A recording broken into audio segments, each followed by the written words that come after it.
welcome back to Say What Reacts.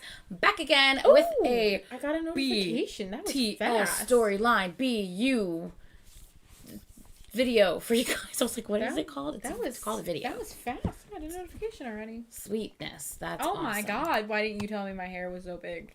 I mean, it's been much bigger before, so I didn't think it was much. A big deal. Oh man. Yeah. Hi, Hi Ashley. guys. Hello. Hello. She changed it to Ashley Agaho. I got said. Yes. That's Ashley actually Agaho. funny. That's actually funny. Loves it. That's good stuff. That's a giant man sitting on a building. Sorry, I just clicked on our live so she could see the screen, and That's a giant man sitting on a building. I guess it's Braun. Is this Brawny? Yeah. There's a giant man sitting. Look, giant man walking down the street. Mm-hmm. Anyway, hi guys. Hello. I almost went live on Twitch before she reminded me, like, are you on Twitch? I'm like, oh shit. So I had to stop that and then start this. But yeah. Guys, I'm super excited about this because this should be the last storyline thing for now. Yeah. Right? Yeah. I mean, technically, there is an additional XLS video that she did after Film Out. Mm-hmm. But this is the last, reading. Yes. In regards to the storyline. Yeah.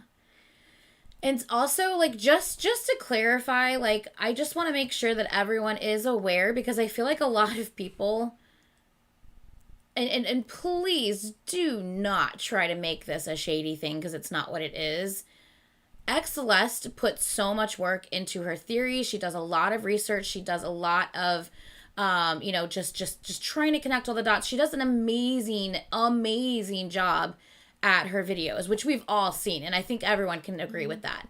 But at the end of the day, we also have to remember those are theories, and I feel like a lot of times people push those videos onto new reactors as if it's Factual. confirmed and factual, and this is coming from BTS, and it's not. So let's always remember, because we'll probably still watch the theory for Film Out, but let's also remember that it is another person's theory, and it has not been confirmed. Because she and obviously we know Film Out was not listed as BU. I think it had BU elements, of course, but it was not listed as BU. I don't know how. Apparently the show that it was the song for, if you actually know the show and the premise behind the actual series, it has a lot to do with that. And it just so happens that it kind of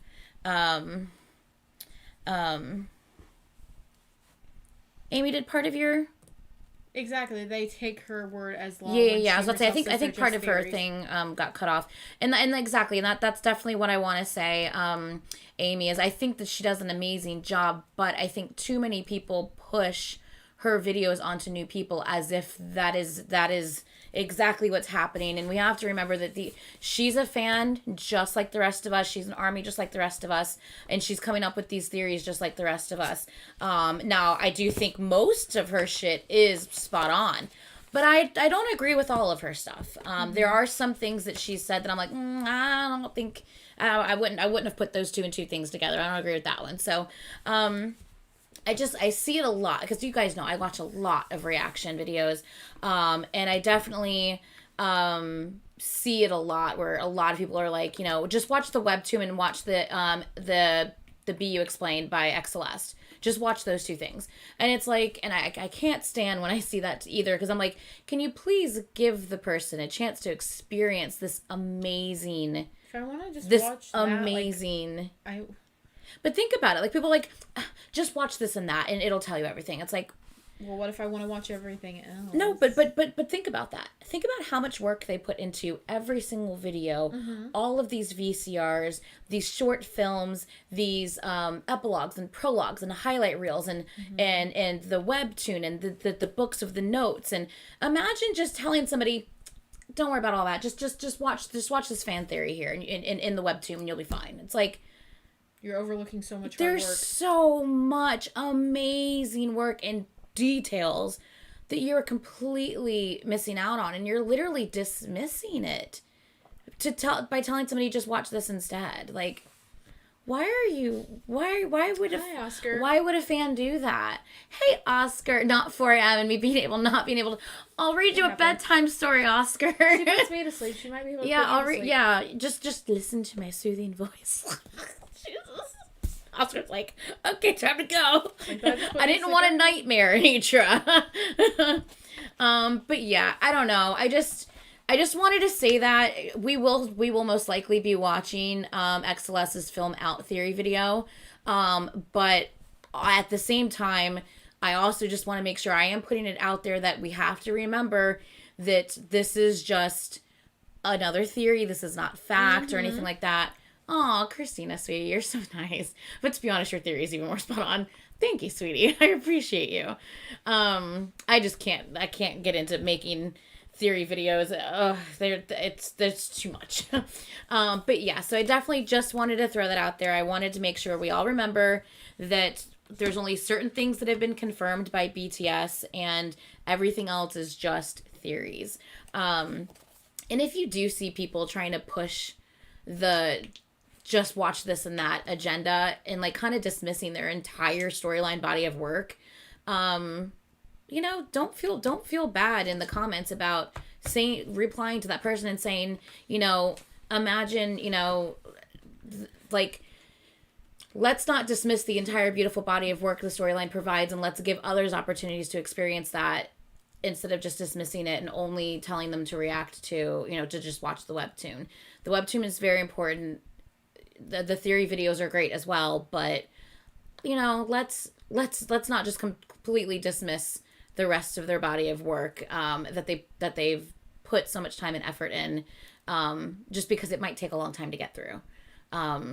It should take a long time to get through. It's a lot, and it's detailed, like a lot. There's so many things in the storyline. Yeah. So, and if you really do care and you really do want to dive in, you should spend time to go through the whole thing. You shouldn't just go skip to the end and just find out about everything. Someone to watch your faves videos anyway? That's what I'm saying. I want to see that person experience it and get that aha moment. Cedric did the first. By the way, if you guys aren't subscribed to Cedric, Giggle, I can't ever say his last name properly. Gegel. He just did the first Wings short film, Begin. Ooh. Yeah, so he's on that process. So, and I've given him my little kind of like go-to reactor's guide to the BU with all the links of stuff that he should, you know, check out and react to follow along the storyline, including he read Damien over, he got it for Christmas, he got the book Damien for Christmas and read it in January so he could kind of prepare for the short films. He's like, I actually loved it. I read it in one day. and then now after he saw Begin, he's like, I think I actually might go back and reread Damien just to have it fresh in my mind. So yeah, and I think he's probably going to end up reading the notes too, just because he really genuinely loves these. And if you guys haven't watched his reactions, do yourself a favor and watch his BU like storyline reactions, because the amount of detail that he pinpoints in he's an actor and as well as kind of like a filmmaker, and the amount of detail that he pinpoints when reacting as far as like why they might have chosen this angle, this lighting, the zoom in of the camera at this moment, and he brings that aspect as well as the acting aspect point of view. And he really pays attention to the lyrics, breaks it down. He pays attention. He knows who's who as far as the members go. So he's trying to pinpoint who's with who and why this might be happening this way. He is really into it, and it's so good. So if you have not like watched Cedric's like experience in the BU, like I said, his name is Cedric, Cedric, and last name Gegel. Do yourself a favor and go to his page, subscribe. He puts out a new BU video every Friday at 8 a.m. And if you guys think that I pick up on a lot, you will love Cedric, because he really picks up on some stuff. Like he pinpoints great things. Like you're gonna love him. Like honestly, you're gonna love him. So just do yourself a favor and go subscribe to him. Seriously, like I honestly cannot say enough good things about his reactions. Seriously, he really pays attention. So yeah, there's that. I feel like it's hot in here already. A little bit. Yeah. Okay. Warm. Let's turn on the fan before we get started. But yes, to address, I think Amy's comment, If you just want to watch the explained and then do one thing, that's up to you. Mm-hmm. But if someone actually wants to take their time and go through everything, then they can also do that. Oh, Clover. Whatever you want. I'm glad I can hopefully just let you chill. Oh, Cortez, I'm telling you, you're gonna love it. Wait till you start watching him. And he started just reacting to, the normal videos first. And then he started getting into them more. And then he reacted to a couple of the, like, who is who. I think, 100 and stuff pages, like that. A little under 100 pages, Catherine. It's like 125 left. No, because we stopped early last time. So we have like 125 pages left. Oh, that's right, yeah. Yeah. Yeah. Because you had a moment and delayed us a little bit. You had a moment. Shut your face hole. That was you. I am drinking Red Bull. I'm drinking water. Watermelon, Red Bull. Watermelon sugar high. I'm drinking water. High. Watermelon sugar high. Anyway, okay. Hello from the Philippines. Hello, Cortez. Okay. Catherine, my teacher said my project was his favorite because it was original and interesting. I did my BTS storyline project. Oh my god, that's awesome. That is freaking awesome. I love that. We were on a cliffhanger last time. Let's do this though. I am excited. Oh, got your first vaccine yesterday. I hit you like a truck at work this morning. Just wait till the second one. I've heard the second one is worse than that's makes me scared. What was it, Clover? I think it was Clover. Is your name Clover because of Ace? Because if it is, you're awesome. I need everyone to listen to Ace. Seriously, if you have not listened to Ace's Down, it's all English, first of all. And it's so feel good bop. And the video is so fucking cute. Once again, I don't know what you're doing. Go listen to Ace Down. It's so good. I don't know how someone cannot like that song. It's so happy. Please listen to it. Okay. Anyway, and you can sing along with it. It's all English. So we are on a chapter called What Nobody Saw. And this is, we started off with them saying that they finally figured out that they all kind of know something's fucking going on. They were going to talk to Jin. So they're like, we need to confront Jin and find out what he has to say about all this, because they've realized some shit's going on. They just don't really know what, but they know something's going on, and they know that Jin has to do with all of it. So the rest of them are finally going to confront Jin and find out what's going on. Yeah. Also, please don't spoil anything in the comments. If you do, I will put you in timeout. Yeah, we will definitely time you out in the comments. Catherine will time you out. Yes, that too. Oh, and don't forget, I just want to say this before we get started. Last time we did this, we had a shit ton of trolls come into the chat. Anytime we have BTS in the title, unfortunately, it just seems to attract trolls like a magnet. So please beware that... Catherine's little angry faces. Mm-hmm. Please beware of that. And if you do see trolls, please ignore them. Just completely ignore them. Catherine's here. She will see it. We're here. One of us will see it. We will block them. Don't acknowledge them. Because if you're like, oh my god, how could you say, or troll, that's exactly what they're looking for. They are looking for that acknowledgement. They're looking for someone to, to get that attention off of what we're doing and onto them. So please do your best and to just completely ignore the trolls. And yes. Yeah. But we will get them. Don't worry. We will block them. What happened in the Arboreto today?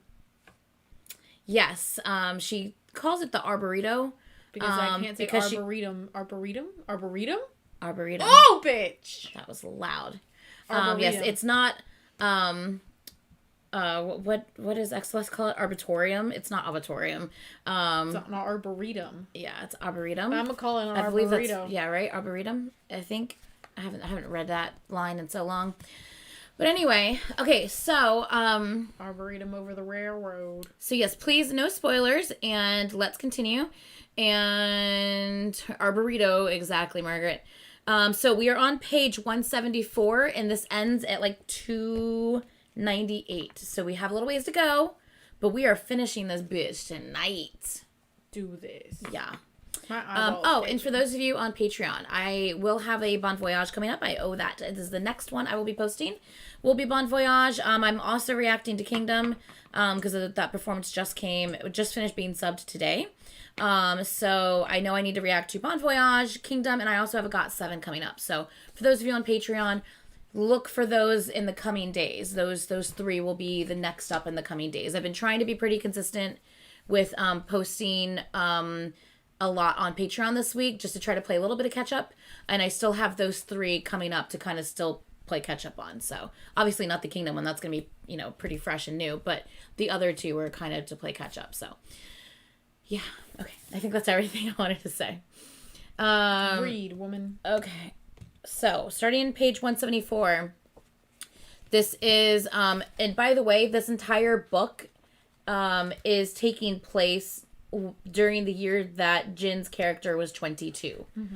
Okay, so if there's any change in that, I will announce it.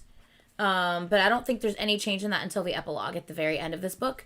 So yeah, so in this storyline, in this setting here, Jin is 22. So take that in consideration when it comes to how old the rest of the members would be. All right, so we are on V, July 24th. And I'm going to try to use their character names, not their real names, so I can try to stay consistent with that as well. Did I say Jim? I did not say Jim, did I? I don't think I did. I don't think you did. I think they're just messing with me. Margaret, you messing with me? I think Marguerite is messing with you. Marguerite. Okay, ready? Read, woman. 2 weeks ago today, we decided to throw JK a party to celebrate his being discharged from the hospital.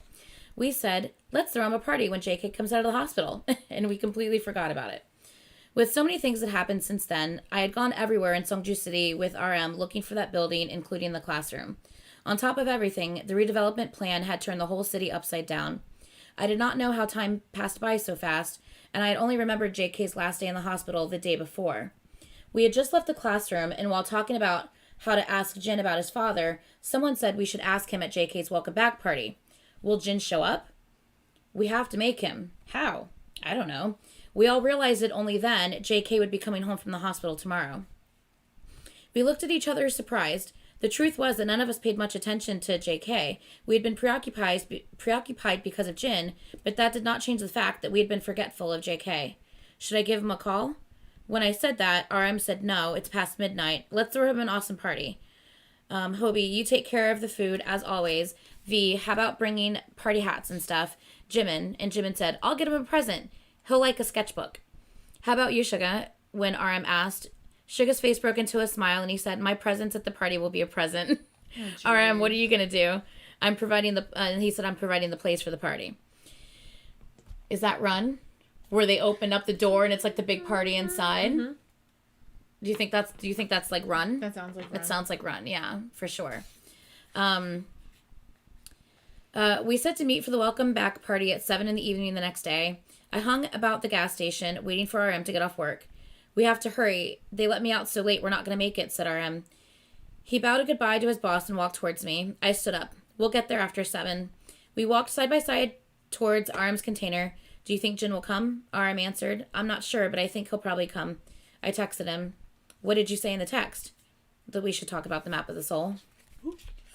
Shit, he texted him that? No, he's not going to come. Just, like, lure him in. Dang. Just fucking lure him in. Let's go. Okay. Yeah, that's what I'm wondering. Is JK and Yoongi going to fight? Because that's what happened in Run. Okay. So we're on Jimin now. Same day. Okay.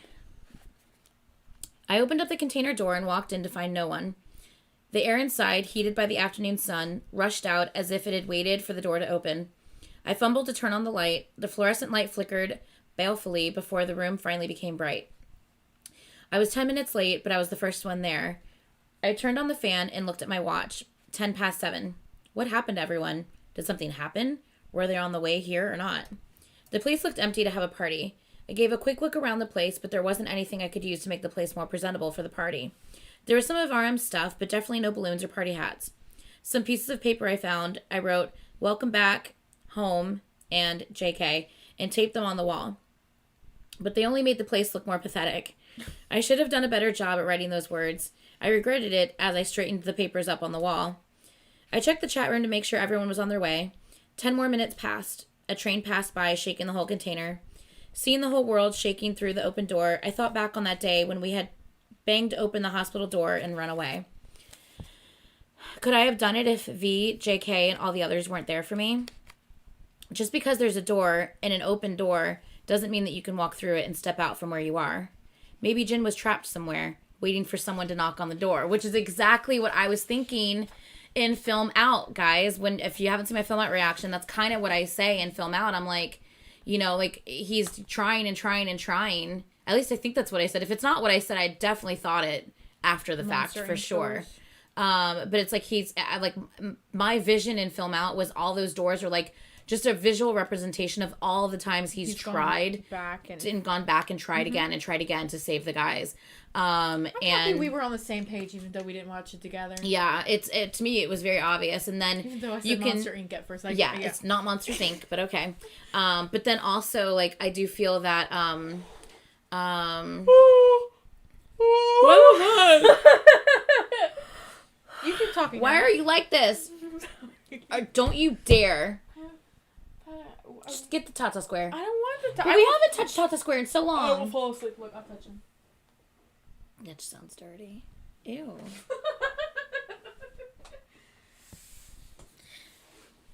Yeah, by the way, you misshaped him last time. He was like, I had to like refluff the stuff in the pillow. Oh, don't mess up my tay. Why you keep What was that sound? It sounded like the chair was rattling.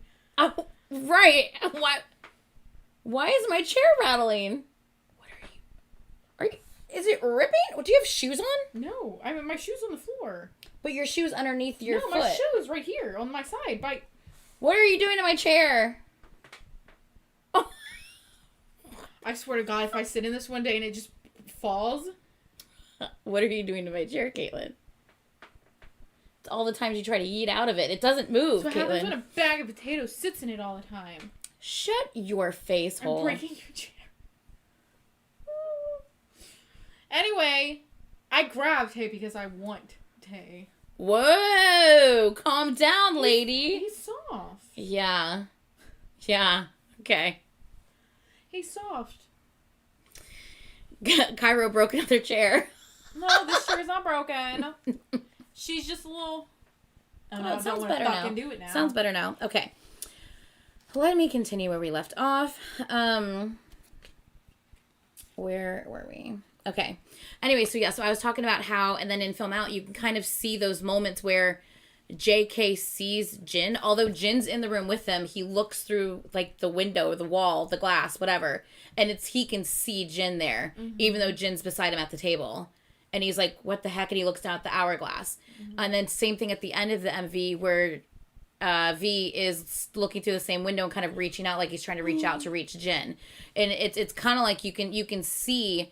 Like, it's not so much about Jin needing to save the guys. I think the guys need to save Jin. Like, they have to all do this together or else it's never going to work. Time warpy shit happens and he keeps going back. My stomach just growled. And then he just disappears because his body it can't take going back and forth over and over again. You hear that shit?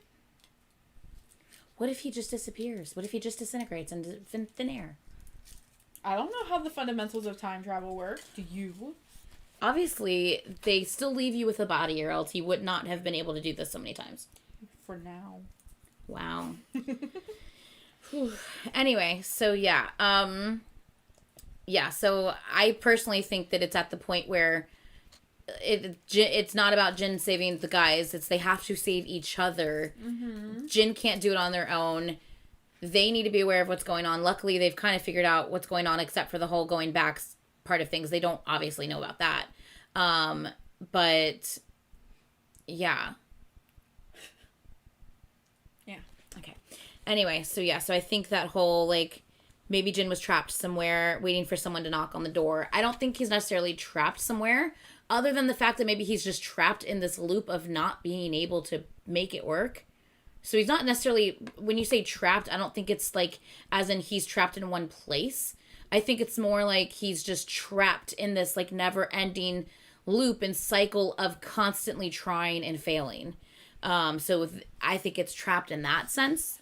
And then the waiting for someone to knock on the door. I don't think he realizes that he needs someone to knock on the door. I think that's why he's kept so much from all the guys. One of is them because just needs to knock him upside his head. that's what I'm saying. So I think in a sense he's waiting for someone to knock on the door. I don't think he knows he's waiting for it because I don't think he knows that he needs that. So yeah, I like that line, but yeah, Margaret, why would you say that? No. And that's how he disintegrates. Shut up. Jesus Christ. Okay. And obviously the loops are always different each time. And that's why he still thinks that he just has to continue doing it over and over again until he figures out the magic combination to make it work. But the magic combination is going to be... The magic combination... You said Jim? Jim. I heard Jim. Answer's always 25, Jim. I said Jim. Anyway, so...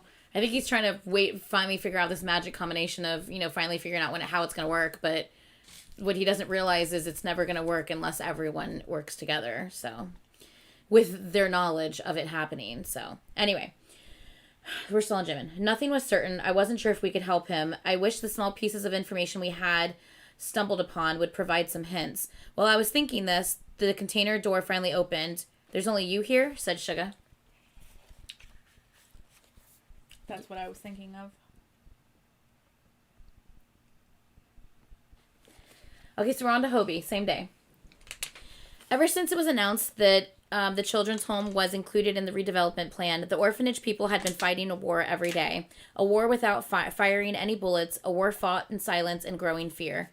The city and the people working for the Assemblyman Kim Chung-jun refused to answer any of our questions. We asked them to release the relocation plan for the children's home.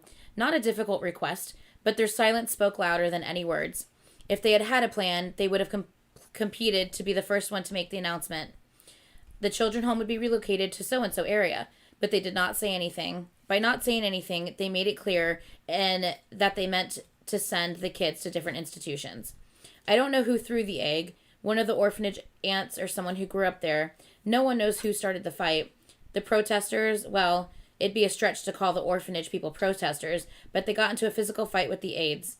What took place couldn't really be described as a physical fight. We always felt intimidated by others. Even when we tried to act confident, the world saw us as pitiful. People saw us as either dangerous or pathetic. People who lived off of others' taxes.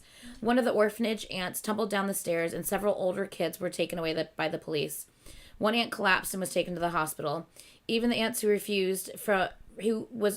aunt who was resting from the orphanage work due to her illness showed up at City Hall. I only found out about this when I was almost done with my shift. Things were busy at work with too many customers today. Dragging my bad leg, I headed to the hospital. Everyone was squatting in front of the surgery room. They all looked pretty bruised up.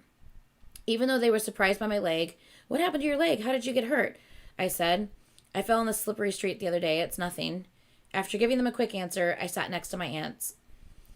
It didn't take me long to figure it out, though. Everyone felt broken, not from physical pain, but from the sense of defeat. The fighting will get us nowhere. This self-defeatist attitude that had been with us for so long that now was ingrained deep in our minds. The silence in the hospital hallway was suffocating. No one spoke. Can we win this fight? What can we do? I couldn't even cry.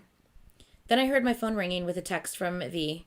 "Where are you? Everyone's here," with Jin's picture attached. Right, Catherine? Jeez. Anyway, okay. Now we're on RM. After waiting for Hobie, who didn't text us back, we started the party without him.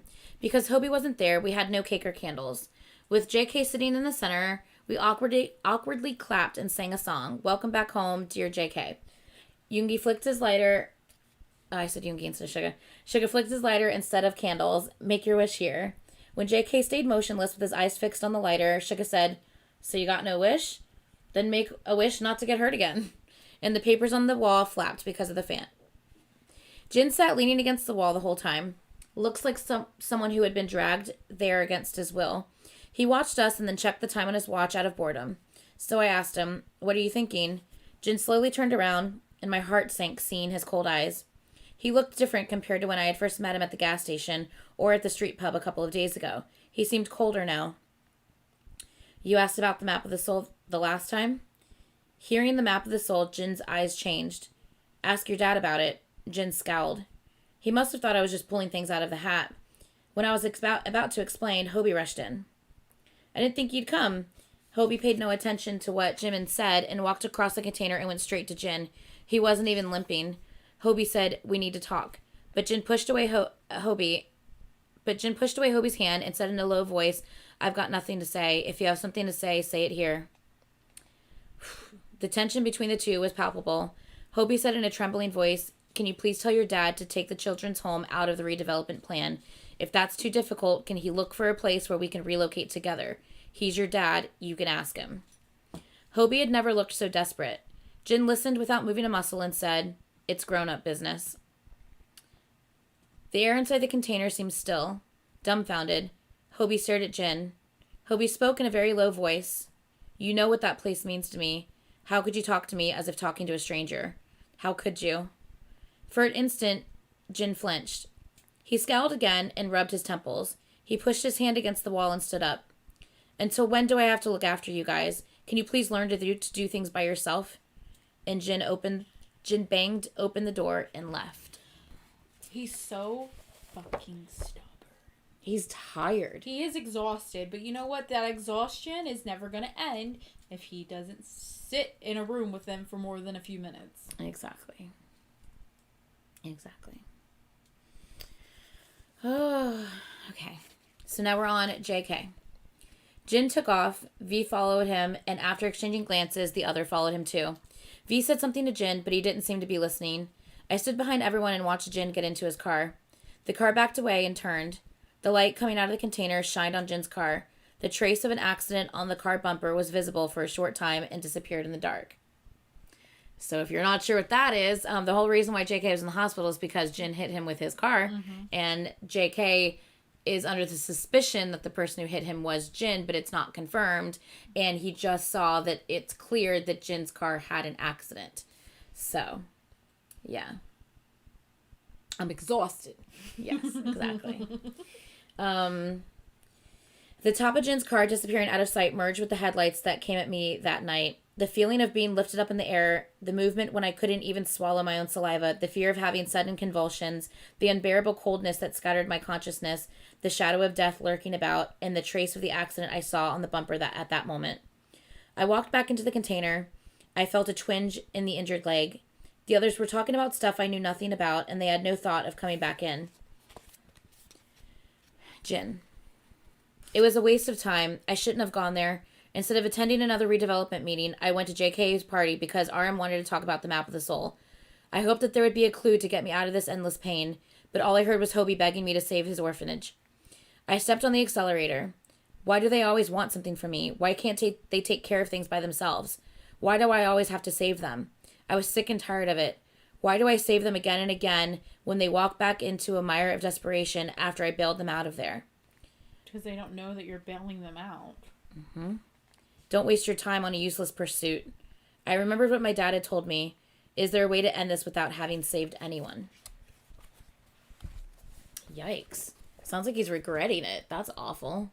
Well, I mean, you gotta think. If he's been through this so many times, like you said, he's exhausted. He is tired of going back. He's wondering if all of his efforts were in vain. Because, like, at this point, he's already saved his friends how many times? Yeah, and he's already broken up with the girlfriend now because as the time goes on... If he stays with her, she dies anyway. Right, and so he's becoming more distant because, everything's happening. At this point, he's like, is anything I'm doing even worth it in the end? Because at the end of the day, they keep dying and I have to keep going back.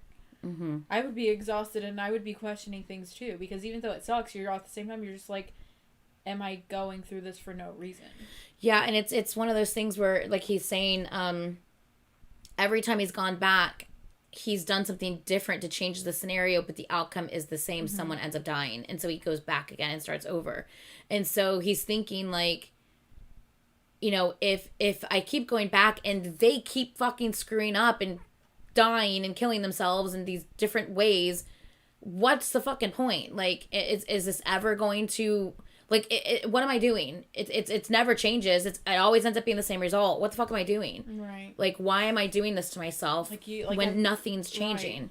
So I get that he's frustrated. You know what I mean? And, like, obviously we know he needs to talk to the others because the others can help him, but... He doesn't know that. He doesn't know that, and he's just, enduring it by himself. Right. And him saying, like, can't you guys save yourself? That's more of him saying, I'm tired. Like, I'm tired of having to do this, but they don't know that because, again, he's not talking to them. Right. There is a lack of communication up in this piece. We have a lack of communication. Up in this piece. Okay.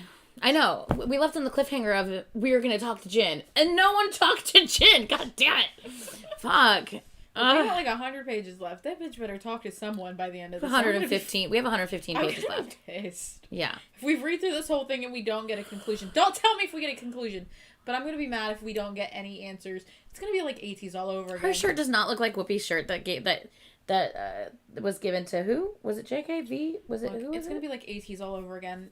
We're not going to get any answers for answer. Like, there's nothing. It's going to be nothing. We're going to be left with more all we were left with answer was questions. God damn it. I feel like that's what we're going to have. Yeah, I fucking hope not, but we'll see. Okay. All right. V. We're back on V. After the party, I came back to my place. A place of hell that I was used to. Empty bottles, cups, and plates rolling about on the floor. And the man crumpled in a helpless heap in the corner. Cussing out of habit, my dad.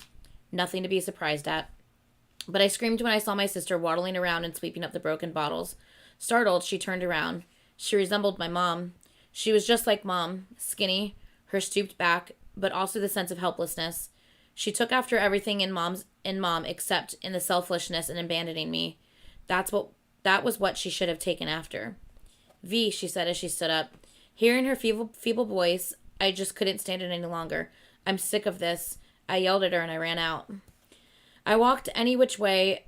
I wasn't headed anywhere. It was night, but the wind felt hot and wet. With every step, my head was thumping. I panted and my face flushed, but I couldn't stop. I walked as if I was running, and I ran as if I was walking, and I stopped and stamped my feet, screaming. Still, I couldn't calm down. I crossed the roadway and saw a familiar silhouette. It was JK. I thought our eyes met, but JK spun on his heels and soon became a blur. I thought it was just as well. I didn't want him to see me like this. I started walking again. I cut across the railway and the bridge. Railway. The first place I stopped was when I saw the road post for Myeonhyun City. Welcome to Myeonhyun City, a lovely place to live. Only then did I realize I was going to my mom. I had got her address when I had gone to see my uncle a couple of days ago. He stopped me and shoved a piece of paper in my hand. When I opened the note, there was an address scribbled down in haste. Myeonhyun City, Bokujamjari. Apartments 103 through 306. Or 103-306. I knew right away it was Mom's address. Without a word, I shoved the note in my pocket, and when I got out of the alley, I crumpled it and threw it away. Ever since that day, I'd been thinking about apartment 103-306.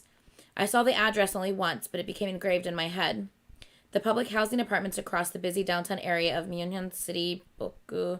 I'd found myself searching for ways to get there, cross the railway, cross the bridge, and walk through downtown. I walked down the path in my head. When I got to apartment 103-306, and the door opens, what will the inside look like? Will my mom be happy or unhappy? My mind followed an endless chain of thoughts. I hoped my mom would be happy. Since she left us, she should at least be living a better life. That way I could hate her without having to pity her. Oh.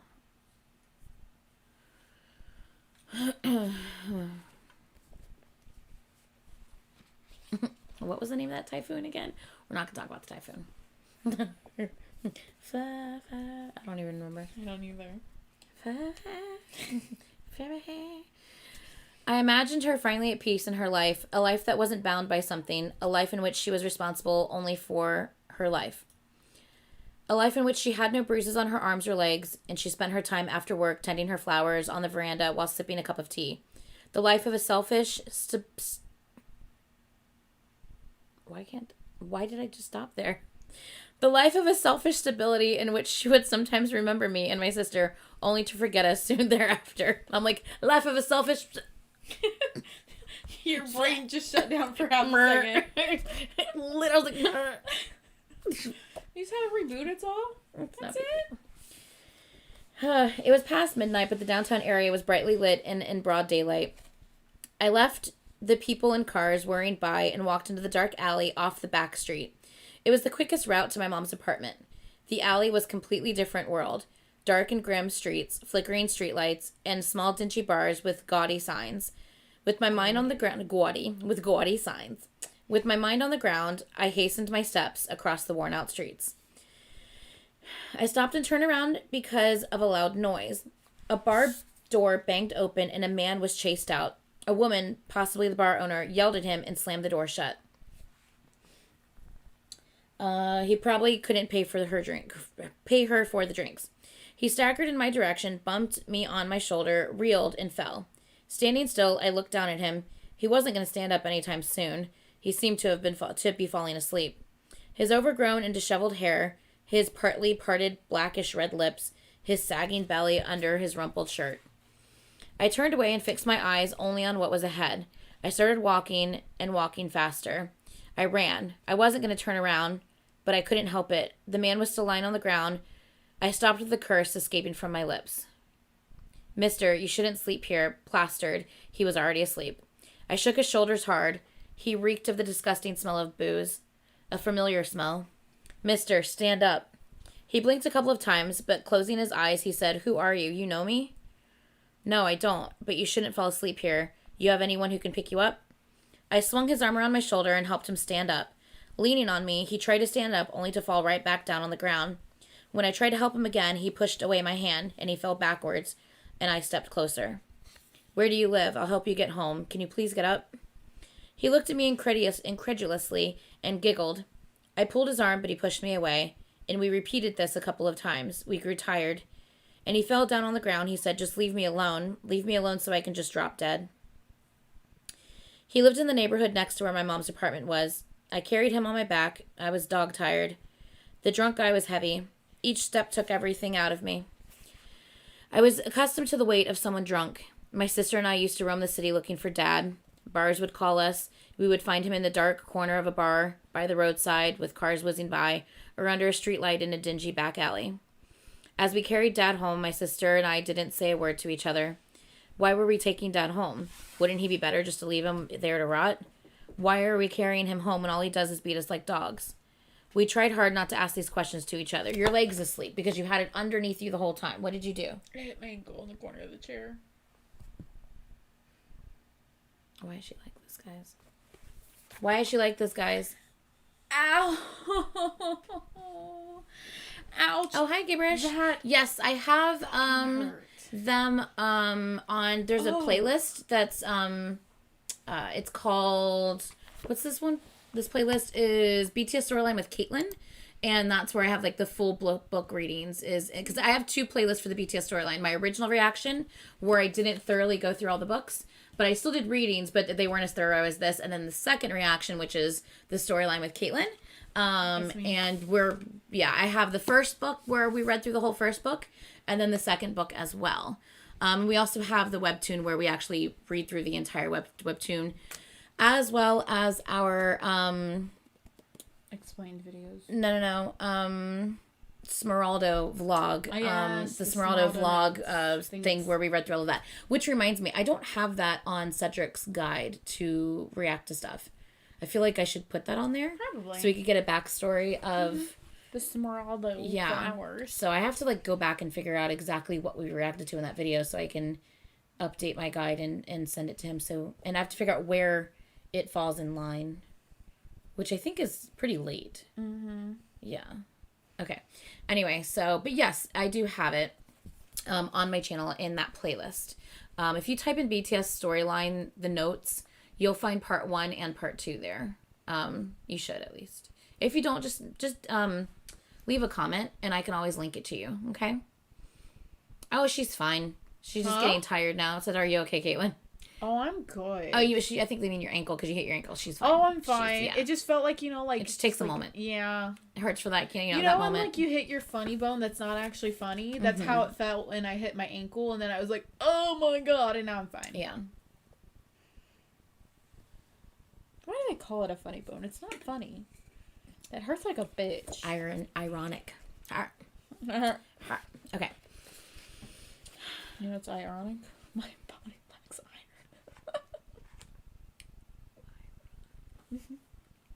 See what I did there? What is wrong with you? It's funny.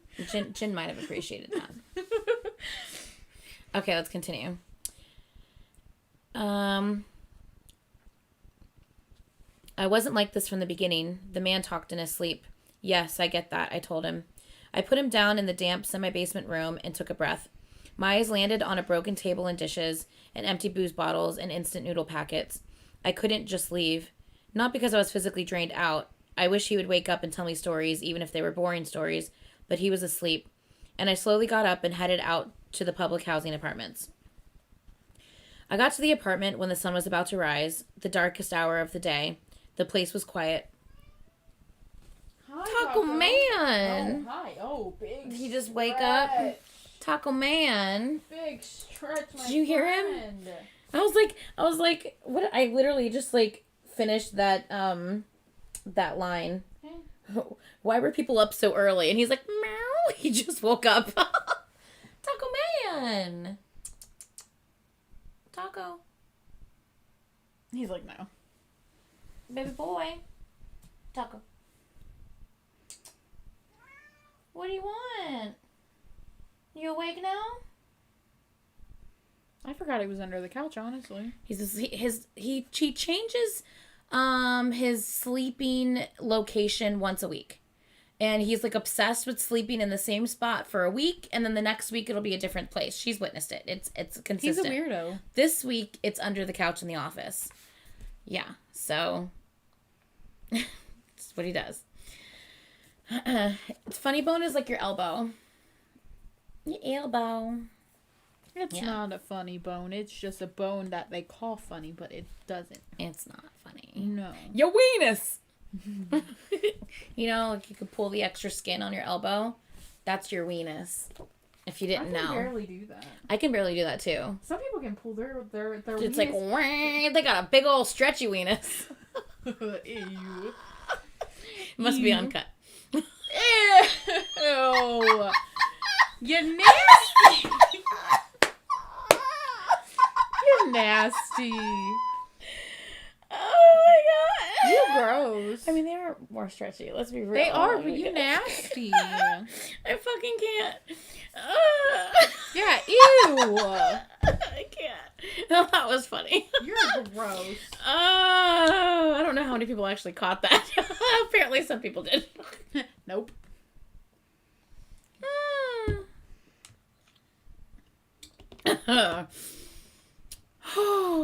I cracked myself up. Okay. I'm happy you cracked someone up. That was really funny. So dumb. Okay, let's continue.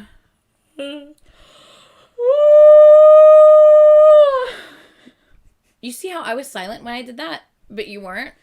Someone's got to be loud. You dirty. Shut up. You love it. Okay.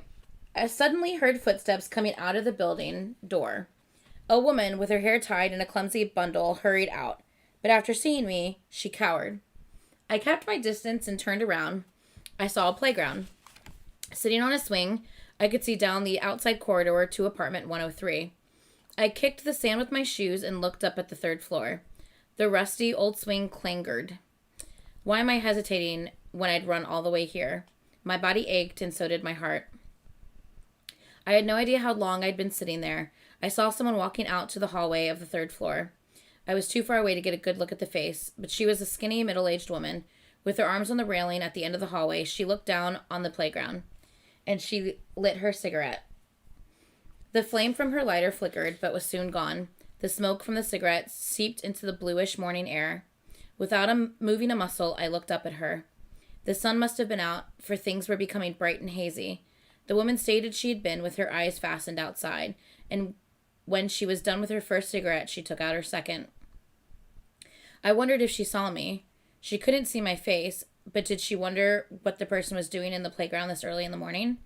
I gripped the swing chain so that they would not make any clanging sound.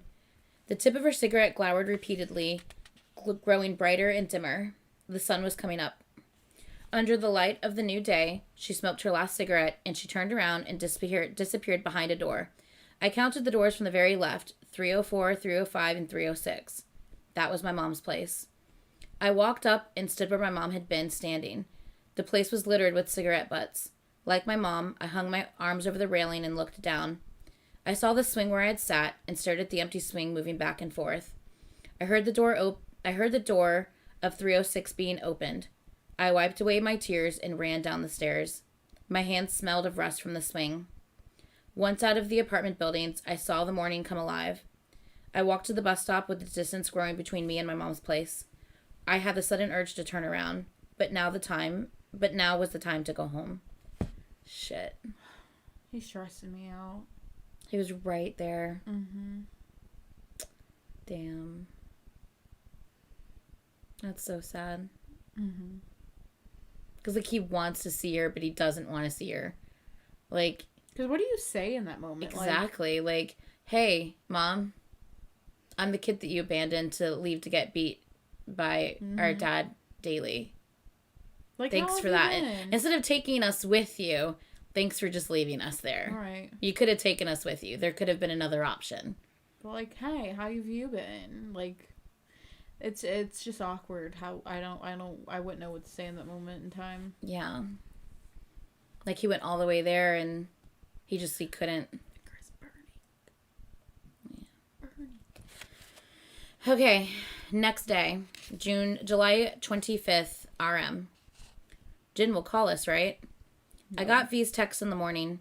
The container was littered with the traces of last night. For the first time in a long while, the place had been crowded with all 7 of us. The mood, however, was too dry to call it a party. I texted him back, let's wait and see.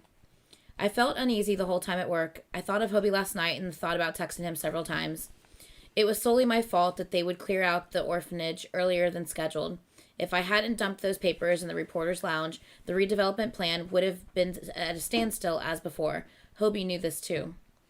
Yeah, but then when shit would have went down and he, the people would have been trashing apartments or the things and, setting shit on fire, the cops would have never come. Right. And no one would have known why. Well, and people died in that situation too, right. Because everything was just, yeah. Right. After work, I headed to 2-Star Burger. I saw Hobie from the window. He wasn't serving a customer or working at the cashier. He was just sitting in one of the chairs in the joint. Our eyes met. Hobie saw me, but he turned his eyes away. I walked around the building, waited for him to get off work. Hobie walked out on crutches. Yesterday, he had a dressing on his ankle, but today he had a cast on. Did it get worse? Hobie didn't answer. I slowed down to walk with Hobie. Maybe we should take a cab. Hobie still didn't say a word.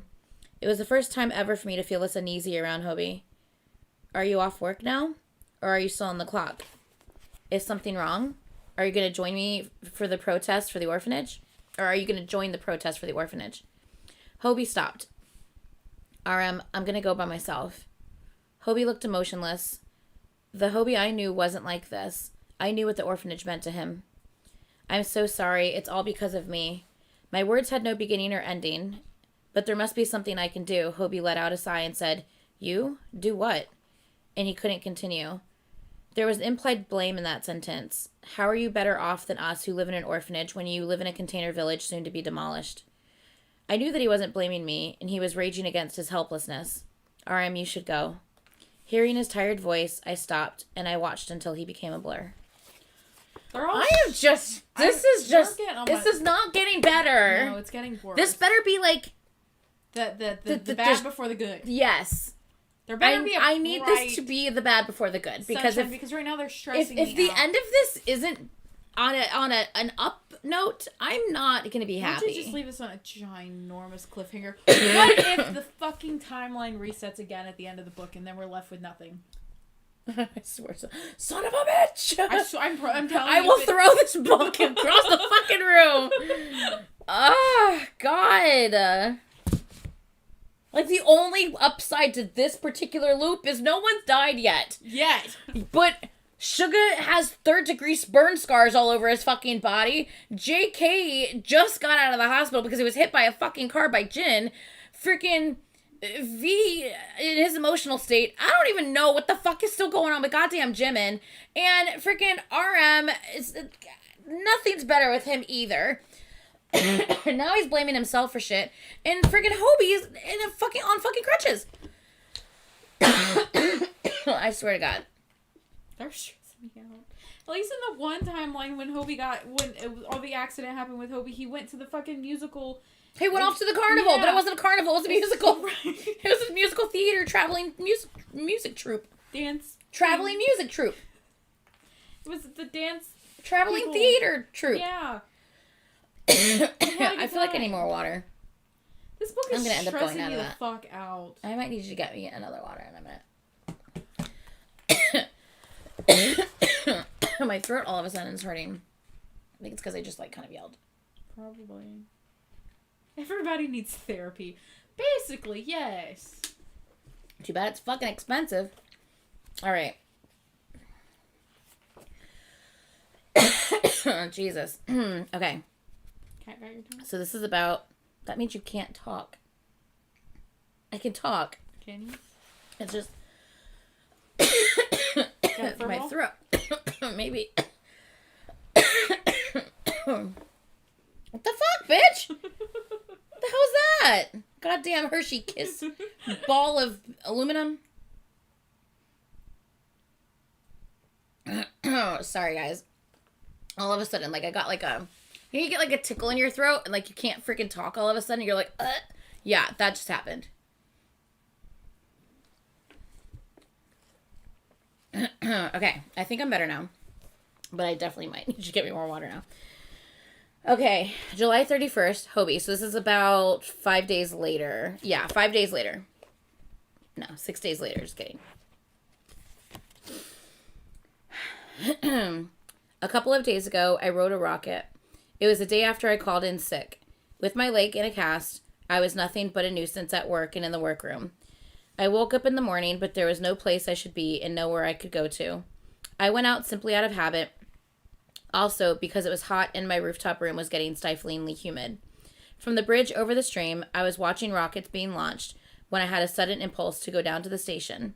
I bought a ticket for a rocket. There, okay, do something. There we go. Get you out of the house. Sounds nice. This just came out. Stop throwing shit at me! Is it in my hair? No, it fuck. Flew over you. Yeah, bitch.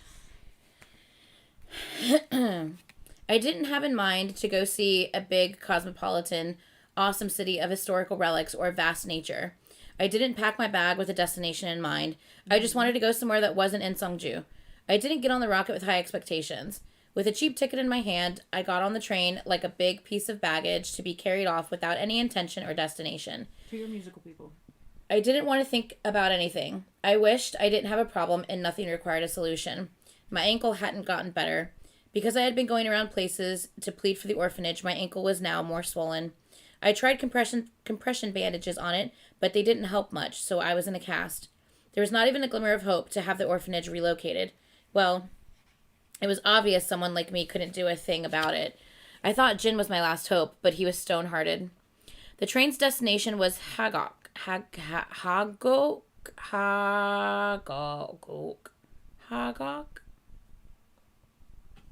The place for a new 2-star burger joint. I hadn't decided to work there yet. I chose the place among the names at the train station because I was familiar with it. The rocket ride would take 2 hours, and the city was about the same size as Seongju. I don't want to say what I'm thinking. Give me 2 seconds.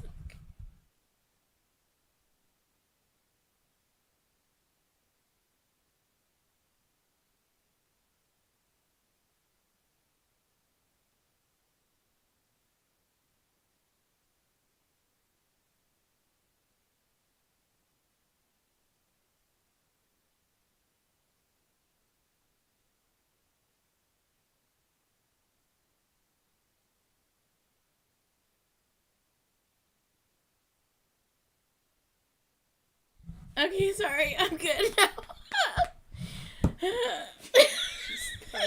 Anyway, continue. Okay, sorry about that. I just needed to tell her something real quick.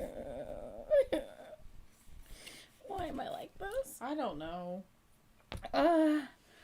Okay, let's continue. So he's on the train, aka the rocket. He's on the train. In case you were wondering. The rocket ran along the stream. After passing City Hall, it ran along the designated area for the new city development, and it made a sharp turn, and Songju disappeared from my sight. I didn't look back. I kept my eyes ahead. My first impression of Hagok was that it resembled Songju, but livelier. I rushed off the platform, but after that, I rambled slowly behind people. Walking slowly was so not like me. But I walked so slowly that my speed interfered with the flow of the crowd. I acted as if I was determined to do things I would usually not do. I moved with complete disregard for the people around me. I ate spicy food, which I usually didn't eat, and paid without saying the food was good. When no one was on the street, I spat on the ground. Following the online map, I got to the place for the new store. It was on the first floor of a building next to a high school. Next to it were a stationery store and a 24-hour gimbap place. It was ridiculously similar to the surroundings of the Songju burger joint. While wondering where I would live if I were to work here, I bumped into someone. I'm sorry. I stopped myself mid-sentence and looked, and I glared up at him to say it was his fault. Look where you're going. Hobie and Hagok would do whatever he felt like for 24 hours. He was a punk, idiot, and jerk. I imagined this jerk for 5 seconds. Aren't you Hobie? I knew him. We were in the same dance club in middle school, and we had worked together at the 2-Star Burger in high school, and I realized name Hagok was familiar because of him as well. He hadn't kept in contact even after he moved to Hagok 1 or 2 months ago. Can I just, call it something else? It sounds like Hagok, right? Hagok. Yeah. 1 or 2 months ago, he had texted, "We are pushing ourselves to death to get ready for the performance at Hagok Cultural Center this summer." That performance was tonight. And we will be on for a week. If you have time, come and see it tonight. The Hagok Cultural Center was right next to the building for the new burger joint. I waited 2 hours to see the show, which ended up being so-so. It had had some good parts and parts which could be better. For each move, I wondered how I would have done it or changed it. After the show, my friend came over and quietly asked, "Well, how did you like it?" I gave him 2 thumbs up as I got up from my seat. Excuse me. Sorry, my throat's still killing me. I pointed and said, "A 2-Star Burger joint will open up in that next building." I was thinking about working there. My friend was elated. "You know, 2 members of our team who are super good at choreography moved away. If you come, you could save us." In no time, his fellow dancers gathered, and he introduced me as someone who could join the team. Taken aback, I said that wasn't the case, but they all said hi. I was serious when I said that nothing had been decided and that I hadn't made any decisions yet. My friend said he was teasing, but he still had me join them for dinner. And he asked again, "How did you like our performance?" I showed him the irrefutable 2 thumbs up and mentioned that mentioned what each member was good at, 1 member at a time. When I did, their eyes twinkled. They listened and asked questions. Some showed me the videos of their dance. Some asked more questions. They talked about their favorite dancer and even showed me some of their moves. So I missed the train. I stayed at Hagok. I stayed at my friend's place and went to see their show every day. Hobie in Hagok was an unpaid team member who did everything from cleaning the floor to checking the schedule to ordering the meals and so forth. I worried about what was happening in Songju from time to time. The redevelopment plan was still in the news. I worried about what was taking place with the orphanage. One day I bumped into someone who worked for the 2-Star Burger main office. He asked what I was doing there, and I said I was just hanging out. He asked if I had given the thought to working at our store here. He added that someone who'd started out as a part-timer had moved up to become the store manager and was now studying in America on a company scholarship, which is definitely possible for you too. Think about it. After he'd left, I thought about living here as Hobie of Hagok. Hobie who would become the manager of a company-operated store, who would go to America and who would speak English and study and dance. I saw students flooding out of their school. Were they having makeup classes during vacation? I wondered. The dance team members came over after being chummy. They showed me a video and asked, "Can you show us how to do this move?"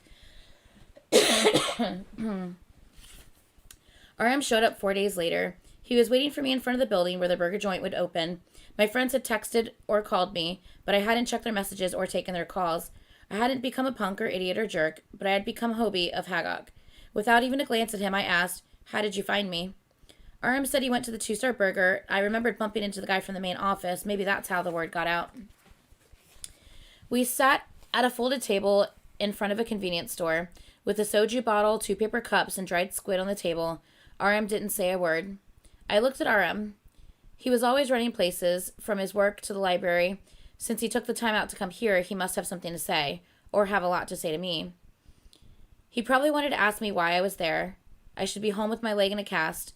The problem with the orphanage would work out. We should put our heads together. I should be thinking of my sick aunt. He knew I was having a hard time, but this wasn't going to solve anything. But nothing like this came out of RM's mouth. Without a word, he emptied his cup time after time and let out a long sigh.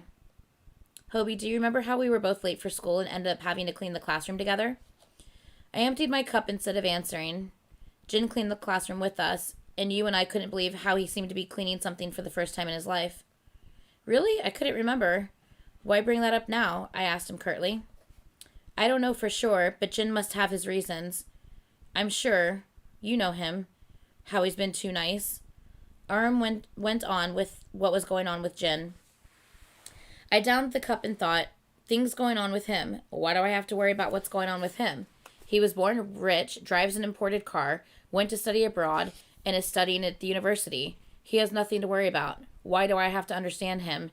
And you should be on my side, RM. You should be worried about me. So he's thinking all these things. Mm-hmm. Instead of saying that, I told him, I'm thinking about working at the store. I pointed to the place and downed the cup again. It tasted bitter. RM looked at the store where they were redoing the interior. I've heard. So this will be operated by the company? They'll even send me abroad to study.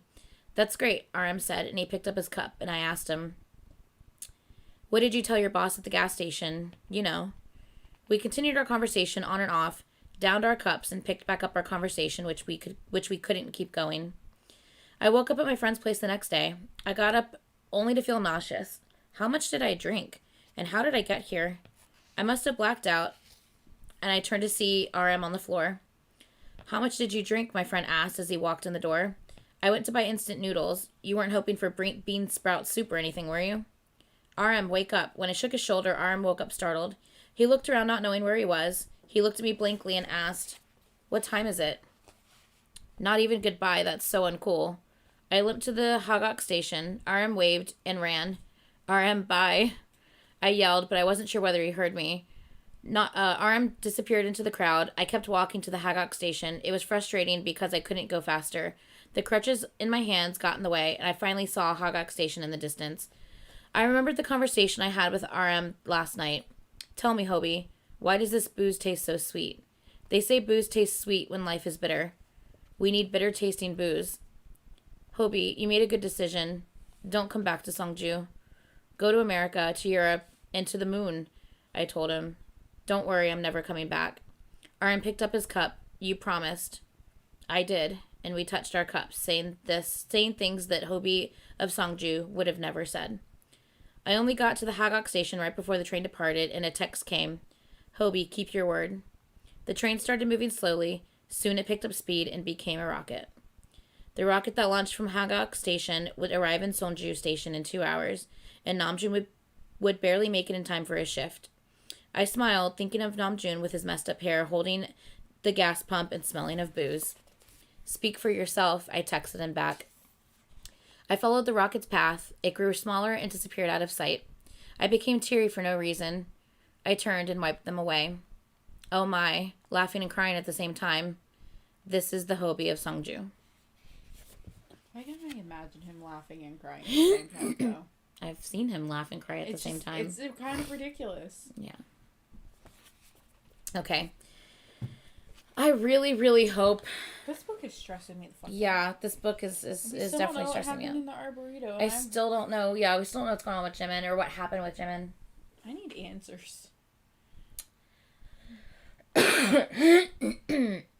We're starting a new chapter. And this is titled "We Can Laugh When We're Together." So hopefully, they may actually be together. I for fucking more than, hope like, this 3 like seconds turns this around. time. But that means Hobie has to come back, and he just promised he wouldn't come back. That's true. So we're gonna see where this goes. Hobie, break your promise and come home. Yes. This is where we were supposed to pick up at the last time. But that's okay. You had issues, but we couldn't. You had issues. You had issues. That's why we stopped early. You had issues. And it was like almost 2 o'clock in the morning. You had issues. It's probably going to be 2 o'clock in the morning this time, too. You had issues Okay. and tissues. Oh, yeah. I did need a tissue, didn't I? Yeah. Because I was laughing? I think so. I don't remember. We can laugh when we're together. Okay. Jen, August 2nd. We're getting closer and closer to August 30th. I'm worried. Know. Okay. August 2nd. Okay. When I came back from JK's welcome home party, there was a pile of papers on my desk. A note on them said, "A draft of your father's memoir. You're in it too, so some feedback would be appreciated." The note was from my uncle, Jun-ho. My dad's memoir. In the previous loops, this was about the time I got to the first draft of it. It would be published mid-September, and I would even attend the celebration party for the publication without having read it. For the first time, I was asked to read it in this loop. It might have been B.A. There's a typo. It might have been B.A. butterfly effect from having gone. It might have been a butterfly effect from having gone to JK's party instead of the meeting. I pushed the draft aside. I was not in the mood to read it. It might anger Dad, but once the loop was in motion again, it was all meaningless. Ever since I realized how meaningless it all was, I had become unafraid of Dad, and my relationship with him was also no longer important. I had to only focus on my problems. I turned the pages of the memoir by sheer accident. The wind from the window blew away the papers, and while I was picking them up from the floor, my eyes landed on something interesting. It was the part where my dad was near the container village, next to Songju Station, and thinking of the future with me and holding my hand. It said he wondered if there would be a day when his boy would play soccer with the boy from the container village. Interesting wasn't the right word for it. Nothing in that memoir was interesting, but I wondered whether that really had happened. Was my dad that kind of person? I kept reading, but there was an abrupt change in the story. The part was about me in high school, and he compared it to his days in high school, but there were about 10 pages missing. The fact that pages were missing wasn't important. 10 pages from a memoir didn't make a dent in the story, and I had no interest in my dad's high school years. I wasn't interested in which 10 pages were missing or what they were about. Excuse me. I flipped to the table of contents, and there I saw the map of the soul. I gasped. I had never imagined that I would see it in my dad's memoir. It was like getting punched while being completely defenseless. He said, go talk to your dad. RM telling me I should have asked my dad passed through my mind. I knew right away where the missing 10 pages were. They were in the den. The inner room inside the den. After making sure I was home alone, I crept into the den. When I walked in the door, I saw a painting over the desk. The vast sea, raging waves, and a precarious wooden raft. People without food or drink. People without compass or hope. Out of hatred, fear, and desire, they killed and sucked the blood of each other as they slowly died. When I was young, I was afraid of the painting that I had stayed away from this place. I thought about why he had had this terrible painting here. As time passed, the painting became part of this den and no longer an object of fear or wonder. It kind of reminds me of the painting in Blood, Sweat, and Tears. Obviously, it's not the same because he was talking about the waves and ocean and a wooden raft. Mm-hmm. So obviously it's not the same painting, but it still reminds me of the painting with the people fighting and monsters and stuff like that. Okay. When I was young, just kidding. But I had something else to fear. There was an inner room in the den, which we knew about him finding that inner room, right? Mm-hmm. Okay, yeah. The room that he never went into because he was scared of it. Yeah. There was nothing special about the room. It had no lock, and it was just an extension of the den. The only noticeable thing about the room were the books. There were many books and papers he'd collected since high school. It was called the inner room. Not because someone named that, but it was because it was the most fitting description of the place. Dad spent time there organizing his thoughts or coming up with new plans, and except for him, no one went in there. The exception was his secretary who went in to deliver papers. I'd gone in only once, and even though I was very little then, I knew the place wasn't just a den with books. On the surface, the place looked ordinary, almost human, cluttered with boxes, papers, and books, placed or piled up without any order. But there was no usual warmth from the printed papers and no emotions from the paintings or pictures. Just standing there and looking up at the bookshelves, I felt an overbearing pressure that nearly shattered me into pieces. I didn't recall having been scolded for going into the room, but maybe I had been. Since that day, I had never set foot in the place. I stood close to the door, but after glancing up at the books, I turned away, never having the guts to open the door. I did go into the room, however, in my dream. When I got reprimanded by my dad, I dreamt of being trapped in the inner room. Over time, my memories of the room faded, and they were replaced by my dad's face. And one day, I finally realized it. What the room was exuding was the very essence of him. No longer being afraid of him, however, I walked in without a care. The room looked different from the way I remembered it. The desks and papers were far from looking overbearing, nor did the room look like my dad. The missing pages were an envelope in the middle of the bookshelf. The pages... Sorry, I started seeing comments and... I'm so confused. Gibberish, you're cute. The missing pages were in an envelope in the middle of the bookshelf. The pages were disappointing. The chapter was titled Map of the Soul, but there was nothing in it about what the title meant. All the chapter had was a couple of episodes from my dad's high school days, but I saw a passage. When I thought about my high school days, I realized the map I'd been looking for wasn't a real map with roads or dead ends, directions, and scales. It was just another name for the life I have lived, the countless hours I have lived since then, and the choices I have made. It'd be the trajectory of all my failures, successes, mistakes, and blunders. But I failed to find the map. In retrospect, I realized that I had landed on the right path because of my failures. My dad was looking for the map? Given the chapter title, it was the map of the soul he was looking for, and he said that it had been the trajectory of failures, successes, mistakes, and blunders of a person. Then what would be my trajectory? What contained the memories of the days I had lived? Was that what I should be looking for? I remembered then what V had told me. You have lost your memories. I ran back to my room. I pulled out a box from under the desk and found a couple of photos and envelopes with Polaroid pictures. I turned the first envelope upside down and picked up the pictures. A picture I took at the beach in the United States when I was young. The Polaroid of pictures of my childhood, and one where I looked awkward at a restaurant somewhere with my mom and my dad. The pictures with my friends were in the third envelope. After thumbing through the pictures with me in my high school uniform, I picked up one picture, the one which Hobie and Jimin were dancing in the classroom turned storage room. Something was reflected on the window, and when I looked closer, it was my face, and I was beaming. Had I ever smiled so big? Not to mention smiling at someone. I picked up one picture after another, in the classroom, at the beach, or on the streets. I was goofing around, shoving or tugging on someone. In one picture, Hobie and Jimin had whipped cream smeared on their faces, and in another one, Suga was playing the piano with JK sitting next to him. RM was posing by the window, V chuckling right in front of the camera, and all of it was recorded in the picture. Did all of this really happen? When I tried to remember, the headache came back. I didn't know, but I closed my eyes tight, and the memories I was about to bring back instantly dissipated. I realized this had repeated over and over again. When I tried to remember, the headache came back. I stood up and looked down at the pile of pictures. I gritted my teeth and I focused. Fighting against the pain, I tried to remember. Only when I'm able to overcome this pain will I be able to find the trajectory of my life and arrive at the map of the soul. Had it really happened? Nothing of it remained with me. Wide-eyed, I looked at the pictures and I thought about my high school days. The old classroom turned storage room, the dust and the smell of the mildew. It felt wet all the time. Suga played the piano and someone laughed. With my eyes closed, I held my fist tight. The pain was beyond bearable. I felt as if the blood veins in my head would explode.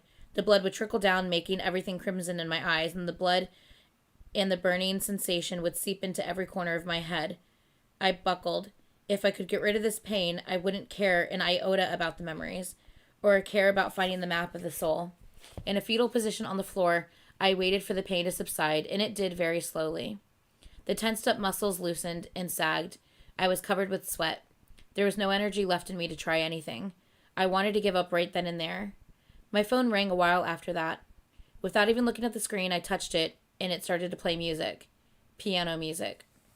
Feeling vacant, I was listening to the music when my eyes landed on a picture. Without getting up, I brought the picture closer to my eyes. In it, Suga was playing the piano. Hobie and JK were goofing around. RM was saying something to V. RM was saying something, and V held AV with his hand over Yoongi's head. Jimin gestured for me to come into the frame. Only then did I remember. The song was what Suga used to play in that classroom. How was it that I had forgotten? It seemed odd. Are you going to forget me soon? Jimin too? And JK? And RM? Do you know who you are? I remembered V pleading with me. He's getting his memories back. Whew. But I feel like we're moving in a step in the right direction. My eyes feel crossed. Also, remember, kids, no spoilers in the comments. please. Please, no spoilers in the comments, guys. Like, I'm serious. I'm trying to skim through them, but not reading them completely because I feel like a couple of you guys are saying spoilery things here. Please don't. Yeah. Because if you continue, if there's spoilers, I'm just gonna delete your comment. Even if it looks slightly spoilery, please don't leave them. What was I gonna say? I feel like my eyes are crossed because I was like staring at the pages. I feel like we're moving in the right direction, though. If he's starting to remember things from the past, things he's obviously forgotten. Okay, question. So we know that he made a deal with the cat. Yes. Right? But do we know? We don't know exactly what the cat benefited from that deal. Mm-mm. We're assuming the cat very much confuses the cat's me. an asshole. But what we're assuming is the cat. Like, I don't know what the cat gets out of this, but I'm assuming by him being able to repeat and get clues and help on what he needs to do, he's losing his memories as an exchange for that. Maybe. But why? Like, what's the point of Jin losing his memories? Like, why does that need to happen? Ow. Sorry, my leg has been itching. I've been trying to itch it with my other foot, and it just was not working. But yeah, so... I don't know. I don't understand the cat. Yeah, I don't either. And I don't understand why, like what exactly the deal was. I mean, the only thing I could think of, because we were never really told exactly the deal that was made. You know what I'm saying? Like I don't think that we were, at least. If there was, if we know specifically what the deal was that was made, and I'm just forgetting, please comment that. Not necessarily thanks to the cat, because he was starting to repeat the days before the cat came into the picture, but he couldn't figure out that it was like a Groundhog Day type shit. He didn't realize he was repeating the days at first, and the cat came into the picture and helped him realize he was repeating the days, and basically was just like, kind of like, I can help you if you want, type of thing, and he agreed to it. Yeah, and he told Jin that he needed to find the map of the soul. So that was like his clue to Jin. Hey, if you want this to stop, you need to find the map of the soul. Like, do you want my help? Jin's like, help me. And he's like, if you want this to stop, you need to find the map of the soul. So that was like what he gave Jin, but in return, he lost his memories because of it. He's remembering. He's like, I'm fighting through the pain. I want to actually know what's happening at this moment. Like, I need to remember. But he's remembering painful memories of them asking, are you going to forget us too? Like, are you really going to do this? Yeah, because it seems like every time he starts over again, like, someone dies, the glass, window of the glass cracks, the loop starts over, he starts over again trying to save them all over again.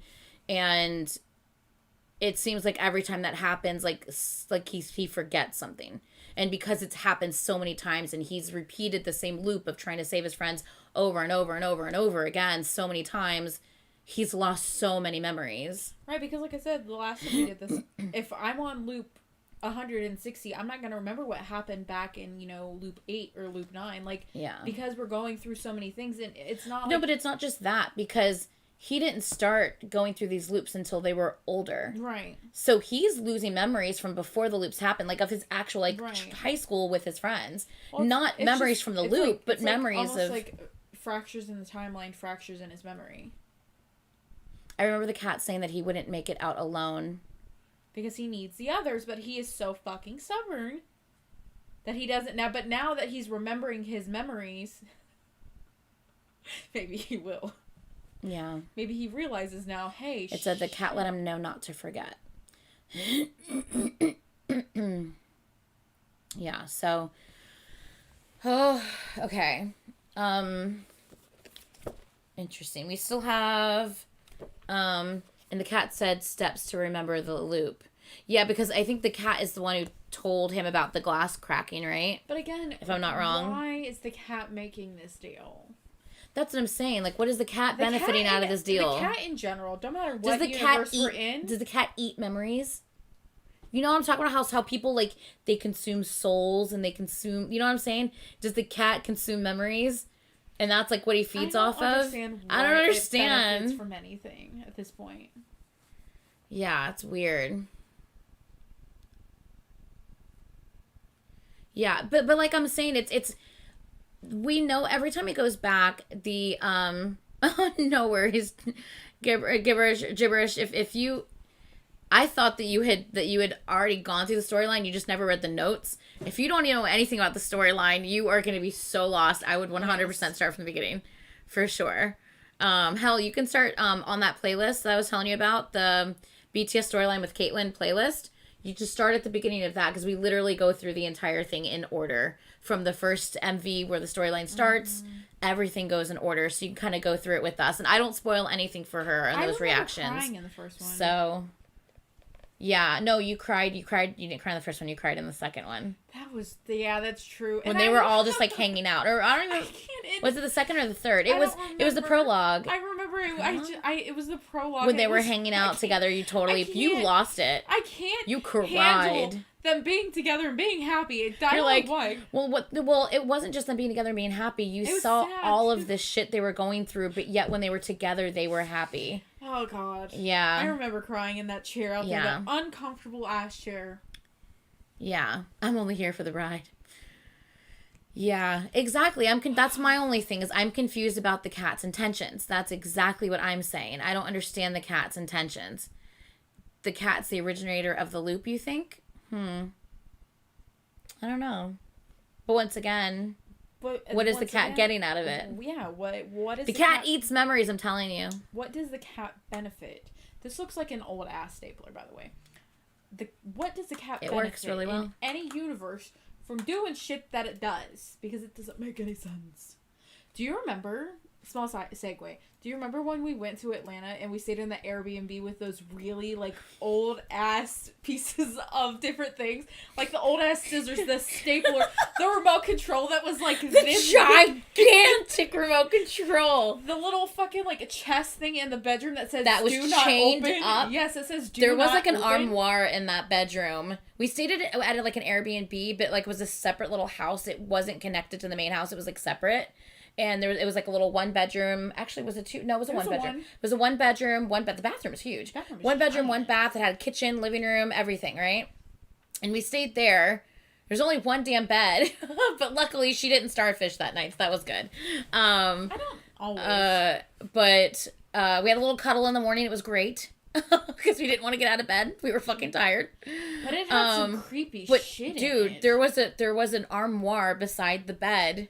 And there was a handwritten sign on it that said, do not open. And it was literally, like, roped, chained, like shut. It was closed. It was fucking creepy. I just want to cut this shit so I can we were just like, what the fuck is in the armoire? And if it's that important, why is it in here where people and guests stay? Why don't you have it in your main house? Like, she had, like, this desk when you walked in, and it had all of this very... super old like you know the giant, like, shit. Metal scissors, the, like, big, like, giant metal scissors that you see in, like, movies. Like, and there was something else that was super, super old. Was it, like, There's also a boombox in there. There was a boombox in there, yes.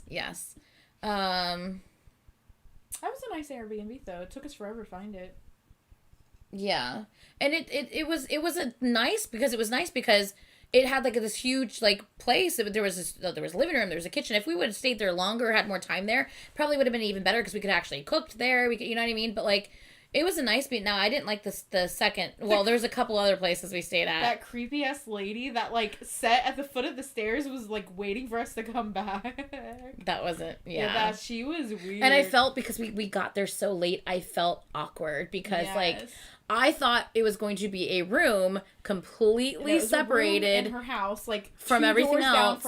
Two doors down from her actual bedroom. From her bedroom. Yeah, I was just weird. Like, okay, this is, I feel like I'm waking up. I feel like I'm coming home in the middle of the night and I just woke up, Mom. This is fucking weird. I thought this was going to be a bedroom completely separated from the rest of the damn house. Like, the one in Miami wasn't bad. No. Because although it was technically attached to the house, it was completely separate from everything else. We had our own living room, our own bedroom, our own bathroom. I think that I like that better than the second one that we stayed in. That was like, that like tiny little 2-bedroom one that the fucking blinds didn't go all the way down and you had to put pillows in the window. I hated that one. Because that was almost like a hotel. Yeah, but it was like... But it was like, a really crappy hotel. Yeah. It was a motel. It was cheap, not a hotel. So. It was very cheap, but I would rather stay in one of the other ones that we stayed. I liked the little house that we stayed in Georgia, and then I liked the little side room we stayed in Miami.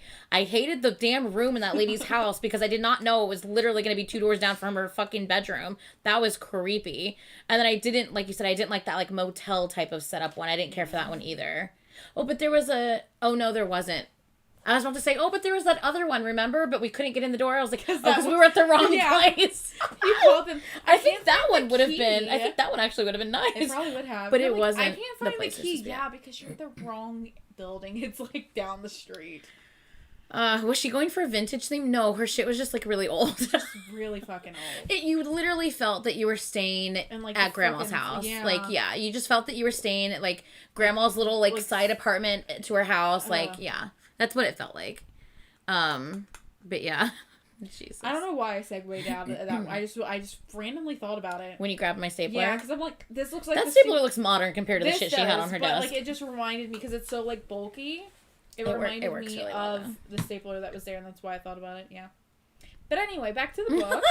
Yeah, it's like, I've been here just kind of like, listening. I'm very confused, but this is fun. Hey, yeah, you're so funny. Okay. So back to the book. Where were we? We were at, Jin trying to remember things. Because I think now he realizes he needs to remember because he just read what his dad said about finding the map of the soul is finding your trajectory. I didn't have a problem saying it any of the other times. Why is your phone farting? Oh. My phone's not farting. He's telling me that he's still at CK's. They watched Mortal Kombat tonight. The movie sucked dick. Yeah, well, he's there with all of his buddies hanging out. I watched, like, a little bit of it. I was like... Let me text him back and let him know. Okay, baby cakes. Okay. I'll say cutie pie, because he said baby cakes to me, so I'll say cutie pie back to him. Ew. With a kissy face. Ew. Ew. Y'all are gross. Okay, you're gross. Okay. All right, let's continue, guys. Let's go.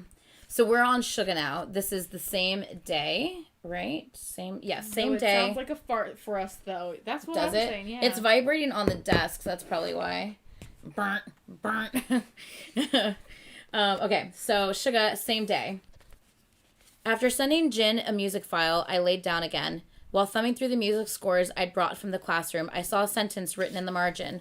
We can laugh when we're together. It didn't look like my handwriting. I remembered one foggy day.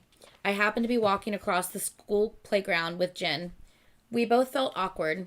With my hands in my pockets and my eyes fixed on the ground, I unintentionally walked slower than usual. I hoped that he would go ahead without me, but he didn't. Every time I tried talking to him, it made it more awkward between us. He chuckled out of embarrassment.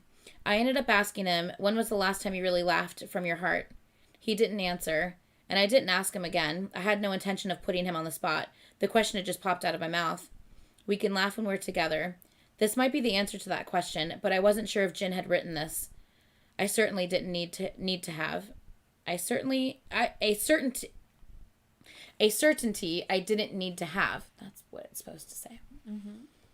The melody on the score was pretty lame. I had written it only 2 years ago, but my music back then was unripe and destructive. The notes didn't connect smoothly, nor did they sound beautiful.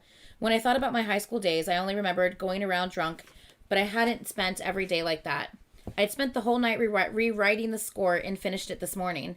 I changed the connecting parts between the melodies with a more polished bass, but left the destructiveness as it was. The same with a sense of aggression and irascibility? Irascibility? What's irascibility? I've never seen that word, unless it's misspelled. How do you spell it? Irascibility. Irascibility? Having or showing a tendency to be easily angered. Aggression and irascibility. Okay. Well, look at that. I learned a new word, guys. You learn something new every day. I am never going to remember how to spell that word. Irascibility. Got it. Okay, so the same with the sense of aggression and irascibility. That was how we'd been, aggressive and irascible. I named the piece We Can Laugh When We're Together. Okay, so same day, we're on V. I woke up, startled. I felt chilled with my heart pounding. What had gotten me all riled up? I looked around, but nothing changed in Mokran Apartment 104. My dirty old shack. I thought I'd take it easy for a bit, but ended up dozing off.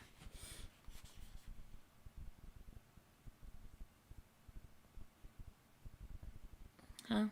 No. We watched the game trailer. Mm-hmm. I want to know how he knew it.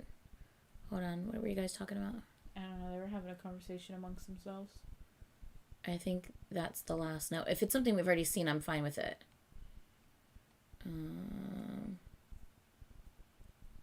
Is that a spoiler? Someone said, is that a spoiler? But if it's in the game trailer, it shouldn't be a spoiler, right? We've already seen the game trailer.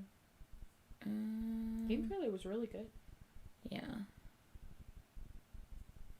Yeah, I don't know. That's okay. Whatever. No big deal. So this book's kind of like a diary. Kind of. It's written. It's like it kind of just breaks it down per person in the day. And then when it says year, it's talking about the year of how old Jin was during that year, so you can get a time frame on like when everything's happening. So everything's based on Jin's age, so you can kind of work out the ages of what everyone was at the time. But it's kind of in diary form, I guess, but it skips from person to person. And sometimes it actually skips from this year to that year to this year. Like book 1 was all over the place really as far as the years were. It wasn't like in a particular order. It was very confusing. This one is pretty much this is all Jin 22 years of age, and it all is going in order so far. Which is actually really nice. And it's stressing me out. Yeah. Okay, so we're on V, like I said. What time was it? How long had I been lying in the sunlight coming through the window? When I stood up, my back was drenched with sweat. I gulped down a cup of water. I felt better as the lukewarm water went down through my system. I looked at my phone. I had a new text from Jin. It came with a couple pictures from our high school days. Suga sitting by the piano with JK. Hobie and Jimin with whipped cream on their faces, RM reading a book by the window, and me laughing my head off in front of the camera. And below the pictures it said, "Did this really happen?" I expanded the pictures. Had they really happened? I remembered them clear as day. None of us would have forgotten them. Not because those moments in the pictures were special. Back in school we had too many of those days to even count. Every day was like that in the pictures. It wasn't a matter of remembering them or not. I thought about what Jin meant. After JK's messed up party was over, I had left a text in our chat room. "Jin, if you ever need us, just let us know." RM asked me later, "Do you think he will?" And I said, "I want to believe in him, because believing in something which is hard to believe in is really believing." The text Jin had sent, asking whether the pictures had really happened, was his answer to my text. He had begun to trust me. He had begun to trust me. He took the first steps to admitting that he was losing his memories and needed help. And I knew exactly what to do. I'd said I wanted to help him, but I had no plans, and I didn't know what I could do. But Jin gave me the answer. I had to bring back the space, the times, and the emotions in the pictures. We had to go to RM's container, the railway by Songju Station, and the shore and the school. I clicked on our chat room. It was time for us to meet. Hallelujah, let's do this. Let's all meet up again. Sorry, what? Oh, yes, thank you. Can I have 2 Dums? Yeah. My stomach is like, I love how my bookmark is it's an EXO photo card. My bookmark is totally an EXO photo card. That's so funny. I have to pee as well. Maybe you should go. Why don't we take a little potty break? Let's everyone have a potty break. Let's take a potty break since she has to go potty and take some Tums. Yes. My stomach is making noises. That's every day. Oh my god, it's so bad at work. Sometimes it'll be so quiet around like 6 and 7. And I'll be just sitting up there with one other person and then my stomach will make a noise and I'll look at them and they'll look at me and I'm like, don't worry about me. Like, just, it's a thing. It's a thing. Okay. Oh my god, my fucking chair. Okay, go pee so we can continue this. Do you see the shape that it's in? Do you see the shape of my pillow? I don't think they can really see it. Just trust me that it's very misshapen. He's just like, he'll be okay. Yeah. Go pee. I gotta pee for a second. You have to pee for a second. I know. Go pee. Let me get some water. But can you also get me water on your way back, please? Thanks. Yes, Catherine, the railroad. Railroad. Yeah. Hurry up. We're waiting on you. Don't rush me. Next up is Jimin. The burrito is coming. I don't know if a burrito is coming. Oh no, it's super short chapter. God damn it. Is there more of Jimin coming up? Are we going to find anything out about Jimin? Because, ooh, the next chapter is called The Reason Why Fireworks Are Beautiful. Ooh. I have, the Tae and the Yoongi pillows. And then I have a separate one of Jimin, but it's from the, Idol MV.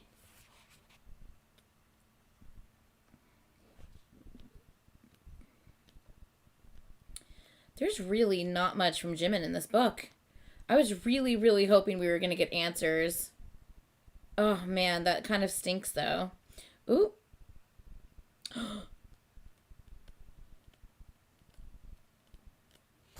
There's like a 4-pager with Jimin coming up. But it's in like 60 pages. There's like 4. There's... How many pages is this? 1, 2, 3, 4, 5, 6, 7, 8, 9, 10.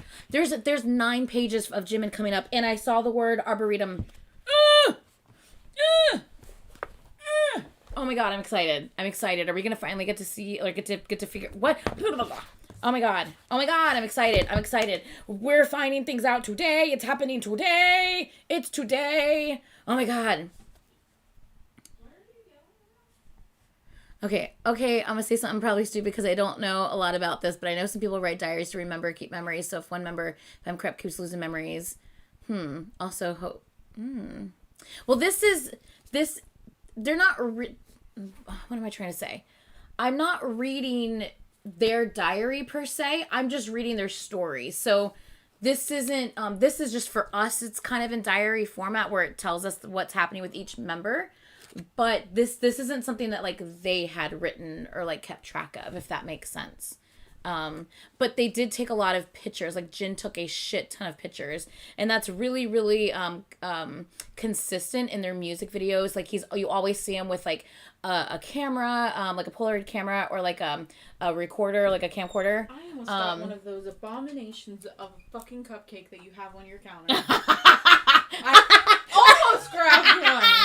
I have Girl Scout Thin Mint cupcakes on my counter, which is chocolate and mint. It's mint choco, as Aram likes to call it. And she almost ate one. Oh my god. I almost got one out of the thing because I saw they were chocolate. And I was like, ooh, I want chocolate. It literally says Girl Scout Thin Mint on the top. But I didn't. All I saw because I was getting water, and I was like, oh, she has a tiny cupcake. I'm like, that's great because I just want something that's tiny and like chocolate. And then I walked over and I read it and I was like, ugh. No. You had if. It would make sense that you would think that, considering this is how the format in which the books are written. But we're just reading the story in that manner, but not that they have written it. You know what I mean? Mint Choco is the best. Yeah. You should have brought me one. Damn. I didn't want to touch it. I didn't want to touch it. Really? Is this really happening? Yeah. You are absolutely ridiculous. Hella. I'm being that ridiculous. Okay. All right. Let's do this. Let's continue. Yes, it's written in diary form, but the characters do not actually write the diaries. It's just to identify what perspective each section is. Why couldn't I have said that? That's so much better than what I was trying to explain. But yeah, I think it just helps. It helps keep track of what's going on. You know what I mean? Mm-hmm. Okay. There's 9 pages of Jimin coming up in about 60 pages. I told you that the last time we read it. That's when I figured we would figure it out about the Arboretum. I do not remember that. That's what happens when you don't All right, listen to me. the mint chocolate slander. I know, right? Ugh. I don't care if RM disagrees. As he should. Look, that's why he's her bias and not my bias. Just saying. Both my biases are neutral to the mint choco. They can take it or leave it. They're good with either. And I'm okay with that. Okay, let's continue. And then my wrecker likes mint choco, so... Okay, Kelly, calm down. Oh my god, shoes. Okay, Jimin, same day. Where is everyone? I got the text from V in our classroom, in our chat room, while I was in class at Hagwon. I put down my pen and held the phone with both hands. The text was read by everyone in no time. Maybe we had all been waiting for this moment. Soon, Jin will reach out to us. When he does, I'll text everyone for all of us to meet. When V had sent us this text, I half believed and half doubted. I wondered if that day would ever come, but I nodded, hoping it would. We all did.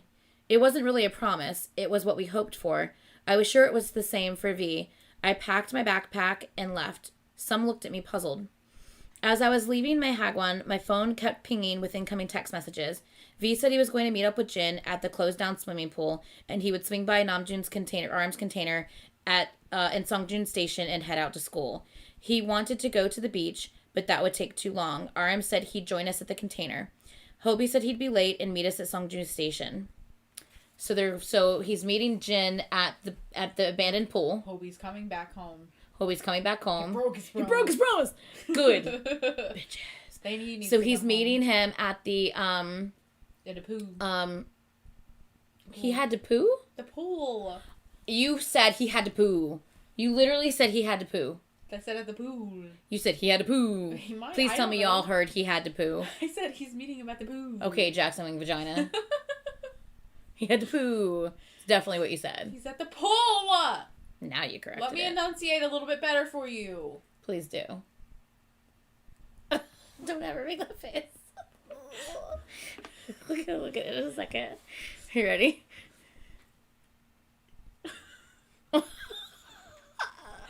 Okay. I heard he had to poo. I heard it too. I don't know. That's a long train ride. You know what? He might have to go. I don't know. Everyone poos.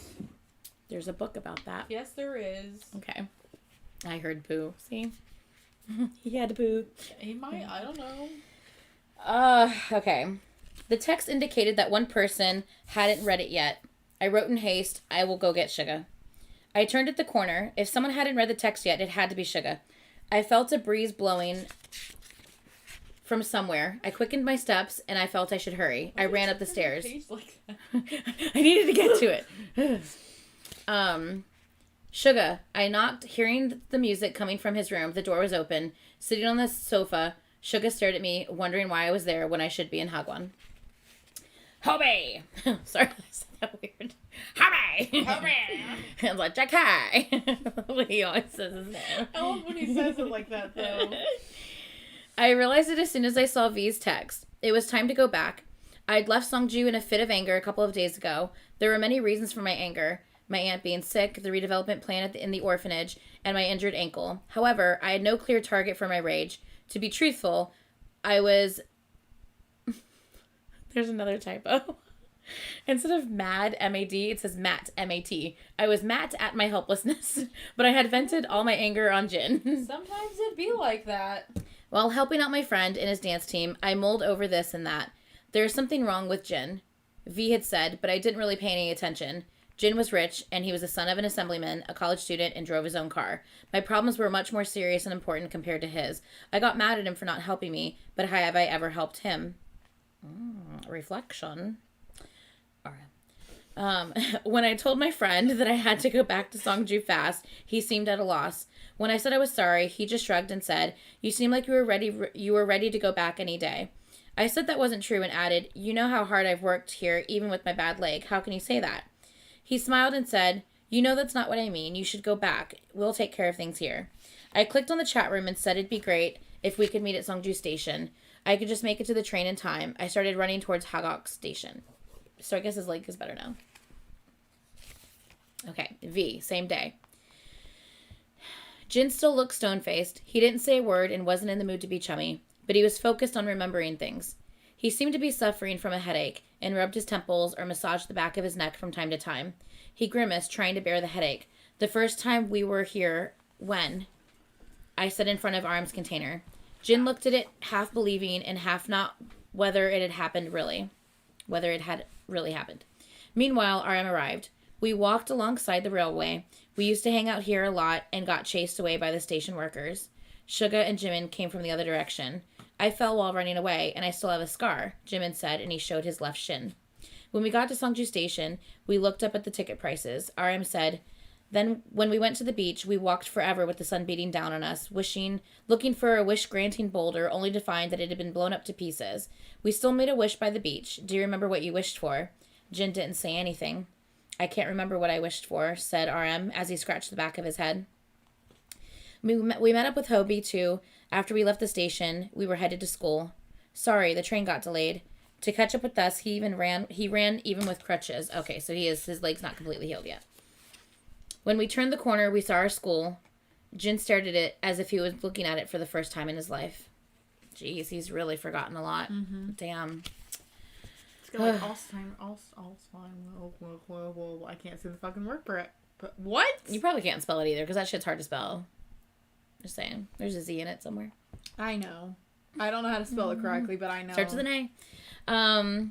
Same day. But yes, it's JK. Like he has the word I can't pronounce for some reason. To me, it's just like he has amnesia. Mm-hmm. Because it's not that I think he's going to end up remembering them. So to me, it's not like Alzheimer's.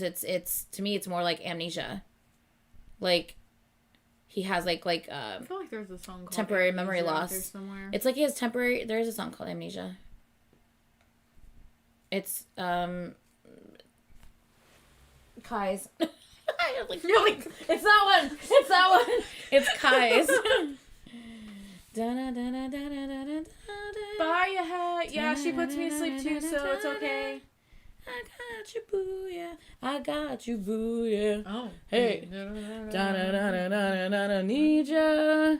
Da-da-da-da-da-da-da, need ya. I can't remember anything before ya. Can't remember anything before ya.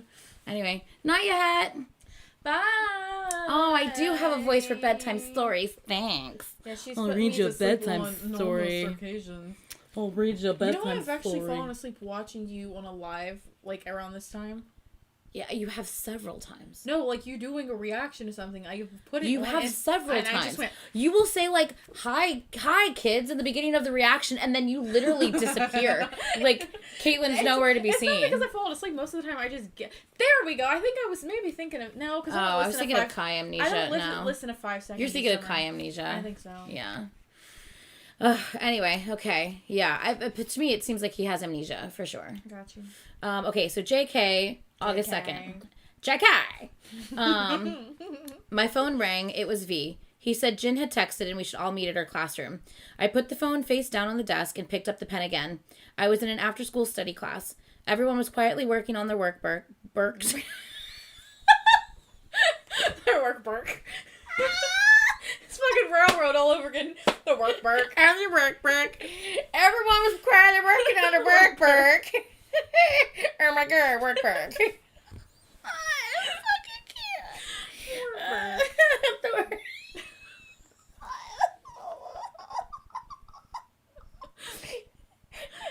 What kind of workbook were they working on? They were working on the workbook. Oh, I can't. Oh, gosh. When can I ever English? She partly English.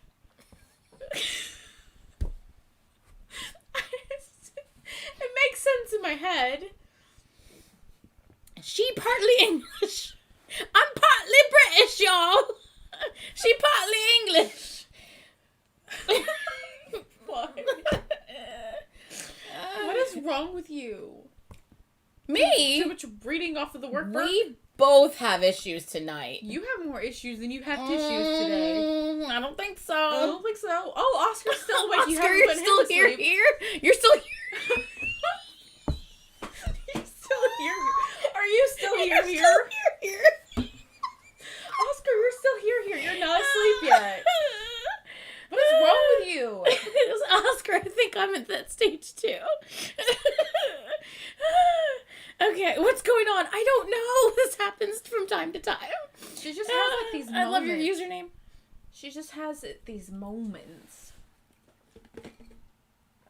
You do too. You have more moments than I do, I think. Honestly, look, I need to open up lately. I will spill this accidentally on you on purpose. Go ahead. Do it. Go ahead. Do it. Oh. I'm talking to my boyfriend on the phone. He's like, what in God's name are you listening to? That's hilarious. Hilarious. Ma. Hilarious. It's hilarious. Hilarious. What's wrong with us? Get it together. You get it together. Oh, what's wrong way? Stupid. I love this chapstick. Is that the one that makes your lips nice and cool? Mm-hmm. Cool. It's mint. I'm surprised you're okay with it. But it's lovely. It's a lovely mint. Honey, you want a mint?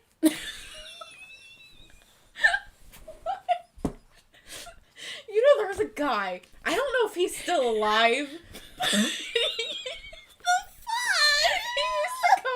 Into the gym every fucking day, and he'd be like, "You want a mint?" And he would pull. You want a mint? He would pull. Is it the red and white one? Yes. That's what this is like. Yes. He would pull a bag of mints out of his pocket and be like, "Here's a mint." Was there like pocket lint with he would it? keep them. No, he would keep Honey, them, you want a mint? He would keep them in like a Ziploc bag, and he's like, "I only give them to the girls at the front desk because you guys are marvelous." I only give them to the girls at the front desk. Fucking can't. Your girls are marvelous. I don't know if he's still alive though. I fucking can't. He was nice, but his mints that was weird.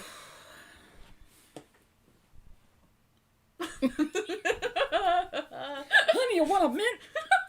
Fucking, what is wrong with me? What is wrong with you? I don't know. You have, like, your headband. You just now saw my headband? I did.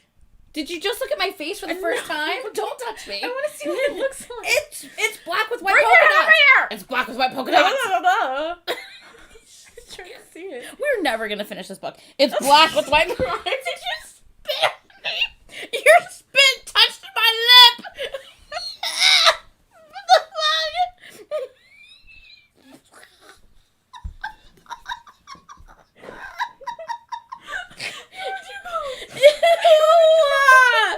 Ew! I was just trying to see. Shit, we might as well just kiss. There you go. Ow!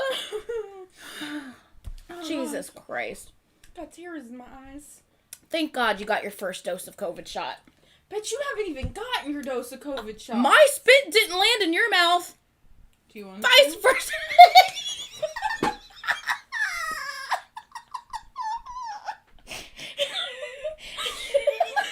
I fucking can't. I need to reapply. I thought I had more water. You have a whole other one from last Saturday. Sitting there. Last Saturday? I didn't open that last Saturday. You did. Mm-hmm. Uh-huh. You're telling me you went through the whole live with no water last Saturday? I don't think so. Excuse me. Ich don't think so. I don't think so. I don't think so. Doesn't smell weird. It's only been there since last Saturday. Did you get water on your hair? nose? Well, There's your hair is also all over my desk. Thank you. There's a tiny hair. Okay, shitballs. Let's continue. Okay, we are at, oh my God, last night live.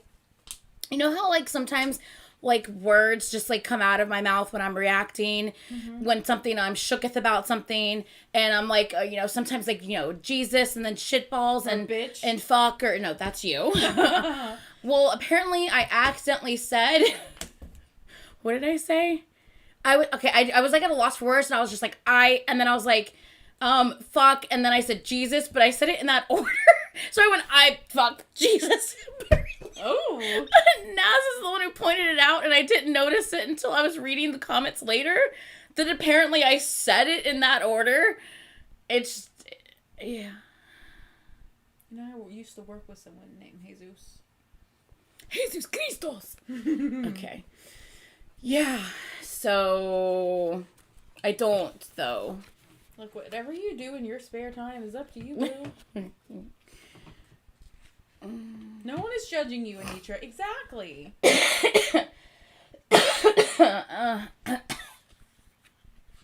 Okay. Let's go.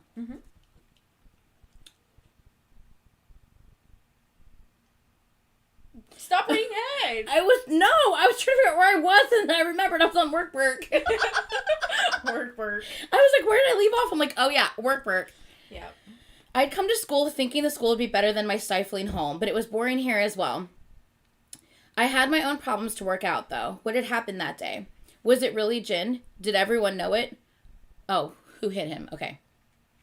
What I thought to be completely preposterous suspicions were becoming real. The dent on Jin's car bumper and the lies my friends told me. Thinking about these, my head... What? Thinking about these, my head, I blackened a notebook page with the pen. Not crazy. Why do you have a hairy chest? My hair went down my shirt. It scared me. Thinking about these, my head, I blackened a notebook page with a pen. Okay. I think it's more like having these thoughts in my head. I wrote them down on paper. I think so. Having these thoughts in my head, I wrote them down on paper. We're going to change it to that. What's wrong with him? Who cares? Don't talk to him. I heard the other kids whispering. It had bothered me at first, but I soon became immune to it, and I didn't care. When I happened to turn my eyes to the window, I saw my friends coming past the gate. They were dark silhouettes, but I knew right away. RM was in front, followed by Jimin, V, Suga, and Jin. They knew what kind of person Jin was, but they lied to me, and were in it together. Oh, no, because he's been kind of kept out of it because he's been in the hospital the whole time, and they don't want to stress him out. So he doesn't know anything going on. Now he thinks that they've all betrayed him. Oh, no. I am finishing this book tonight. It's happening. We're going to find out what's happening in the burrito. I need to know what happens to the burrito. That's all I need, really. Yeah. I need closure. I pressed my pen to the notebook. The page became so black that there were no spots of white anywhere. He's like, okay. Jin, the next day. So this must be like the next day because technically it's like so late at night, I'm assuming. I don't know. We opened the door to the classroom, turned storage room, and walked in. It was a summer day, and the air in the classroom, still hot from the afternoon sun, was mixed with dust and the smell of mildew. Suddenly, memories flooded back. The principal's shiny shoes, the expression on Arm's face as he stood outside the classroom, and how I ignored Hobie on the day before our vacation and left school hurriedly. The throbbing headache came back, and I shuddered, feeling chilled. Complicated emotions, which I couldn't describe as either frustration or fear, overwhelmed me. While I visited... Can you not keep opening and closing the stapler? That sound of metal is not great to hear. I'm hiccuping. Thanks. You're welcome, Mom. Just play with your pillow. I don't want to. You're now He's lumpy because you made him lumpy. Get your cube, Tata. I'll fall asleep. No, you won't. Just hold it. Don't lay on it. Just hold it. Cube Tata is meant for laying on. Jesus fucking Christ, I can't. When I visited the places in the pictures with V, I struggled the whole time with a headache. I had suffered from a headache during this entire time loop. When I was reminded of something, a headache came first. It was clear physical and it was a clear physical and mental signal. Don't remember anything. When I walked to the middle of the classroom, the headache became worse. It was as if the cells in my brain were being shredded to pieces. Things became blurred, and there was a ringing in my ears. I had to get out.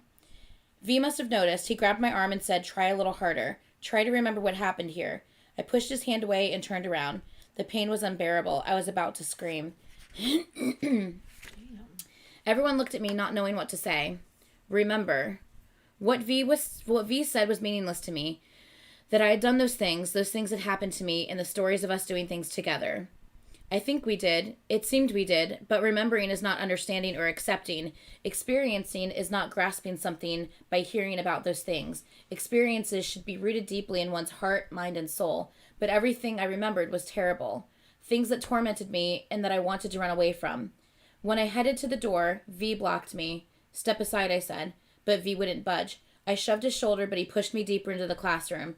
In no time, we got into a physical fight. But we were both exhausted. Throwing a punch and blocking it felt heavy and slow, as if we were fighting inside a hot, glutinous liquid. My leg became entangled with V's. I thought we would crash into the wall as I lost my balance and reeled. I didn't know what happened next. Because of the thick dust, I couldn't open my eyes or breathe. I coughed nonstop. Are you okay? Hearing that, I realized I'd keeled over. I got up and saw that the seemingly solid wall had crumbled down. Finally! Yeah. They're finally going to find that space. Mm-hmm. Maybe that's going to be the key to not having headaches anymore. Possibly. And unlocking his memories. There was a space beyond the crumpled wall. No one moved. What? We spent so much time here but never knew. Someone whispered. We'd never imagined something would be hidden beyond the wall. What is that? When the dust settled, we saw a cabinet. Namjoon opened it. I stepped closer, and there was a notebook inside the cabinet. RM grabbed it and opened the cover page. I gasped. There was an unexpected name on the first page of the old notebook. Kim Chung-joon, my dad. When RM was about to turn to the next page, I whisked it from his hands. RM was surprised, but I didn't care. I turned the pages. The pages in the old notebook turned as if they would crumble to dust. Written in my dad's handwriting, the notebook was his diary of the things he and his friends had done back in high school. It wasn't a record of their daily life. Sometimes it skipped a month, and there were pages too smudged with what looked like blood to be legible. I turned one page at a time. The story stopped and continued again, but I couldn't believe what I was reading. I stopped and recalled my dad's face. Had this really happened to my dad too? Did all this really happen? According to the notebook, my dad had gone through what was happening to me. Like me, he made mistakes and blundered, and he tried to undo them over and over again. Mm-hmm. This is what we were thinking. Mm-hmm. But he failed. The notebook was the record of his failures. After making the deal to save his friends, he was in time loops. He tried to find the map of the soul, but he failed and he gave up. Right. He forgot about it and went into denial and betrayal and betrayed his friends. This is why his dad is such an asshole and so stone cold. Which is basically how Jin is turning out. Mm. On the last page, there was nothing but a huge blot of ink. I couldn't tell what happened, but the next page was also smeared with the ink blot, and the next, until the very last page of the notebook, as if to demonstrate my dad's failures. I looked around me. I had no idea how much time had passed, and all my senses were dull. The breeze through the window felt cool, seen as it was the darkest hour of the day right before the sunrise. RM and my other friends were asleep here and there. I looked up at the wall. I remembered seeing my dad's name around here. And below it, it said, everything started from here. When I was about to close the notebook, I felt a sense of electric current at my fingertips. I could vaguely make out the letters under the ink blot on the pages. I saw the hazy dawn outside of the window. The sun would be up soon, but that didn't mean the night had come to its end. It was the time which was neither night or morning. Under the light intertwined with darkness, the letters between the lines smudges with the ink became faintly legible. The notebook recorded more than just memories. On the letters and the spaces in between were records of what my dad forgot and decided to forget. Okay. The colors of the letters vanished, but like the remaining imprints, the countless hours my dad had experienced, the terrors, the unsurmountable despair, and the faint hope must have whirled around his fingers as he wrote down each letter. The deflected map of my dad's soul was captured in the notebook. I closed the notebook with my eyes moist. I stayed still for a long time, for a long while, until I lifted my head up.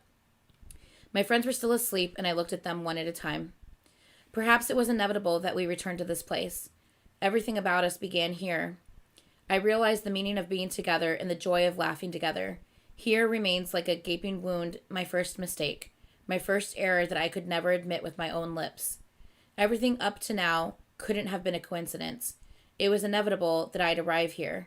Only then could I discover my errors and mistakes and the meaning of the pain and anguish thus caused.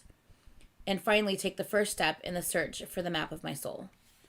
So is he saying that his first mistake was betraying his friends with the earpiece and basically telling on them to the principal, which is what got Suga expelled?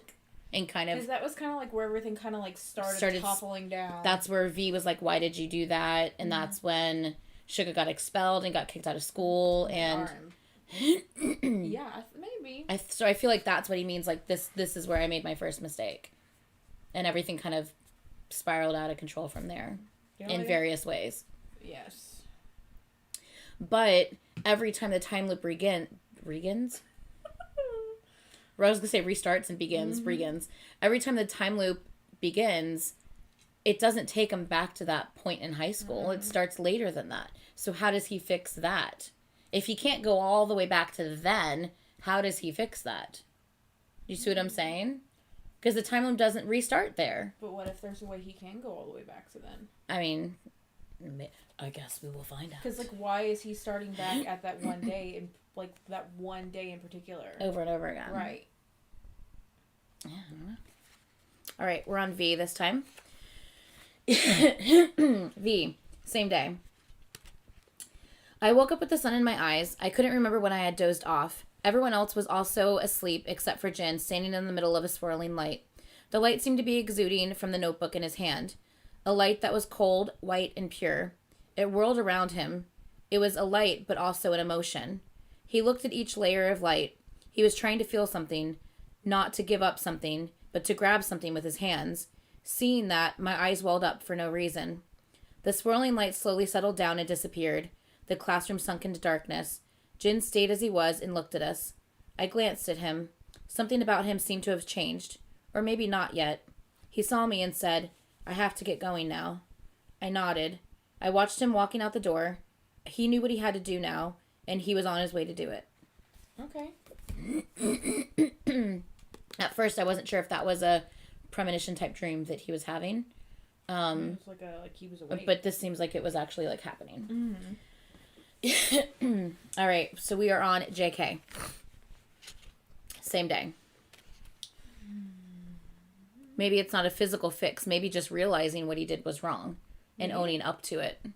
Maybe. True story. That's a very because you know how like they always say like you have to. Okay, so persona, ego, shadow, all of that stuff. Like maybe that moment was one of his shadows, and he has to accept the mistake that he did in order to become one with himself. Possibly, because if you put up those barriers and you try to block out things that you've done in your past that you won't grow from it, you won't learn from it. Yeah. Refuse to accept that happened that you've done, you can't move on from it. Yeah.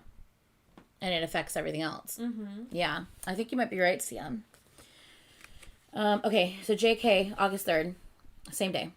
I woke up to find my friends asleep. RM was asleep with his backpack on, and Suga and Hobie were asleep, sitting against the wall with their heads together.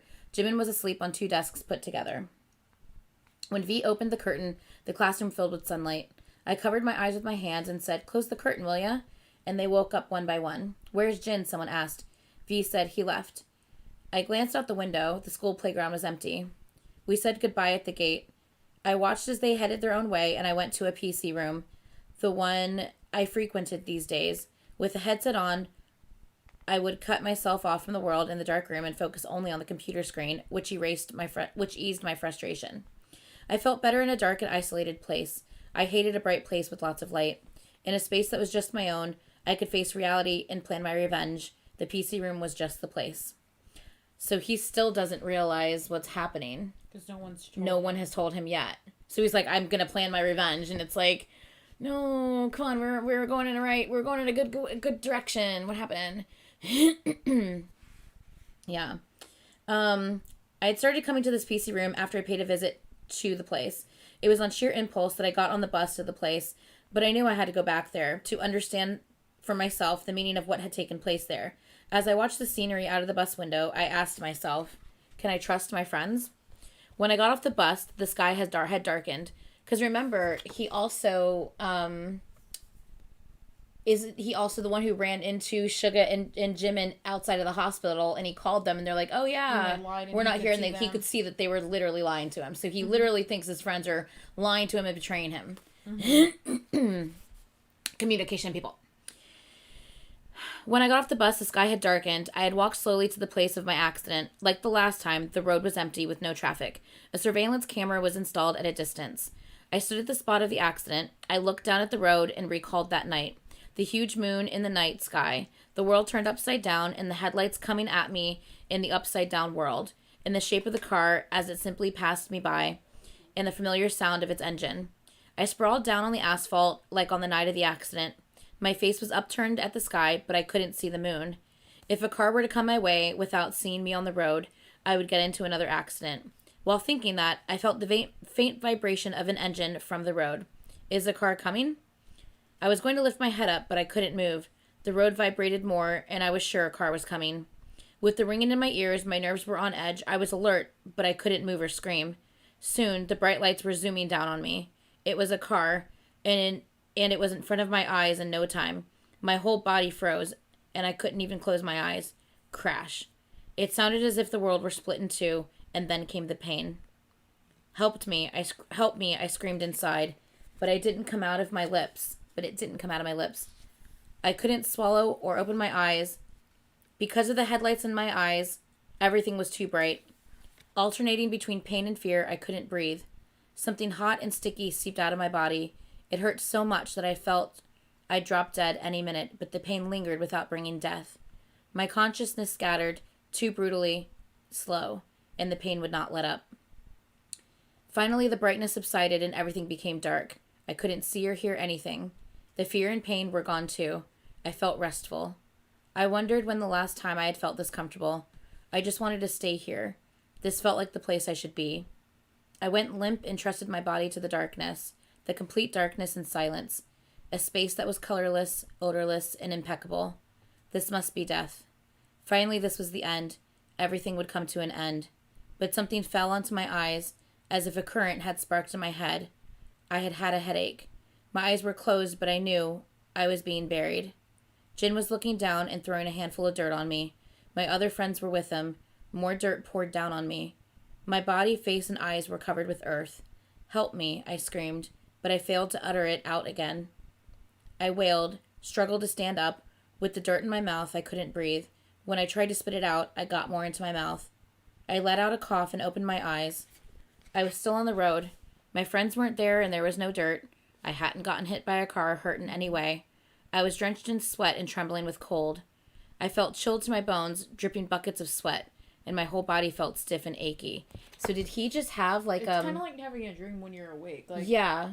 He basically had a nightmare while he was still awake, conscious in a way. Holy shit, Jesus Christ! Because it literally seems like that was happening. It's almost like a daydream. Like you're daydreaming, but instead it's more of a nightmare than a daydream. What also reminded me of what are those called? Those they're a certain kind of nightmare where like you literally can't wake up from it. Like it's like you feel trapped in your body and you can't move. Night terror. Oh, yeah. Yeah, it kind of reminded me of like a night terror because it's like he's trying to wake up, he's trying to get up, and like he him can't. Telling his body he can't he scream. Needs to move, but he knows he can't. Yeah, and then basically is the whole like that whole thing happening, that whole thing he's experiencing with his friends basically burying him and like him dying. Is that like a like, because I know V's typically the one who like sees like premonitions, but it can JK as well. Is that like something that like was gonna happen one day or would have happened in one of the loops? Like maybe because like he's envisioning himself getting hit by a car and then him dying, which did happen. Right. Well, I think he jumped off. He jumped off a building, but he could have died when Jin hit him. Yeah. So maybe he's seeing something that could have happened but didn't because of a decision that was made to not severely injure him when he got hit initially. Yeah, maybe. I don't know. Okay. Let me continue. When I lifted my head, I saw the world turned upside down, just like that night. The road was above me, and the night sky below me. The huge car that had run over me, the solid pain, the screams, despair, and fear. The things I saw and felt that night pierced through my heart. What should I trust? What I had seen just now. Was it the truth of that night, or was it just a false illusion? As I was getting up, someone said, "What's the problem? Believe what you see." I thought of my friends. They looked at me with the undecipherable expression. It changed into a horrible expression, and then they sneered, as if they were enjoying a secret that they had kept from me.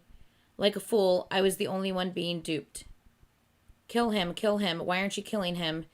I snapped out of it, hearing someone yelling. The monitor had a shooting game on it. From the headset, someone on my team was yelling because an enemy had showed up. Shoot, shoot now. I grabbed the mouse and started shooting at the enemy like crazy. The character was knocked down dead, like an inflatable toy with its air pumped out. With my mouse, I roamed the game map. The railway ran in the middle of it. There were containers along the railway, just like the container village by Songju Station. Where is he? The game trailer, wasn't it? I feel like we've seen something similar to this in one of the tunes. Him playing the game? No, a scene like that. Well, this scene has been described in a ton of moments. I feel like the railway and the containers. Yeah, this has been described. I mean, like him playing the game. I don't remember seeing him playing the game in anything. I don't know. I mean, he plays a game. He plays games like that in real life, right. But yeah. Okay. Where is he? Kill him and kill that guy too. Hurry up. I pressed the keyboard to pick up a different weapon and a machine gun. When I did, an enemy with the black bandana appeared at a distance, and I was aiming at him. I felt as if I knew the guy, and I got him with one shot. And I aimed and shot at the other enemies. Park, Jimin, right. Hobie. Wasn't that in the game trailer? I swear we've seen something just like this. Where he's shooting his friends? Where he's shooting someone in the game, but it looks like his friends. Did we not read something like this or hear something like this before? I swear I've heard this before. Did we read something? Because there's moments in this book where they were clearly repeating stuff that they'd done before, like Hobie with the dance troupe. Did we read something like this in the book? Did we read something like this in a previous? It was in one of the notes from the album. Oh, that's why. Okay. I'm like, I swear we've because remember we read the bits and pieces of the notes. We did read bits and pieces of the notes. I know. Thank you, because I did not remember. Thank you for that. Okay. Cool. Thank you guys. I was like, I don't remember this. I don't know what you're talking about. I had no idea why their names dropped out of my mouth. I sneered. Come to think of it, those guys on the screen looked like them. No, those guys were them. I shot down one enemy, one friend at a time, and soon I saw RM crawling out of his container. I shot him down, and I fired at V's head as he was running along the railway. I glanced down at him without any feelings. But someone from a distance shot me in the shoulder, and when I changed the view with my mouse, I saw Jin with a gun. Immediately, I was boiling up with hostility. I hid behind a wooden crate. From the headset, I heard a team member say, "I'll take him down." I cut him off. "No, I will do it." I stood up and aimed at Jin. He keeled over to the right. Suga jumped out behind him and ran towards me. I had no bullets left. Stone-faced, Suga pulled the trigger. I jumped to the side, but got hit twice. My life gauge took a serious dip, and the monitor changed to red. I threw away the machine gun and pulled out a revolver and killed Suga with one shot to his head. He fell limp and dead on the ground. Win showed up on the monitor. The team member roared on the headset and said, "Fantastic, you're really good." Jesus. Where are we now? We're on the last chapter, right? We're on the section that's called The Reason Why Fireworks Are Beautiful. This is the last thing before the epilogue. So. Oh God, it's making me fucking nervous. Oh, you almost just stepped on my foot. I'm sorry. I feel like I have anxiety with the rest of this book. It's too short. There's not enough pages left to answer the questions in which we're having. The Reason Why Fireworks Are Beautiful, page 236. We are on Jin. Same day. I came back home. The pictures were still strewn on the floor. I picked them up one by one. Suga and JK sitting on a stool and playing the piano. RM sitting by the window, and Hobie and Jimin dancing and horsing around. I still had the throbbing headache, but I knew. The pain was evidence that what I was looking at and trying to remember were very important to me. I spread open the map of my dad's soul. If it was indeed the map of his soul, then what would the map of my soul be? My errors and mistakes, the choices I'd made and I had not made, and the things that changed because of them. The map of my soul would have all of that in it. Suddenly, the people in the pictures seemed to be moving. I thought I had heard Hobie and Jimin laughing and JK turning to look at me, and I heard Suga playing the piano. RM and V running at the beach and laughing. All those moments in the pictures were lifted up in the air and were replaying like a video. The music was playing, they burst into laughter, and the sun was pouring down. The moments overlapped with each other. The pictures were merged, and something unknown unraveled from my heart and spilled out. It rode in my veins and fanned out to every corner of my body. Something that was clogging up my head crumpled down, and memories poured out like fireworks. Once released, the memories whirled around, bewildering and baffling. The whole room shone bright with whirling memories that were sad, wistful, heartbreaking, and joyous. I couldn't believe it as I stared at them. How could I have forgotten them? And I realized something was exuding light from my pocket. I took it out, and it was a Polaroid picture. A picture with clear, crumpled lines. I thought I could hear JK's voice. Let's take a picture here. I turned and saw the beach. All my friends were running to my car. Each got to a place and took a pose. Click. I pressed the shutter. No, that was not it. We had taken a picture there countless times, but I had pressed the camera shutter only during the last time loop. This was the first loop ever for the 6 of them to be in the picture without me. Before then, I had used the timer and we had all been in the picture, which explains why there's a picture with him and why there's a picture without him. Next, the moments that were whirling around the room disappeared and the scene in the Polaroid picture unfolded in front of my eyes. The sea breeze was blowing. It was hot and my neck was sticky with sweat. The sand in my shoes felt prickly. Jin, hurry up. RM motioned to me. Hurry, run, said V. I set the timer and ran to them. My feet sank deep into the sand. Just as I was able to turn, I heard the camera shutter click. Someone laughed. There was no reason to be laughing, but we still laughed. Pointing to one another and not knowing what was so funny, we roared and rolled on the sand. We laughed ourselves silly. When I came out of it, I was still in the room. The memories I saw had disappeared. I was alone with the pictures scattered about in the room. I looked down at the Polaroid picture in my hand. The scene in the picture was slowly changing. There was me standing next to my friends in front of the car by the beach. I suddenly remembered what the cat had said. There will be a price to pay. This was the price. Having the happiest memories disappear from me and forgetting the precious people around me. I realized what kind of horrible contract I had signed up for. The wind was blowing from the window. I looked around me. I had no idea how much time had passed. The sun was up with not a cloud in the sky. It was morning, a new day. The wind coming from the window circulated in the room, which had started to get hot. The fresh new air hovered around me. Do you think you can straighten out the errors and make mistakes? Do you think you can straighten out the errors and mistakes and save all of you? I was finally able to answer that question, and now I knew why I was back in the loop again, when I had thought I was done with it. The question itself was wrong. I didn't have to save us. I didn't have to straighten out all the errors and mistakes either. What I had to do was to accept all of my errors and mistakes as a part of myself. The one and only person I couldn't save was me, and I had to forgive, accept, and love myself. That was the only answer. The wind slowed down and then dissipated, and I realized all the pain had come to an end. So we were right. Love yourself. We were... Why are you like this? So we were right. So yes. The consequence of was losing the memories, but he had to gain those memories back in order to realize his mistakes, accept his errors, accept his mistakes, accept himself, love himself. Yes. See, y'all need to listen to RM. Yeah. I need you to stop. Jesus. Oh, okay. We that's not the end. You would think that'd be the end of the book, and it'd be like crack. You know, like, you know what I mean? Like, oh, it's gonna start. Don't say that because it might crack at the end. But that means now he knows and he can actually make it all better.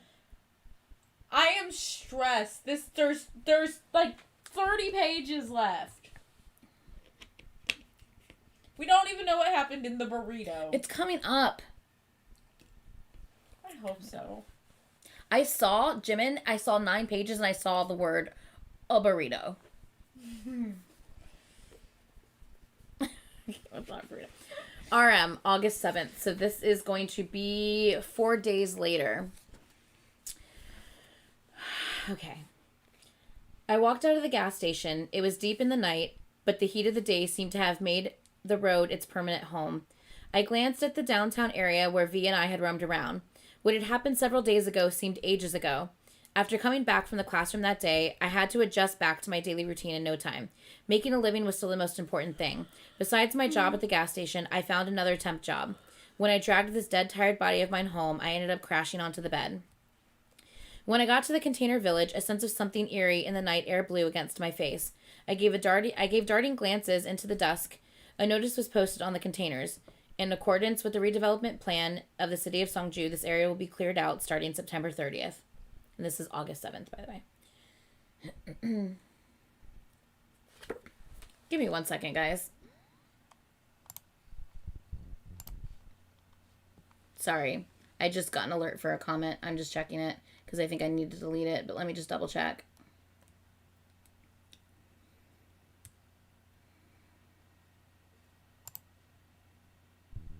Might be on your phone. Sometimes they don't go through on our how to review. Which is stupid. If it's on your phone on how to review, it should be on the desktop for how to review.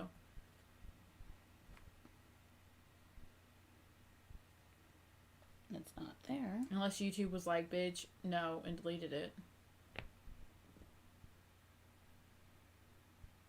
YouTube might have deleted it. Or they might. I don't have anything deleted on my phone. Still. All I know is that it starts out... Hold on, I might be able to see it more here. Give me 1 second. Sorry, just give me a second, guys. It starts out saying, this grown-ass white woman. So I'm like, give me just 2 seconds. Oh, yeah, it was deleted. They deleted it. This grown-ass white woman in all caps always loved linking Baekhyun's songs to that egg yole. They're literally talking about Chanyeol. They're so stupid. Did they actually even listen to my whole thing? Because I literally, I accidentally let the word Chanbek slip in my reaction, which I didn't mean to. I meant to just say Chanyeol, but I said Chanbek, but regardless. But I literally was like, I did not mean to say that. And then I also said, by the way, it doesn't, we don't have to agree on that. We don't have to agree on the same thing. But bottom line is, he deserves his own privacy regardless of who he's dating. And I literally said that I was like, it doesn't matter if you think he's dating who I think he's dating or not. Whatever clapped cheeks are getting clapped. Yeah, it doesn't matter. So, but then this grown ass white woman, all in all caps. I'm like, yes, I am a grown ass white woman. Thank you.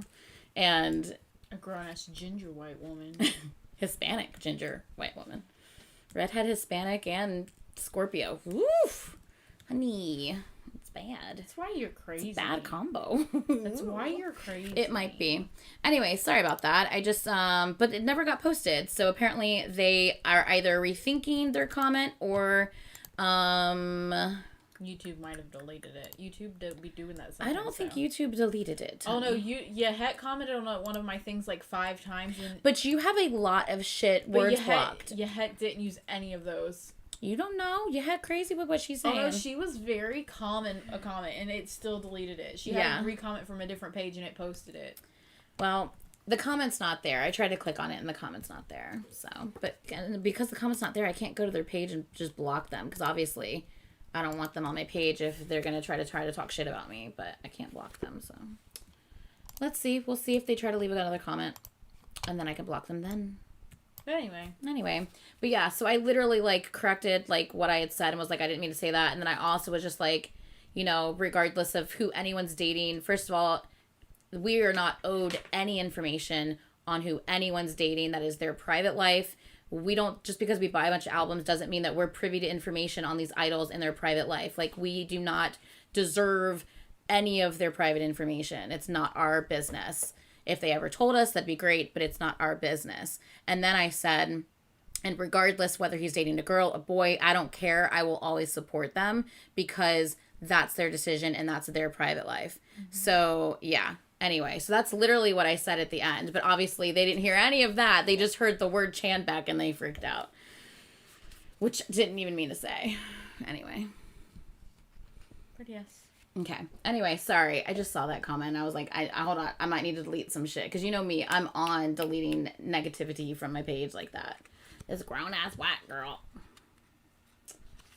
Why you gotta say it in all caps like that? This grown-ass white woman. Why do you have to say it in all caps like that? You know you're a grown-ass I know I'm a grown-ass white woman.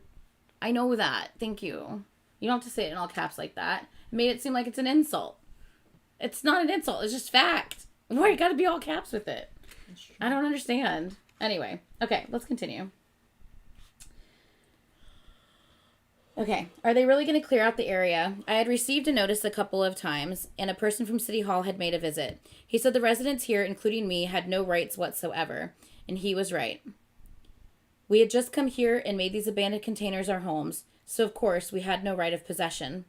Are they really going to do what they say they'll do? A man who lived at one of the last containers shoved the notice in my face and asked, I don't know, but seeing how things are now, I don't think they're bluffing. He glanced at the notice from top to bottom and ripped it into pieces. How can they do this when they know people live here? I'll see if they will carry this out, if they do it.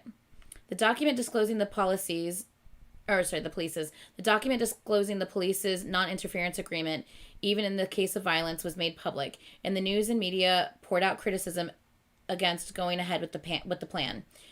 There were protests against Kim Jong-un and the mayor of Songju. Some residences in the village thought things were not so hopeless, but I wondered if the media would really protect us. There were people who would benefit from the redevelopment for sure, and they had their justifications. The world did not side with the powerless have-nots. The world did not side with the powerless have-nots whose only meaning of fighting was to kick and to scream.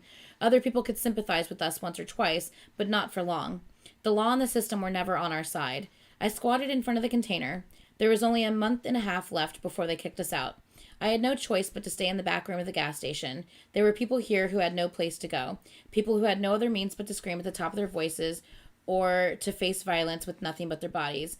People who had no best alternative, not even a worse alternative, and I thought of Wu Chang. I took out my phone. I opened a text message from Jin a couple of days ago. RM, I'm sorry and thank you. We'll talk later. I'll call you. Okay. Okay, so we got an apology and a message from Jin. Okay. So Jin, same day. After I got my memories back, I felt wretched. The fact that I had lost my memories wasn't the whole problem. I couldn't stand what I had done during the last loop. I attended the redevelopment plan meetings several times. I knew everything about it, what they were planning to do, what problems they were expecting. Among my dad's documents, I even saw the current residents' statuses with the red circle around Namjoon's name. I was an accomplice and a willing participant in the plan to drive Namjoon to his death. Just keep on watching.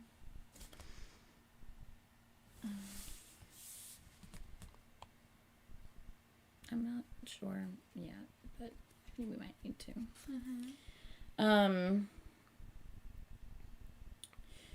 This accomplice felt foreign, as if he were not me, like a hollow shell that mimicked me. It was a vicious and vile, selfish and stone-hearted, without any human warmth. I wanted to claim that he was not me. Nothing was done out of my will, and the blame should go to that hollow shell. But he had my face on him, and my body, the one who committed all the mistakes, was none other than myself. I picked up my dad's diary. If I remembered correctly, he had not liked seeing me hang around with my friends. He called my friends useless and held them in contempt because they did not come from power or privilege. I suddenly had a question. How could my dad do that? The way he thought of my friends was just like him, but according to his diary from the classroom turned storage, he had friends who were so important to him that he tried to save them by turning back time. When he gave up his friends, did he give up his soul as well? And he became that hard-hearted person? My phone is just going off like crazy. I went to the den. I showed him his diary. What is it? Without paying much attention, he took the diary and flipped the pages. Instantly, his face became distorted. He was as still as if he had frozen on the spot. He didn't look at me or the diary. His eyes were glued to it. His hand turned the pages. His expression changed to one of pain. The will to forget and the wish to remember crisscrossed his face. It was impossible to read his expressions. When he met his voters or supporters, he looked trustworthy or modest, but that was one of his many masks. A look of pain was on his face now, and I stared at him in disbelief. You know about the redevelopment plan. Hearing that, he closed the diary. I don't know where you found all this, but it's all in the past. Too much time has passed, and too many things have happened. The expression on his face vanished again. You had friends who were important to you, and you tried many times to save them. I did not utter that out loud. I knew that he would know without me saying it. He knew why I had handed him the diary, but my dad's answer was no. Can you think about it one more time? It's not too late, and you can make this right. I asked him as he was about to leave. He slowly turned back and said, it has nothing to do with me now. But it kind of does. Okay. You know what? I'm tired of Jim's dad. Yeah. It's like, I feel like Jim's dad needs to... Jim? Did I say Jim? Mm-hmm. God damn it. I feel like Jin's dad needs to find his map of the soul, so that way he can stop being an asshole. So that way he can be like a decent person again and like help fix the situation. But I don't know if his dad's too far removed from everything that happened so long ago that I don't know if his dad will be able to do that. I don't think so, honestly. But I don't know though, you know.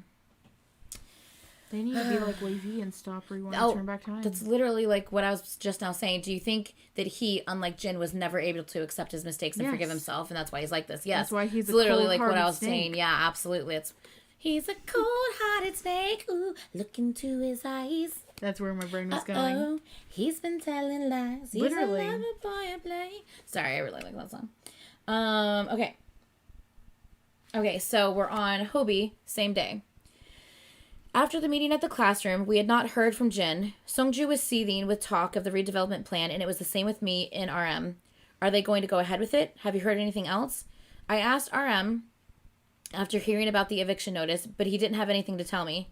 Knowing the state we were in, Suga, V, and Jimin texted us from time to time, beating around the bush and asking if we were doing okay. According to JK's friends who dropped by the burger joint, he practically lived at the PC room, but I thought they got it wrong. The JK I knew would frequent a PC room, but would not get addicted to it. However, I saw him walking to a PC room a couple days later. I wasn't thinking about checking on him. It was the first time seeing him after that day, and I hadn't even gotten a chance to talk to him much when we had met together in that classroom. So yes, they're still not talking to him. No one's connecting with JK, and that is a big problem right now. Mm-hmm. Like, can someone please save JK from the PC room? Does your candle really smell like banana bread? I mean, my ear is ringing. Not like banana bread, but let me smell. Let me take a whiff. It smells kind of like burnt wick, but you can a little. It smells sweet. I mean, kind of, but. Sorry, I have a candle that smells like, but it smells like banana bread. Brian got it for me. Okay.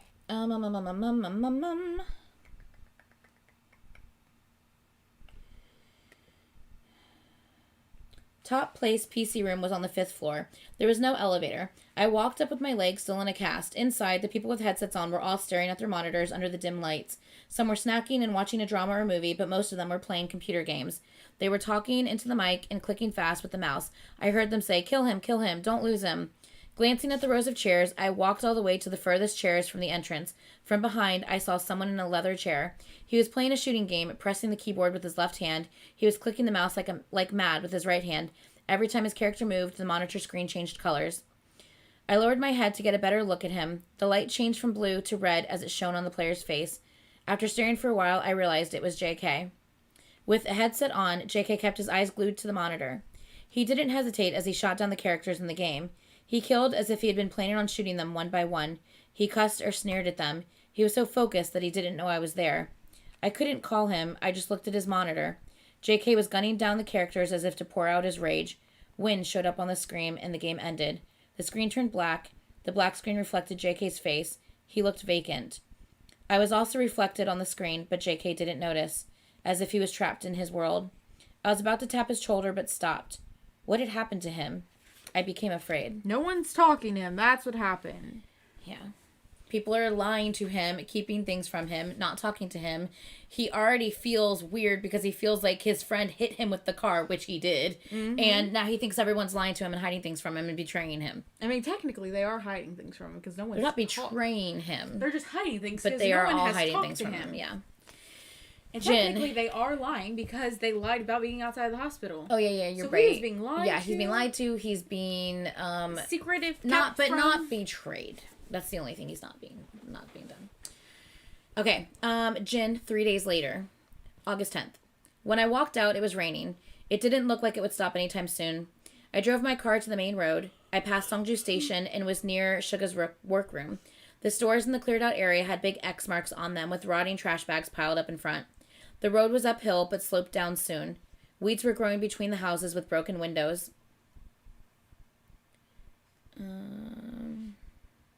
Sorry. It was clear what I had to do, but I couldn't help but hesitate. It was not easy to admit my mistakes and face the arrows of criticism and finger-pointing from the world. I went through the documents I had found during the past days, the papers in the safe in the inner room, papers guaranteeing kickbacks from a construction company, slush funds, shoddy construction and profiteering, contract ad libitum, dual contracts, also papers fabricated to conceal all these illegal dealings. The one who had done all this was my father. Too much time has passed and too many things have happened, he said. He might be right. Now he'd gotten to a place of no return. That didn't mean I should stand by and watch. If he couldn't do it, then I would. I turned the car around and headed to Area 4. I saw the container village between the trees. After passing Songjubok Middle School and turning the corner, I saw the children's home. Nobody was out in the wet playground. There were puddles with raindrops falling into them. The signal changed, and I slowly drove into the residential area across from the orphanage. I passed the old houses and the identical-looking low buildings. A banner hanging between the utility poles in front of the run-down supermarket said, "The redevelopment is not for the people. Who is it for?" The people walking under the umbrellas stepped aside to avoid getting splashed by my car. I took out my phone, called the reporter who had disclosed the first document concerning the redevelopment plan. "Have you thought about what consequences this would bring? And are you sure you can handle it?" When he asked, I said I didn't. When he asked, "Does this mean you might go back on your word?" I answered no. The reporter confirmed one more time and hung up. I glanced out. I had no confidence or anything like it to handle what was about to happen. Despite all the wrongful and illegal dealings he had committed, he was still my father, but it was too late to go back. I had no thought of going back. I had done enough regretting. Now I had to do what I had to do. I clicked the chat room on my phone. What did he do?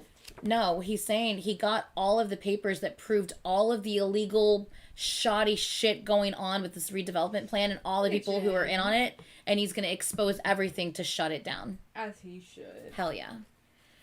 Which will put his father in a very bad position, and his father could probably be arrested because of all of it. You know what? But yeah. Casualty. It's fine. Casualty. Okay, so another 4 days later, August 11th, Hobie. Jin texted us to meet at RM's container. I left the burger joint and quickened my steps. It was past 10, but we were still in the middle of summer. The city was suffering in air that would not cool down. As the doctor took off the cast, he had warned me not to exert my leg, but I was in a hurry. What did Jin want to talk to us about? Would we be meeting for the first time since that day in the classroom? Did he have something on the redevelopment plan? Would he explain what had happened to him? I sent a separate text to JK, but he didn't reply. When I called him, he took his sweet time answering. He must have been in the PC room, for it was very noisy. Jin must have something to tell us, JK, I told him. You are the last. We chided JK for being the last one to arrive. We were all in the container. Isn't it hot? When someone said that, we all came out and sat around behind the sofa. The sofa, which had repeatedly gotten wet and frozen, was pretty crushed.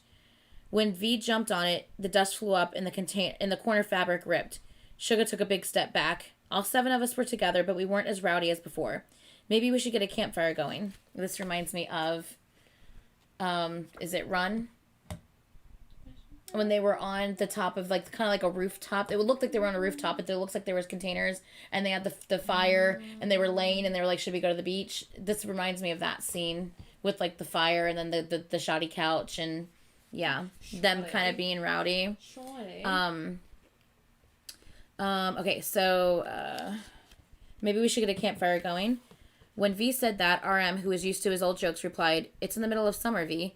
Jin was sitting quietly. He looked serious, but he didn't seem as strange or emotionless as he had before. He he looked tired. "What?" "Suga got expelled because of you. You were the principal snitch," I asked him. Surprised, Jin started telling us, oh, sorry, this is like questions. "What? Suga got expelled because of you? You were the principal snitch?" Sorry, I needed to do different. Anyway, I asked him, surprised, and this was Hobie. Jin started telling us what happened back in high school. "What are you saying exactly?" When I pressed on, RM grabbed me and motioned me to stop.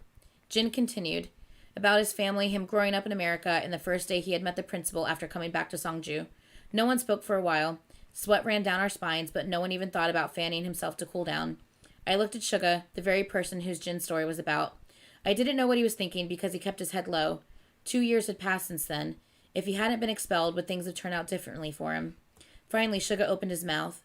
"It's all in the past, but it would have been better if you had told me this back then." Jin said he was sorry, and Suga simply nodded. Oh my god, that was your stomach? That's what it sounded like. Jesus Christ, woman. Oh my god, it was so loud. Yeah, that was, I don't know if y'all could hear that. I hope not, Jesus. That was really loud. I was reading, so they might not have been able to hear that, but that was loud. I was like, sounded like a dying animal. Mm-hmm. It really did, though. Okay. Okay. Oh, yeah, we heard. Apparently they did hear it. Yeah. It's okay. Okay. Jin's confession seemed like closure to what had happened to Suga, but not really. It had happened in the past, but because of it, things in the present had changed. And it was the same for Suga and Jin. Just saying it was okay did not make it okay. Yeah, we heard. LOL, moo. Yeah, it sounded, it was like, it's like you literally killed a cow. Like, that's what it sounded like. They probably had to mull it over for many more hours and arrive at a certain conclusion, or it would stay with them forever. Tomorrow, I plan to tell everything about the redevelopment plan, Jin said as he was taking a bunch of papers out of his bag. The agreement with the police overlooking the violence during the demolition was just the tip of the iceberg. The corruption among the power holders of Songju and my dad is beyond anyone's imagination. He told us in a slow voice, I think my coming forward will take care of many things, but I am not sure how things will unfold. After looking at me and then Namjoon, Jin said, what I'm about to tell you now is much more complicated and strange, but I'm not sure you'll believe it. It'll be hard to believe, but Suga was right. Now is the time I should tell you. Is he going to tell them about the loops? Let's go. Is he going to tell them about the loops? I'm excited. Next chapter. Let's know about the loops. Why does your old man voice randomly pop out? I don't know what's happening to me. You used to give me shit about my old man voice. Your old man voice comes out a lot more. Only tonight. You should name him. Ooh.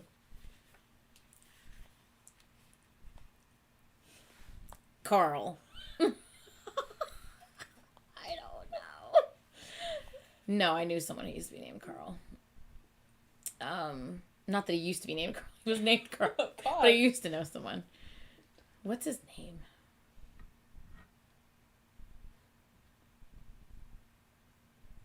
Just think of a man's name. Old man. I can't say Dan because we know Dan. We do know Dan. I don't know. We gotta think of a name. Okay. Now I'm really thinking about it. Oh my God, the name Roger crossed my mind. That's weird. But no, I had an old manager named Roger and Herbert!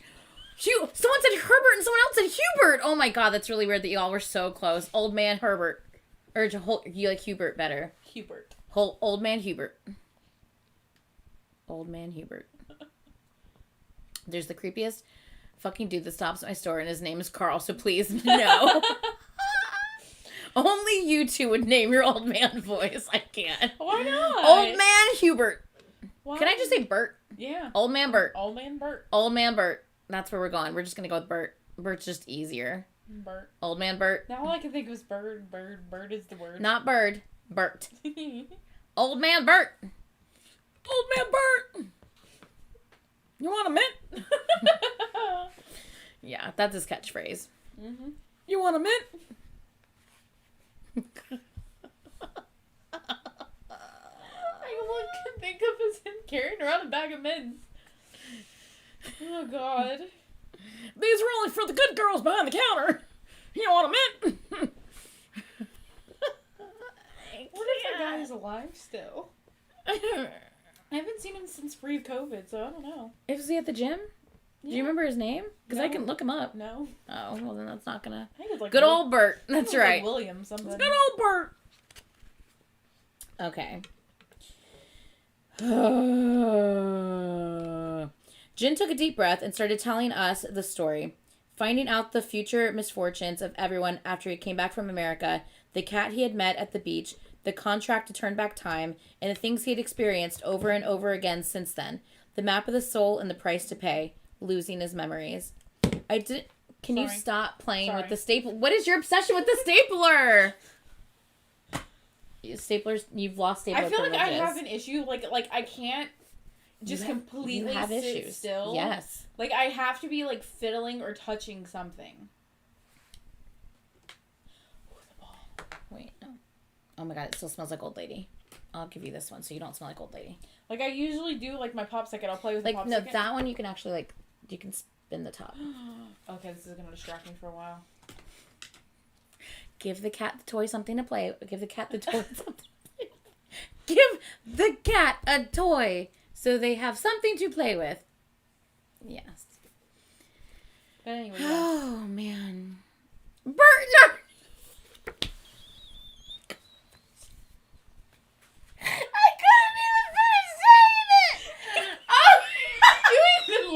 an old man sometimes.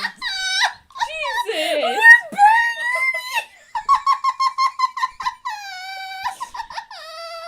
Your old man's voice is Ernie. Why Ernie? Oh my god. Oh my god, I love it. Oh god. Oh my god. Oh my god, that's lovely. That's brilliant. I love it so much. Oh my god. I think of as Ernie. Bert and Ernie. Hey Bert. Your hand is really warm. Your hand is really warm. Calm down, Ernie. Okay. I'm lost. I just joined. Well, your comment on Bert and Ernie was lovely. I appreciate you because that was brilliant. Even if you didn't know what you were doing. Our old men are Bert and Ernie. Mm-hmm. Only those in this live stream are going to know what the hell we're talking about. Right. So when we mention this sometime tomorrow during the stream, no one's gonna know what everyone's going to be like, what? Be like, don't worry about it. You had to be there. You had to be there. You missed out. I'm lost, girls. It's okay. Your comment was brilliant. Hey, that's a show on Sci-Fi. Lost Girls. Mm-hmm. Yeah, it was okay. Yeah. Okay, let's continue. I didn't know when the sudden... no, that's not what it says. I didn't know when the sandstorm started to blow. Jin continued with his story, and like he'd said, it was really hard to believe. Can he really turn back time? Is that possible? Can he undo what happened? JK, Suga, and Jimin got killed? I fell down the stairs and couldn't dance anymore? And V got locked up in jail? That really happened again and again? I had no idea whether the sandstorm began while Jin was talking or not. Maybe it started when he began to tell his story, or maybe there was no sandstorm. As Jin continued with the story, the wind became stronger. We could hardly keep our eyes open with the sandstorm blustering around us. The sofa we were all sitting on... Like when they were at the beach making their wishes, the sandstorm that happened. Yeah. The sofa we were all sitting on, Arm's container, and maybe the whole of the city. We ended up closing our eyes, shedding tears from the prickly rain of sand. Ernie's the type to get clammy hands then. I don't really have clammy hands that often anymore. Like, I really don't anymore. Maybe not as bad as they used to be. My hands are really warm right now just because it's but your hands still warm in here. We haven't held hands as much as we used to. Oh. I don't know. My hand is hot. She's like, not now because you're gonna say it's clammy. My hand is hot at the moment. We'll hold hands later. Okay. And then I'll tell you whether it's really clammy or not. I'll give you the real tea. Yeah. It's okay. Bert's got a long face, Caitlin, so it's better to take Ernie. Yeah, Bert's got like a little of hair at the top, and that's like it. But I think Ernie's bald, so I mean, I don't know if that's any. You know, I have said that I would shave my head bald. Like, what if I did? And you told me about you give me your mom's wig, so. I did say that, yeah. Okay. Yes, Christina. Calm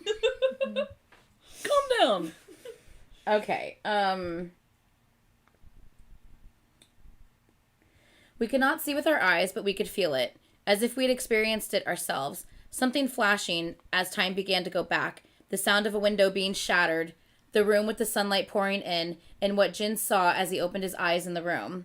The sound of the flame starting from the lighter and traveling up the stream of gasoline, the building rooftop still under construction, the speed of one free-falling into the night scene of Songju, the moment the world turned upside down as the ankle bone was crushed, the sound of suffocation as he was dragged deeper and deeper into the water, the azure sky he saw from the courthouse, the moment he picked up a broken bottle, his unleashed rage as he ran, the blood that couldn't be washed off his hand, the time going back again, something flashing, Jin running, the window being shattered again, the calendar pages being leafed through, Suga, RM, me, Jimin, V, and JK again in another flash.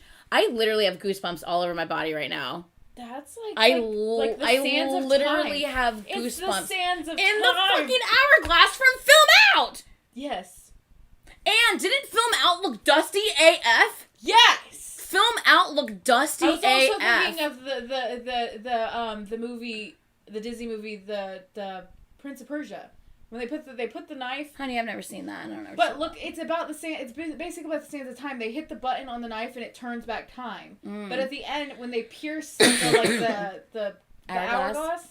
you can see all of the past events that they've rewound. In the different grains of sand? Just going back, and they can see all of it. Interesting. Yeah, I literally had chills all down my body when I was reading that.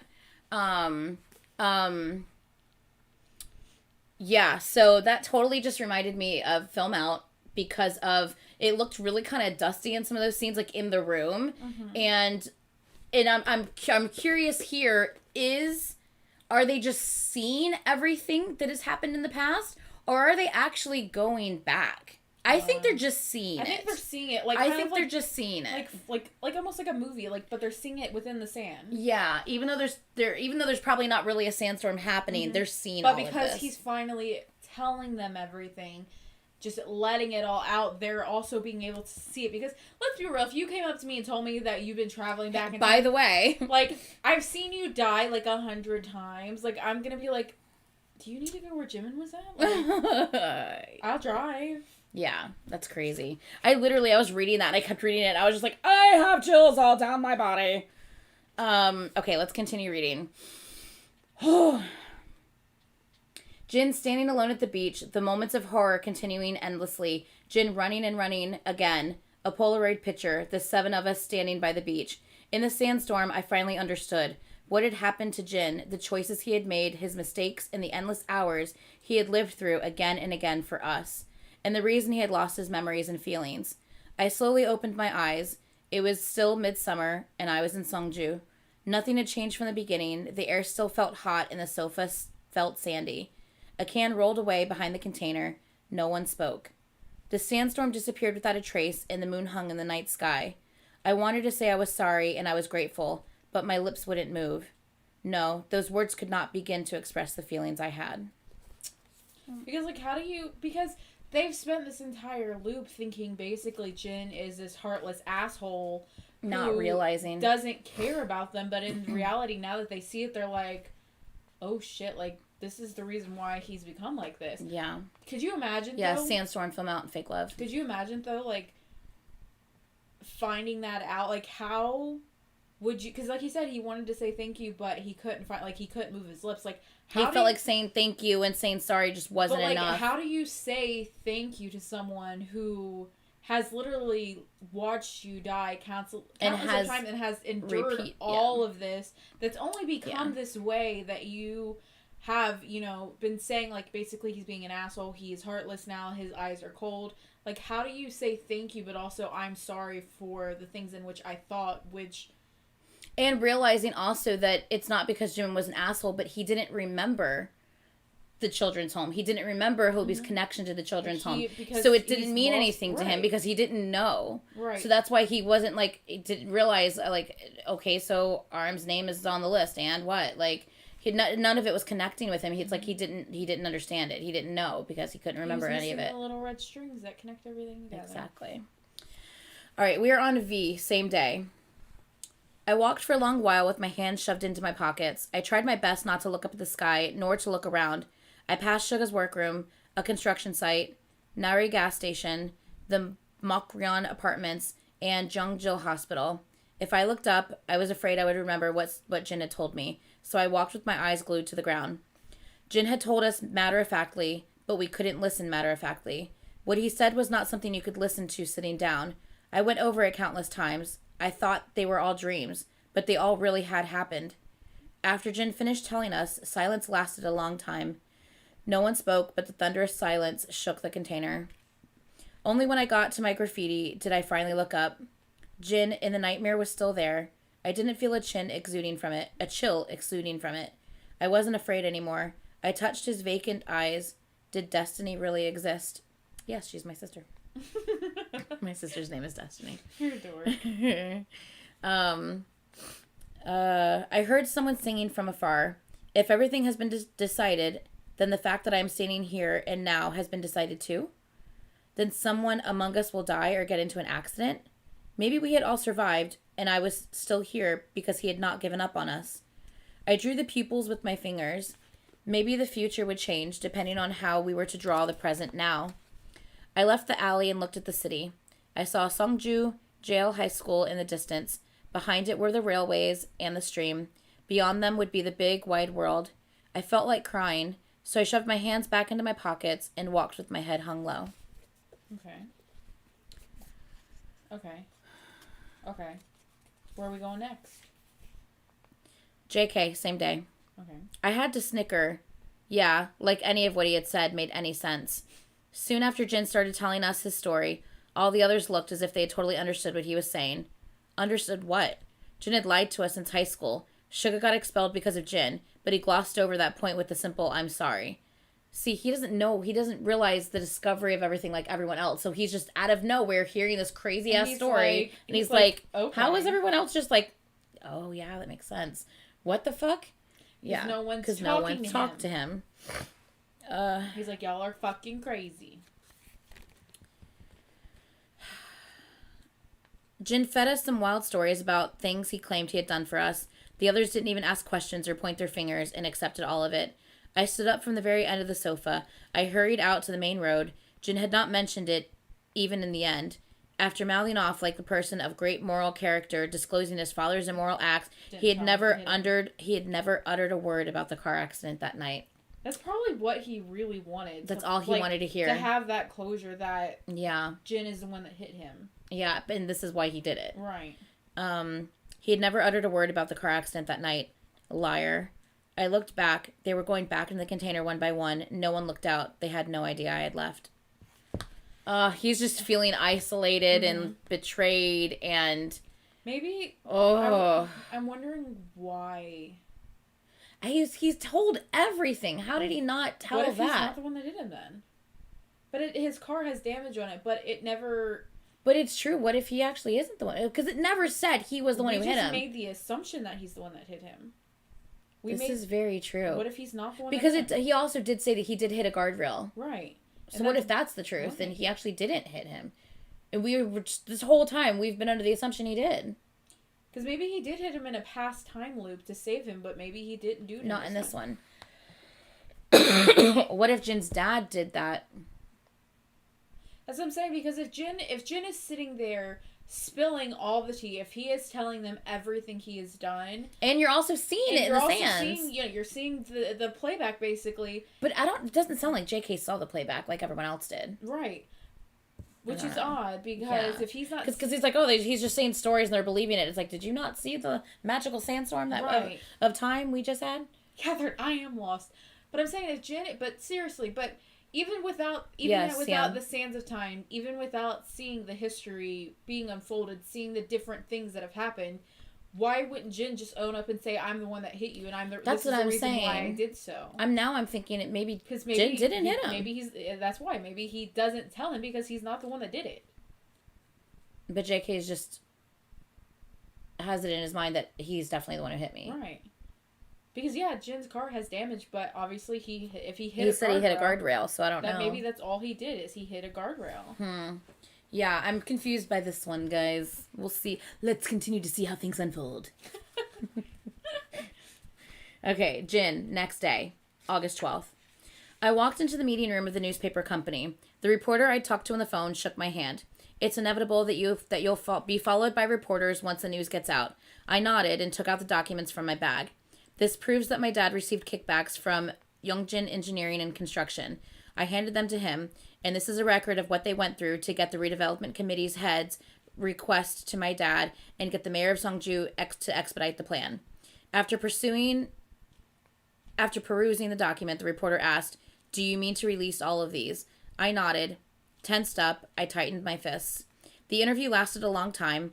At the end of it, the reporter asked me, "You must have a reason for disclosing all of these."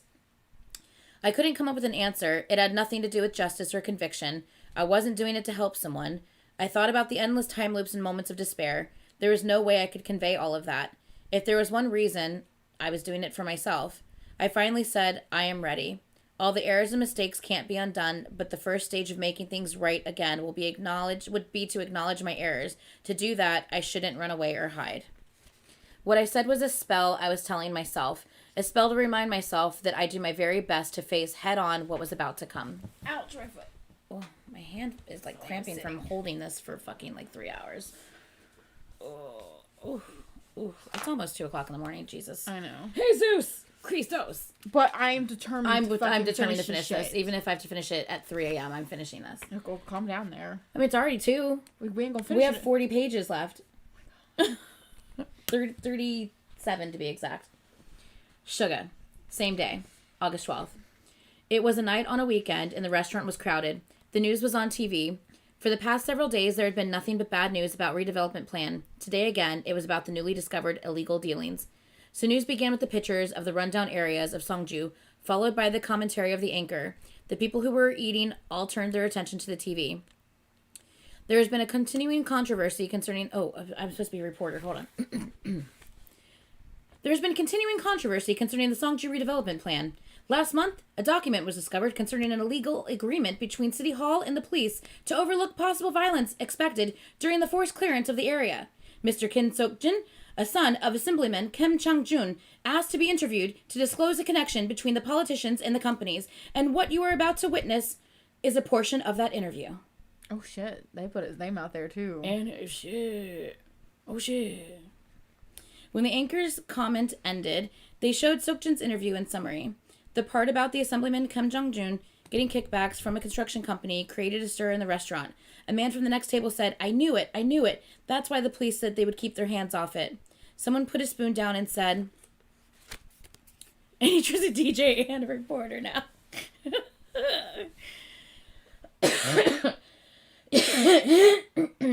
I need to see your resume. There's a lot of things on it. I wear multiple hats. Apparently, they're all tiny. Fuck my life. Someone put a spoon down and said, then they were going to put a stop to the plan? I was going to create more jobs, but now what? I looked around. Reproach and anger were everywhere. I heard a man say behind me, wait a minute. Did the son just report his own father to the police?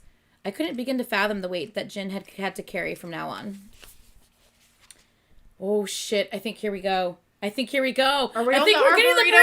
We're getting the burrito! We're getting fed by a burrito! We better be, damn it. I'm actually a little hungry. I'm not going to lie. All I had was that weird chicken concoction I created.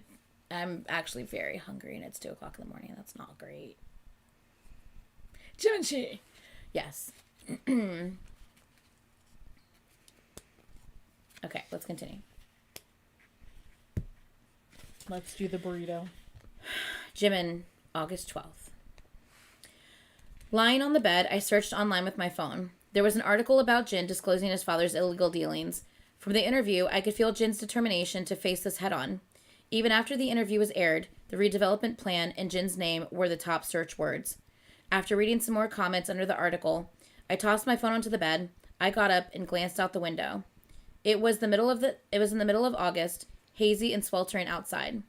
And I remembered the last thing Jin had said in the interview. I will admit to all my errors and mistakes. I will not hide or run away. Could I face my own errors and mistakes? Could I not run away or hide? Ooh, so now we're going to get to see what he feels his errors and mistakes were. I actually had a burrito for dinner. Sounds good. I wish I could say the same. Mm-hmm. Okay. The bus stop for the shuttle bus to the grass flower Arboretum. Let me say it properly and not keep saying burrito. Arboretum. The stop for the shuttle bus to the grass flower arboretum was hot in the summer sunlight. The sun was at its zenith. That burrito was wrapped and everything in the emoji. Oh, that's a cute little burrito emoji. That looked good. Oh, give me a bite. I looked down at my feet. Nope, that's not where I was. Just kidding. The sun was at its zenith, casting practically no shadow at my feet. There was no place to hide from it. I turned to see whether the bus was coming. I saw the road post for Grassflower Arboretum. I looked down at my feet. My neck felt hot with sweat dripping down. Sitting at the bus stop, I let 2 buses go by. Under the scorching sun, my head hurt and felt hot, and I hesitated, unable to make any decision. My body felt sticky with sweat, and my shoulders ached from the tension. Letting out a sigh, I leaned against the bus stop bench. The sun came directly down on my face. I couldn't keep my eyes open, and my skin felt burnt. I sensed someone sitting next to me. Strangely enough, it made me feel relieved and at ease, but when I looked, no one was there. The bus driver yelled, "Are you going to get in or what?" I sat in the middle of the bus by the window. A lady holding a baby in her arms and the baby's grandmother sat close to the driver, and a middle school couple sat way in the back. The bus started moving. It drove nonstop towards a place I had stayed away from all this time. I rubbed my arm and looked around. The air-conditioned bus felt cold. I didn't know hydrangeas or summer flowers. I like hydrangeas. Only when I heard the young couple talk did I realize Grassflower Arboretum was a place of flowers and plants. I remembered that place was wet with sinking mud. To some, it was a place of excitement, but to someone else, it was a place he wanted to forget. It was not fair. I lowered my head and closed my eyes. That day I must have been sitting on the bus, excited and happy. I must have watched the changing scenery out the window with curious eyes, munching on cookies and singing with my friends. Because it was the day of a school picnic. I felt my hands and feet shrinking. I woke at a thump. I must have dozed off after having stayed under the sun too long, all tensed up. The bus came to a stop. The other passengers must have gotten off. I couldn't see them. It was raining outside. When I got on the bus, it had been broad daylight, but now it was so dark I had no idea what time it was. Lightning cut across the dark sky, followed by thunder. I peeked out from the bus door, but no one was around. Covering my head with my hands, I ran to the entrance of the arboretum. Okay. The rain sloshed down. Even before I could take a couple of steps, my trousers got wet. It was just like that day. The school picnic day. My parents couldn't come, so I walked alongside my teacher all day long. Despite my teacher's advice, I decided to go home by myself. It started to pour down when I was just outside of the arboretum gate. The sudden shower turned into torrential rain where I couldn't see a thing. I was soaking wet and trembling with cold. Holding my backpack over my head, I ran. There was no one to help me, and I ended up running back towards the gate of the arboretum. There was a storage-looking building by the gate. I opened the door and walked in. 10 years has passed since then. To forget that day and to erase the memories of that day, I had been in and out of hospitals, medicated, lied, and suffered seizures. Ever since that day, I tried my best to run away from this place, but I remembered what Jen had said. I will admit to all my errors and mistakes. I will not hide or run away. I walked across the arboretum. It was still pouring down, but I didn't run or try to avoid it. I walked slowly to the back gate. In my memory, the place was huge. So huge that people would not know what was happening in one corner of it. 10 years later, I realized how ridiculously small the place was. There was a small parking lot and flower beds by the entrance, and I saw a management office a little far off. Once you followed the Grove Trail, it would take less than 3 minutes for a grown-up to get to the storage building from the management office. Mm-hmm. And I finally saw the back gate, as well as the storage building. Inadvertently, I stopped. The storage building with the corroding iron door looked exactly the same as it did in my memories. Darkness, which seemed familiar, leaked out from the partly open door. I took a step closer, but stopped again. Still drenched and shivering with cold, I tried to take a deep breath, but I couldn't stop myself from shivering. That day, I had run into the dark storage building. I was dripping wet, and the early April air felt cold. I squatted in one corner. I was glad to get away from the rain, but soon I was trembling from cold. I covered myself with ripped papers and wrappings from the school ground and curled up in a ball. I woke up at the clanking sound of the iron door closing, and I heard someone breathing. I stayed all curled up like before without moving a muscle. It was dark inside the storage building. There were shelves with things piled in a row, things I couldn't tell what they were. I smelled rain and dirt. I couldn't tell what was going on, but I knew one thing: I should not be discovered. The place filled with tension. When my eyes adjusted to the dark, I began to see the inside. The storage building was the size of a school classroom. I was hiding by the back door. There was a tiny room where the podium would be if this were a classroom. A faint light gleamed from the room's window, and I heard a panting sound, like a signal to let me know someone was there. I stood up. I knew I shouldn't, but I crept towards the window. I knew I shouldn't look at what was beyond the window, but I still crawled towards the window. My legs trembled.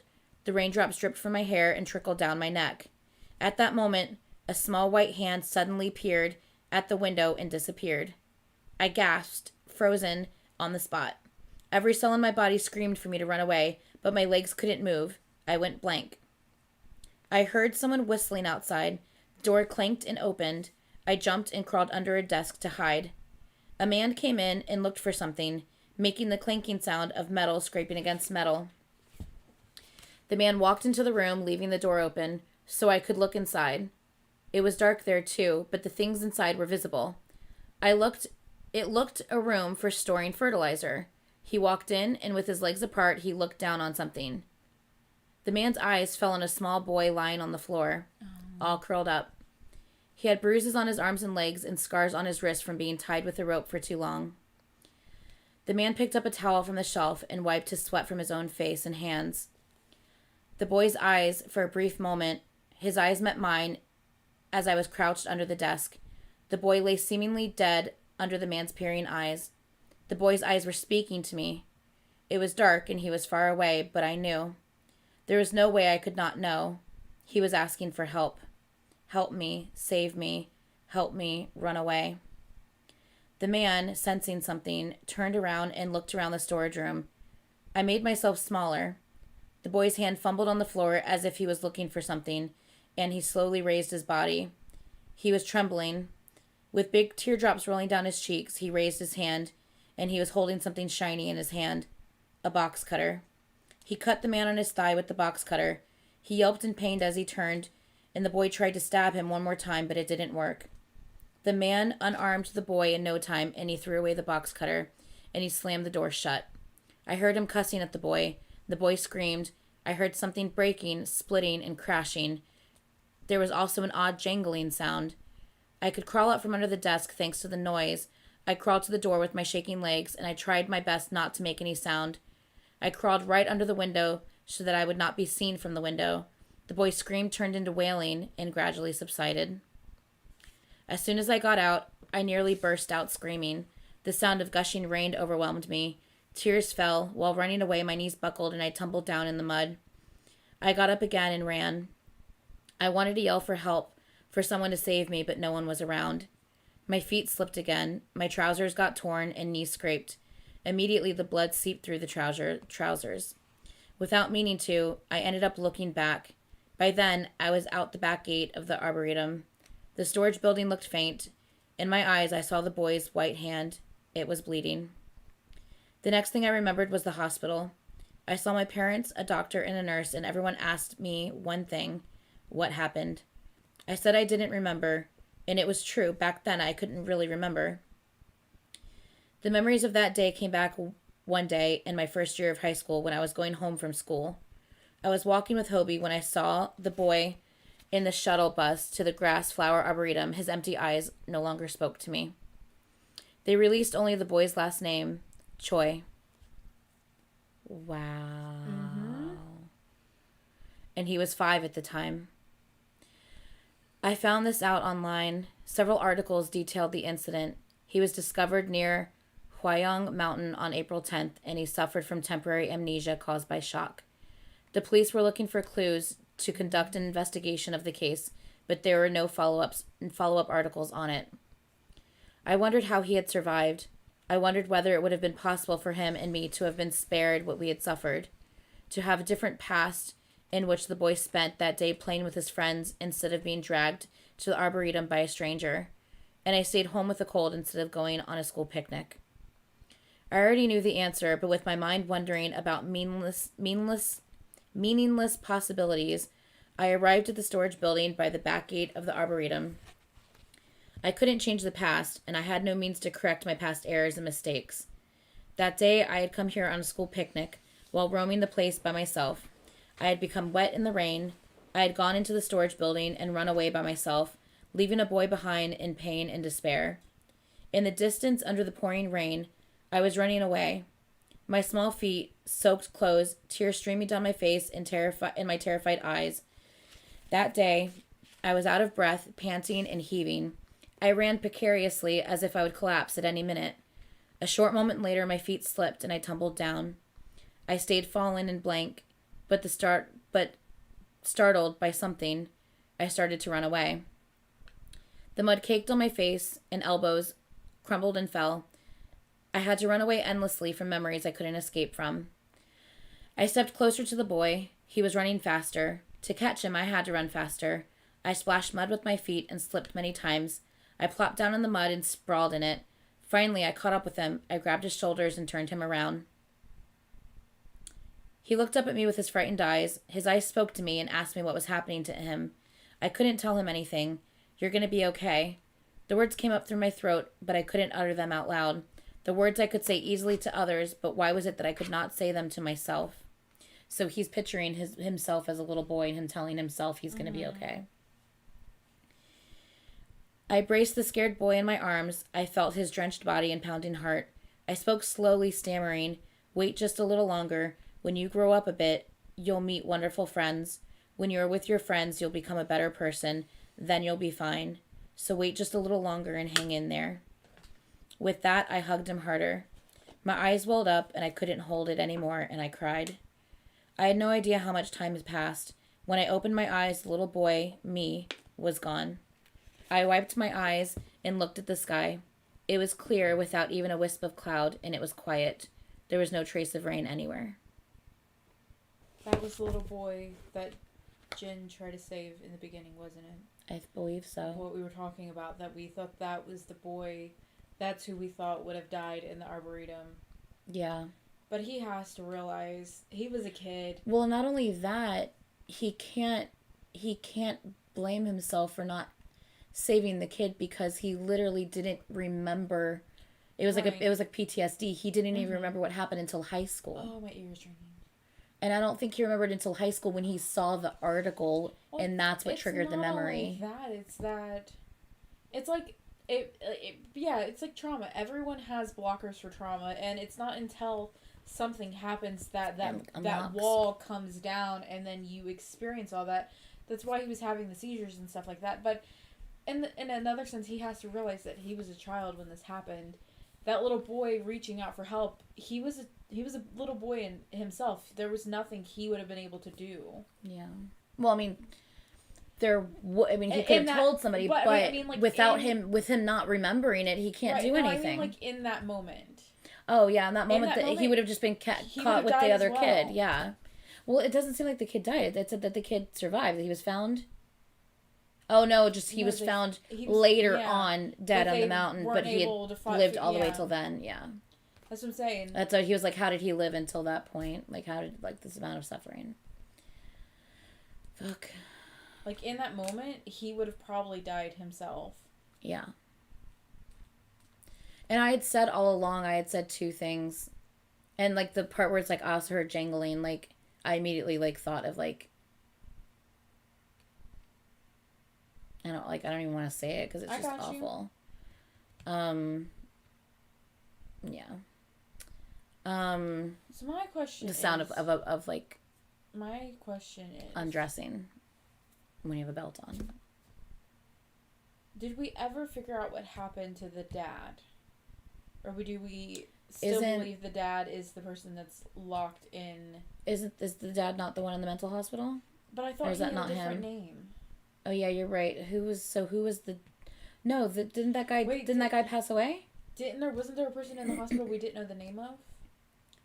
They end up figuring out the name of him, right? But it was one of the other friends. Didn't Choi's dad? Didn't he end up passing away? Maybe. Yes, I think so. Yes. Little boy is the one with amnesia.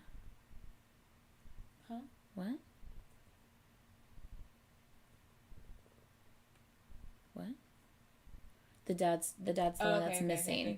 Okay, that's what it is. Oh yeah, because we literally talked about this last time. Okay. I understood the boy was found alive and had amnesia because Jimin saw him in a bus. Choi is found in the mountains and Jimin saw him in the bus. That's why Hobie saw Jimin have a seizure. Oh, okay. So he is alive. He was found, like, on that day in the mountain alive, and he seen him triggered that seizure, and that's okay. Okay, so I kind of was right on that. It's hard to keep track of all of these details. My God. This is very... Choi's found in the mountains and Jimin saw in the bus's way. The hospital is Mr. Wu. Okay, yeah. Thank you. I thought the boy was alive, but he had amnesia. Okay, so he was alive. Okay, cool. I know y'all heard that. I don't know what's happening right now. That sounded like a ghost. My intestines are dying. That sounded like a ghost. My intestines are dying, apparently. It's the ghost of Choi's dad who's missing. Apparently. Ooh. It's literally what it sounded like. It's probably because I haven't The stomach is so sad. It's honestly probably because I'm a little hungry. Yeah, we're both like really hungry. I haven't eaten since I went to the gym earlier. Yeah, we're both really hungry right now. But it's literally like 2:00 in the morning. That was at like 2 today. Honey, you should have eaten before you came over to my place tonight. I should have. Yeah. But I didn't. You didn't come over till like 8:30, so you had plenty of time. Yeah. Oh well. Yeah, we're both starving. It's too late to eat now. Yeah. I mean, I might end up having something, or just downing a bunch of water so my stomach doesn't feel so hungry. And then just eat in the morning. Okay. Even your stomach has an opinion and theory on it. Seriously. I just don't know what to make out of it. Thinks that Choi's dad is a ghost. Apparently. But there was like an article that the boy was found dead at the flower pacer. I think it was the article saying that the boy was found. I think that's what it was. Honestly, I don't know. But he had like amnesia or something, I think. Maybe because of burrito. No, we need burritos. I'm hiccuping now. Okay, RM. This is... Jimin's story. So he literally witnessed... But we knew something happened. I had always contemplated... There was two things that I felt happened, and I just didn't know, obviously, until this moment. There's two things I always felt happened. I either felt that he witnessed someone being murdered, or he was a victim of sexual assault.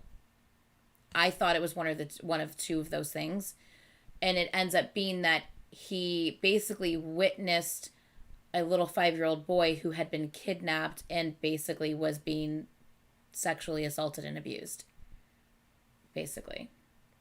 And because he suffered basically PTSD from it, he didn't remember that that's what he saw, or remember that that's what happened, until he was already in high school. So that's crazy. And now that I know what finally happened, my soul feels at peace. Yeah, like, I mean, I don't feel at peace just because, fuck, that sucks. Like, that's just, God, that's awful. But at least it answers questions. We have had these questions for so long, and at least we have questions answered, and, you know, thankfully. But Jesus. And the sad part is it like that actually like happens to people. Mm-hmm. And like that's, I think, the part that's just the hardest to like deal with and kind of like get past. Like mom forget him at the amusement park with a candy bar all over again. Yeah, like forget the fantasy aspect of this with the time traveling. You have to remember that a lot of things in this story actually happen literally what I'm saying. People. Yeah, forget the fantasy element and just take the individual members and their individual stories. Hobie with his mother abandoning him. Tay with his dad abusing him and his mom walking out on them. You know, RM just living in poverty and just trying to help his family as best he can, and it's nothing he's doing seems to work. Even though he has access to everything in the world, he has zero love from his parents. You know, Jimin being a witness to something horrific and then suffering for years afterwards from it, not knowing what happened to him. You know, Suga just, you know, depression happens to everyone.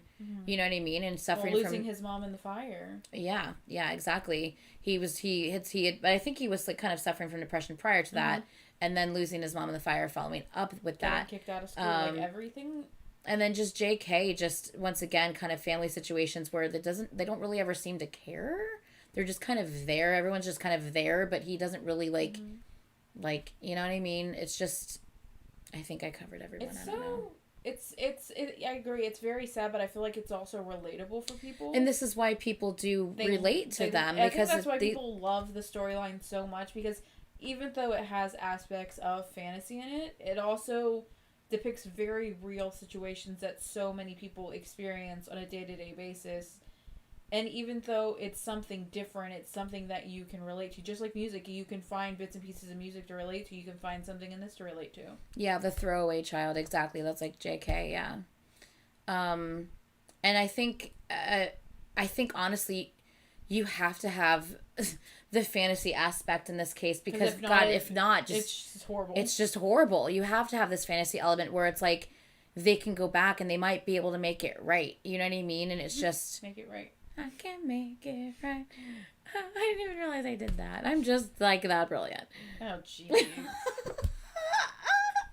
That was such a Jin moment. But yeah, so it's just... Yeah, it's... This is why...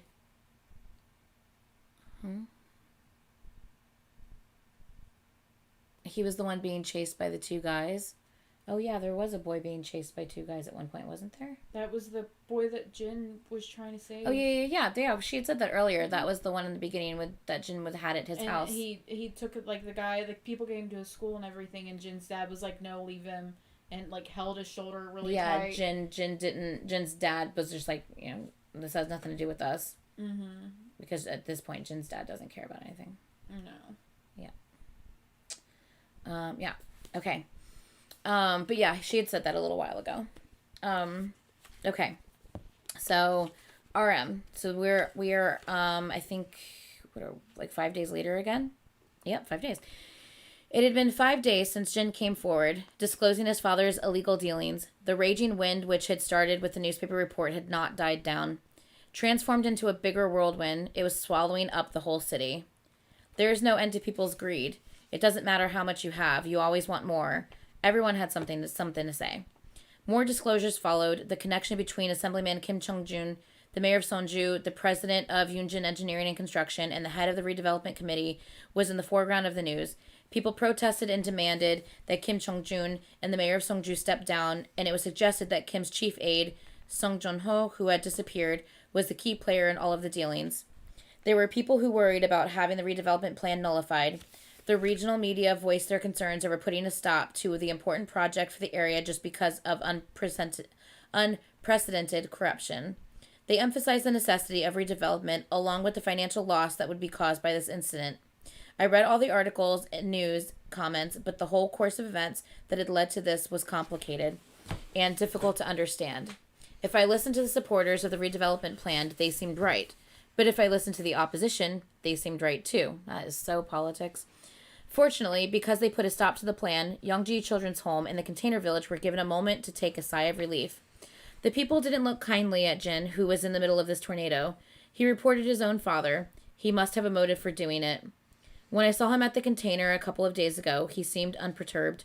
I wondered how long it would take for all of this to go away. I wasn't sure if it ever would, and it made me afraid. Jin, August 20th. This is like getting closer and closer to August 30th. I know, and I'm like, it's making me nervous. Yeah. Jin, August 20th. They put a stop to the redevelopment plan and arrested the people involved in the corruption one at a time. My father was not an exception. Because he was in the middle of it all, he was the most criticized.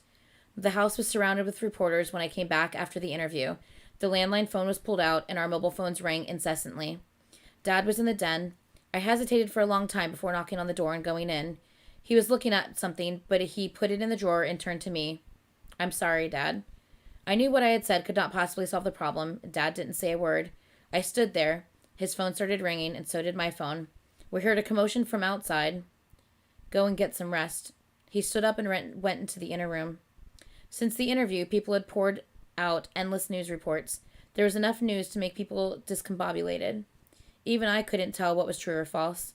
What turned out to be the biggest problem for Dad was Uncle Jun-ho. He had disappeared right before the news of his involvement. For days, they reported that he had handled the kickbacks and dual contracts. The amount, which was much bigger than what I'd discovered, had been handed over through Uncle Jun-ho.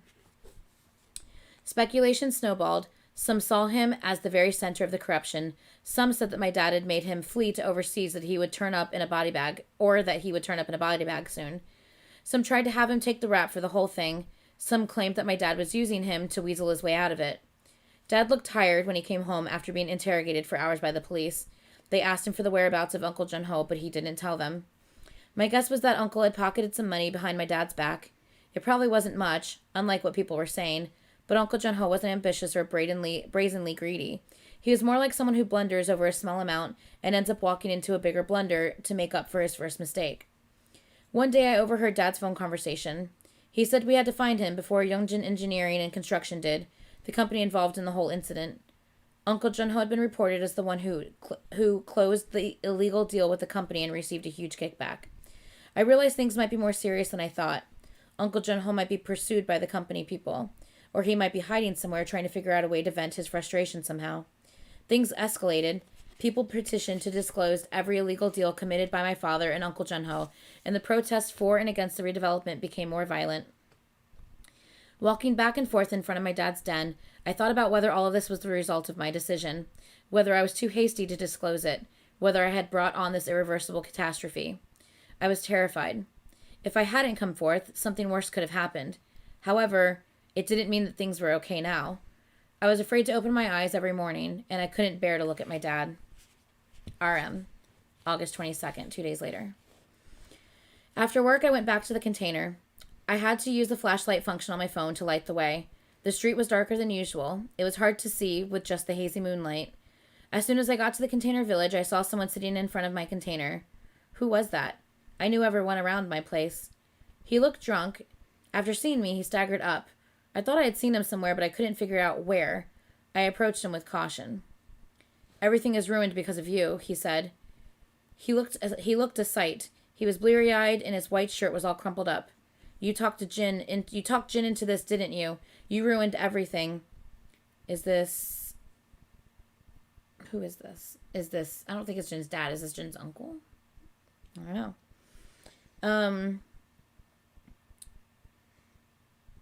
He walked towards me, making threats, but too drunk, he kept keeling over. I asked him if he was okay. When I knelt down over him, he grabbed my collar. He reeked of booze. I tried to loosen his grip, but he resisted adamantly. The next moment, I lost my balance, and I fell over. Because he was still holding onto my collar, we rolled on top of each other on the pebbles. RM. A flashlight shone in the dark, and it landed on the man's face. When he grimaced and twisted his body, I pushed his hand away and stood up. The man staggered to his feet and said, "You haven't seen the last of me," and walked away. RM, who was that? Wu-chung stepped closer with the flashlight in his hand. Wu-chung? Little boy. The little boy. Okay, that's what I thought. So bad at remembering who was fucking who. Oh, what if that man lights his container on fire? That's how everything restarts. Oh, calm down. I thought this was getting better. Jesus. I don't know at this point. I'm worried to see what Jin's saying next, or JK is saying next. I'm worried because we're getting too close to the restart. I literally have like 17 pages left. I have anxiety at the moment. I have 17 pages left, and I don't know. We haven't heard back from JK. JK still thinks everyone has betrayed him. Oh, okay. What? Mm-hmm. Wow.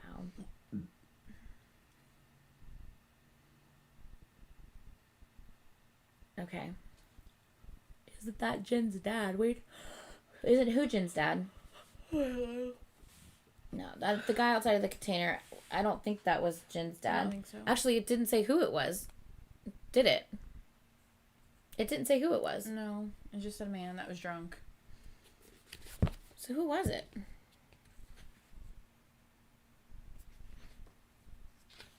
I'm not that hungry, that's why. My stomach is just being weird. Okay. Hobie, I'm starving. You should be hungry. It's been a long time since you've eaten. It's been like 12 hours since you've eaten. Okay, Hobie. August 24th, another 2 days later. On the bridge over the Yonji stream, I was looking down onto the railway. The station announced a rocket coming into the platform. The people got on the train one by one. And with another beep, the rocket was launched. I felt the wind blowing from it on my back. I watched the rocket zooming in and out. As I watched the train becoming a distant blur, I wondered where it was going. Was it going to Hagok? On the other side was Songju. From this distance, it looked peaceful and dull. It was hard to believe that this was the very place of chaos that lasted for weeks. With the redevelopment pushed back, the orphanage people were able to take a breather. On the surface, at least, things were returning to normal. But were they really? Could the future be changed that simply? Sometimes everything changed, or things got messed because of one tiny mishap. The problems you thought were solved could be hiding somewhere ready to jump on you when you were least expecting them. I walked away from the railing. The night wind felt cool. Thinking vaguely I was heading home, I started walking. Songju sometimes felt as small as your palm, but other times it felt terrifyingly big. My room on the rooftop seemed more far away than usual.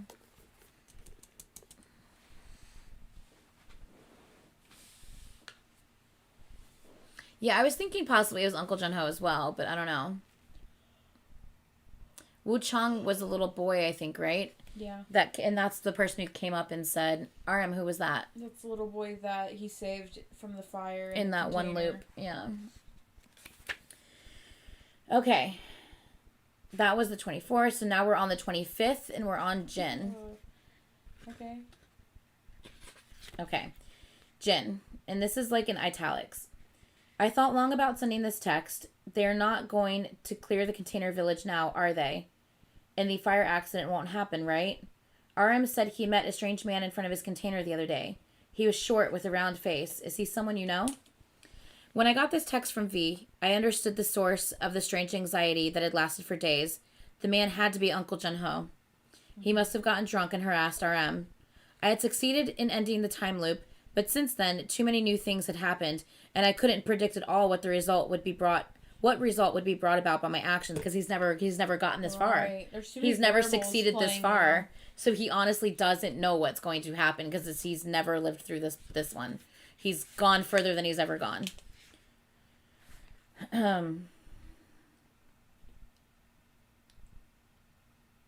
I couldn't eliminate the possibility that an accident irrelevant of the clearing of the village container could occur. It was out of my hands now. I called RM. The ringing continued for a long time. I turned on the car engine and stepped on the accelerator. It might be nothing, but I could only be assured after I saw it with my own eyes. When I turned to the right, toward the railway, there was heavy traffic. I craned my neck out the window, but couldn't really see a thing.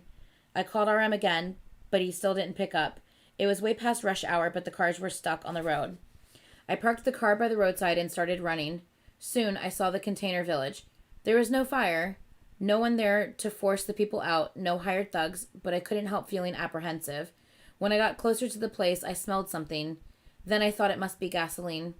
A fire erupted from Namjoon's container, and I heard someone screaming a name. Was it Namjoon? I turned the corner. Uncle Jun-ho was there. I didn't recognize him at first, with his hair disheveled and his sodden clothes, and there was gasoline canister by his feet. Uncle, what the hell are you doing? He stared at me, he sneered, and he started to giggle, and his knees buckled and he plopped to the ground. I ran to him. What have you done? He reeked of booze. This is not fair, he said. Not fair, he screamed. At that instant, RM ran towards us. He was holding a small plastic bag in his hand. RM threw it down on the ground and ran to the burning container. Instant noodle cups rolled out of the plastic bag. RM, no, I screamed. But RM jumped over the flame and threw himself against the container door. Because the little boy's probably in there. Because the little boy's in there. That's where he has noodles in his fucking bag. I'm telling you, this is going to end. With another glass breaking time loop. But they've figured it out. In this time loop. Yeah, but he's never forgotten. He hasn't forgotten the different shit that's gone on in the loops. Mm-hmm. He's forgotten his past, his legit past memories, not the loop memories. Because he's just like, this has happened in the loop, this has happened in the loop. He's remembered all of the shit he's had to go through and what worked and what didn't work. Mm-hmm. He's remembered all of that. So I'm telling you, I said at the end of this, I swear to God, this is going to end with the goddamn glass cracking. Mm-hmm. That's what I feel. I don't know, obviously. A fresh new loop. And it's like, but honestly, it's kind of like a fresh start, though, to get it right. So it's like, and JK not getting hit to make it right. Mm-hmm. Suga not getting freaking third-degree burns all over his body. And JK not getting hit by a car. Things. Like, all of this could not all of these horrible things could actually not happen this time around. But so I personally feel that him now having all of this knowledge and realizing he needs to tell everyone and he needs to... everything needs to happen. If it does loop again, this could be the best scenario because now they actually have a way to make it right. But I did say, what if he is the one that sets the container on fire and that's how RM dies? I said that when You did. You did say that. RM, same day. I landed flat on the container floor. Made of iron, the container was filled with so much heat that I couldn't keep my eyes open. I narrowed my eyes and tried to see Wu Chang was there. 10 minutes ago, I'd left saying, I'll go and buy some instant noodles. I turned towards a coughing sound, and Wu Chang was all curled up in the corner. Wu Chang, are you okay? I took a blanket and wet it with a water bottle and covered Wu Chang with it. Pointing to the door, I told him, you have to run to the door. Wu Chang, you can do it.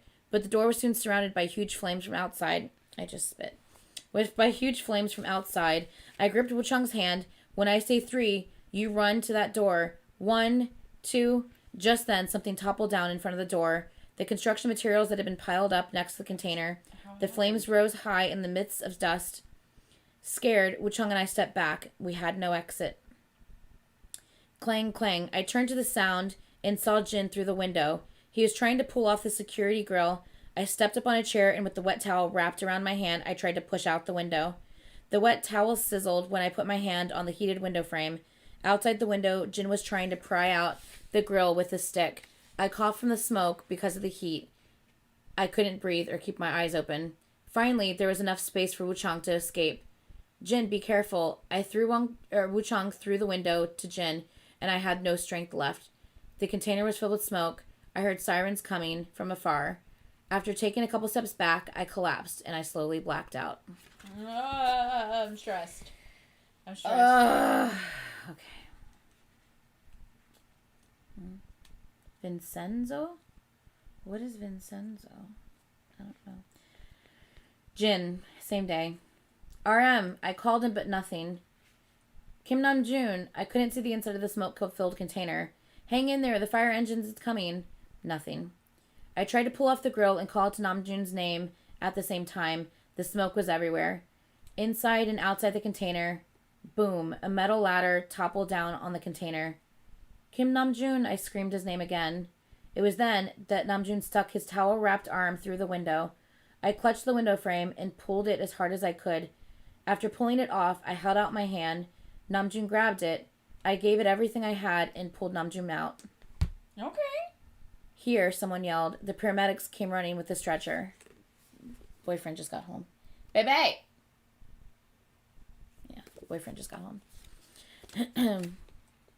RM. When I opened my eyes, I was lying in the middle of the road. I saw the leafless trees and white sky above them, and huge snowflakes fell.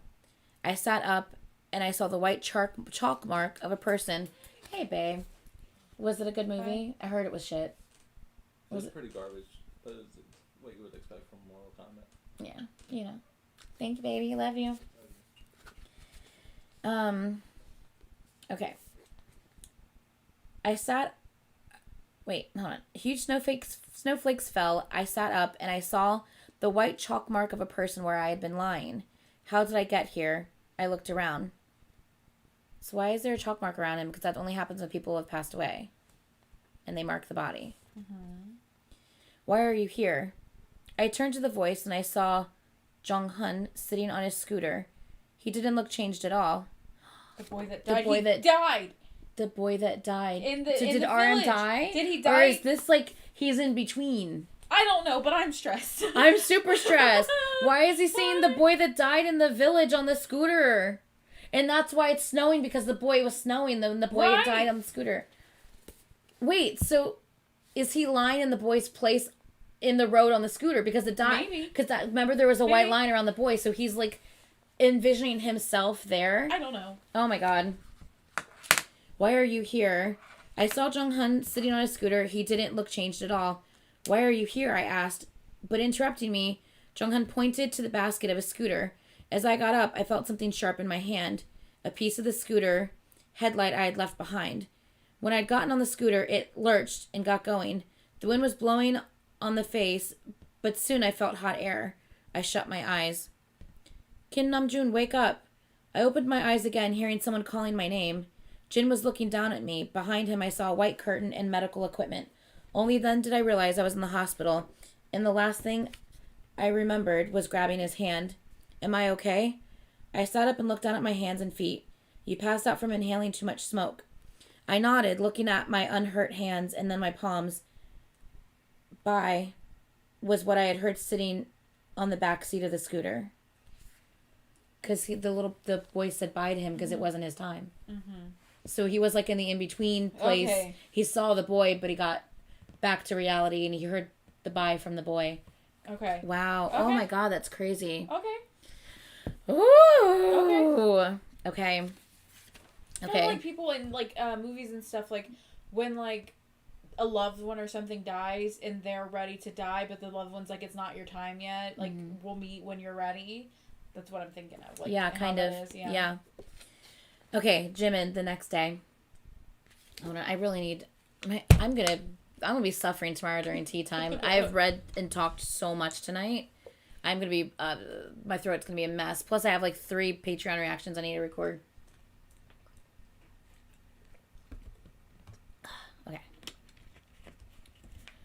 Okay. We are almost done, guys. We have like 10 pages left. Jimin. I bolted up. I took out my phone and saw the breaking news. Fire at the illegal container village in Seongju. Suspected arson. I called RM, but no answer. When I uploaded the news link to our chat room, a picture showed up. Jin and RM covered with soot. They looked like they were in the hospital. Everyone's text arrived at the same time. Are you okay? Where are you? What happened? RM replied, we were at the fire, but nothing happened. We're okay. You were really okay, right? You survived, yes? To V's text, RM replied, you didn't forget already, did you? We said we shouldn't die, remember? I can't.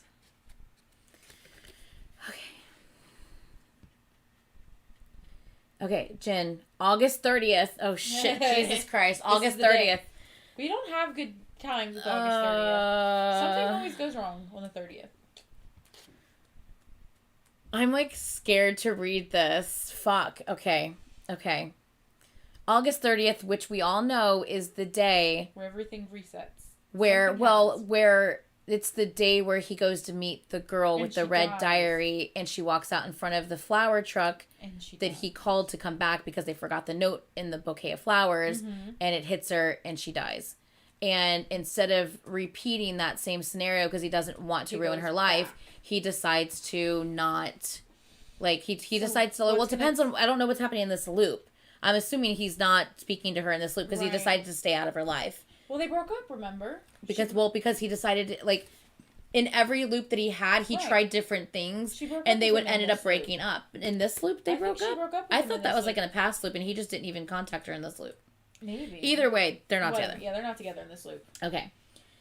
I came back to my everyday routine, and everything had changed. I had changed, too. No, I had to go back to being me. When she saw her diary, which she was sure she had lost, she couldn't hide her surprise. Her favorite movie, places, flowers, and future dreams were all in the pages. They were things I wanted to do for her. I couldn't tell her I was sorry. Her red diary was between us like an intersection signal. All I wanted was to make her happy and make her smile. And I wanted to be a good person. If I did what the diary said, I could be that person. But it didn't happen that way. The harder I tried to become someone else, the more distant I grew from her.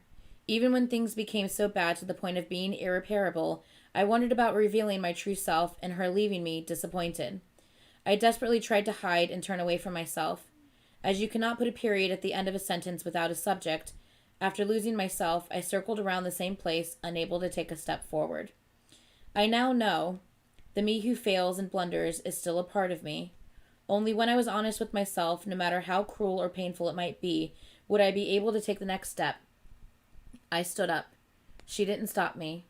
I walked out to the street and took off my cap. When I combed my hair with my fingers, all those hours when I had tried so hard to be someone else slipped away through my fingers. I turned and saw myself reflected in the glass window. The pallid face, pale lips, and skinny shoulders. I looked raggedy, but that was me. I smiled, and the reflection in the window smiled with me. So he walked away from her. Mm-hmm. Okay, we're going. Okay. We're good. We're good so far. Okay. Sugar, August 30th. The first fireworks shot up and soared into the night sky. The people crowded by the stream all went ooh and ah. It was the annual fireworks festival held by Yeonji Stream at the end of the year. We all lay down at the edge of the grassy plaza staring up at the sky. The second and third fireworks flew up into the sky. No one said a word. We watched the fireworks lighting up, the sky falling limply down back to the stream. We still had so many problems ahead of us. We all respected Seokjin's courage, but that did not solve all of his problems. It might have made things more complicated for him, and it was the same for V, Jimin, and Hobie. We still struggled with problems from last year, and we might come together here next year with the same problems without any means to solve them. The fireworks lit up the sky again, sounding like they would split the sky in half. They exploded in the night sky and dissipated. Some exploded in blue and green, like a veil, and some lit up like cherry blossoms. The lights, which were small and not much to look at, soared and lit up the sky as they disappeared in their own flames. They were all different and in different colors, and they were all beautiful. Fireworks are beautiful because they are so ephemeral? God damn, I'm gonna have to look up another word. I mean, I know it like... Yeah, EPH. Hold on. We're gonna learn 2 words. EPHEMERAL. Lasting a very short time. Lasting a very short time. The fireworks are beautiful because they are lasting a very short time. They are precious because they're effervescent. And because they're effervescent, we have to remember them. We know everything would one day disappear, but we were all gathered under fireworks. When we are together, a moment is transformed into an eternity. I decided to believe that something is left behind even after all the fireworks are gone. And for now, just believing that was enough. I turned and looked at my friends. When Hobie saw me, he grinned. Jimin looked up, took a sip from his drink, and handed it to us. RM took it and finished it. Got any beer? Hearing Jin, I gave him a beer. Hey, V. V intercepted that beer, and when it went down the wrong pipe, it came spewing back out of his mouth and made everyone stand up. And my eyes landed on JK. He was looking down at his phone. I had received a call from Hobie. When he said he was worried about JK, I told him I'd look into him. I hadn't noticed it until then because of all the stuff going on with Jin, that JK had not dropped by my workroom or called me ever since he got out of the hospital. Okay. Okay, we're finally on Jin. Or JK. Because that's my thing, is I'm like, ephemeral. Thank you. Talk to JK. Ephemeral.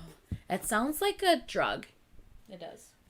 The side effects of ephemeral include shortness of breath, vomiting, diarrhea. Constipation. Ephemeral. Speak to your doctor about it today. Fucking can't. It literally sounds like a medication. It Ephemeral. does, though. Ephemeral. Yeah. Okay. JK, August 30th. Okay. JK! No, just kidding. JK, Yoongi called me, so I looked up. His face was saying, "What are you doing instead of enjoying the fireworks?" So I looked up at the night sky. After some sound of explosion, the fireworks lit up and soon they were gone. This is fun. They're there 1 minute and gone the next. When I looked back at the phone, my character had been shot down. I spat out a curse. JK, come and see me at the workroom after school. Let's talk, said Suga. If I get time, I spat out in response and started a new game. Boom. Fireworks again in the sky. I pulled down my hood to cover my face. Why had I come? This was stupid. If they could have told me the truth, they would have a long time ago. I felt as if they had all left and I was the only one left behind. I got up. Even if they were to tell me now, nothing would change. If you make a fault, there will be consequences. If you lie, you should be ready to pay the price. Someone called me back, but I didn't turn around. I pressed the phone screen really fast. The guns went off, killing 2 or 3 enemies. I took 2 more steps. I saw more enemies. They had black bandanas and masks, but I knew. An evil intention cannot be camouflaged. A lie spoken with a pretty face still cannot be forgiven. I fired my gun. There were 6 dead bodies rolling by my feet. Jesus Christ. I need the police to solve who actually hit him so it can be revealed that it wasn't Jin. So or if it was Jin, I need him to talk to JK. I need something to happen with JK because he's because all of this is like closure. What the fuck is still happening here? Mm-hmm. We have literally I have closure everywhere except for I need Tay to visit his mom. I need V to visit his mom once and for all, like to actually see her, and I need to figure out who actually hit JK and for that to be revealed. Those are the 2 things I feel like I have left. Anything left. There's literally like 3 pages left, guys, and I fucking can't. Oh, and it's JK. Oh, okay, hold on. We're on Jin, September 27th. We're almost a month later. Oh, this is the furthest. We've never gone this far. We're going beyond. Okay, beyond. Starting with my dad, the people involved in the redevelopment plan and the illegal dealings were locked up behind bars one by one. Okay. My dad refused any visitation. The court-appointed lawyer looked helpless as he told us that my dad admitted to all charges. My dad had not chosen his own lawyer. The police were still after Uncle Jun-ho, who had fled after starting the fire at the container, but they had no clues as to his whereabouts. As he was still a fugitive, I had to deal with my emotions. The investigation continued, and I had numerous interview requests from major newspapers. I even had calls from broadcasting company producers. I refused everything. Wherever I went now, school or downtown, I felt people's glances, which I knew would happen. I wanted to return everything to its place, but now I felt as if I had arrived somewhere far away. Was this what I wanted? If I were to go back, would I make the same choice? If I didn't jump in to save RM, or ask V for help, or act so coldly toward Hobie, then this would not have ever happened. I shook my head almost out of habit, not in denial. It meant I had no way of knowing now. If I had made a different decision, the future would have been changed. Perhaps there could have been a better future waiting for me, but I had no way of knowing now. I did my best, and I wanted to believe that the future now was the best one possible. At today's first court hearing, my dad admitted to all the charges and gave up his right to defend himself. As he walked out of the courtroom, he turned and looked at me. He looked peaceful and calm, a look that I had never seen before. Damn. He accepted his map of the soul. Damn, yeah. That's how he did it. His fate. He accepted what happened. And for a fleeting moment, there was a sense of lightheartedness in his expression. I watched him disappear. I was seeing that expression for the first time, but I knew that was my dad's true face. When I came home, I ran into the inner room. I walked in through the half-open door. Dad's notebook from his high school days was on the desk, and on the last page he had written, "I found the map of my soul. Everything ends here and now." I literally just got goosebumps all over my body again. Okay, we're going in a good direction. We're going in a good direction. But I need JK. Don't fuck it up. Don't fuck it up, JK. Don't fuck it up. Don't fuck it up. Oh. Okay. We're on the epilogue, guys. This is it. This is the epilogue. Okay. The world turned upside down. Okay. It's just not a great title. It's not a great title for the epilogue. Okay. I'm getting I'm nervous. I'm nervous. So this is JK. It says XXXX year XX. There's no date. I don't like it. That. It literally. We've always had a date. Does not show the date. So when is this from? I don't know. We have always had a date. I need you to read it before I vomit. Jesus Christ. It's literally just these 2 pages and that is it. And this is the end. Oh my God. Never. I am it always I don't want to read it. It always I don't want to read it. I don't want to read it. I need you to read it. Oh, okay. JK.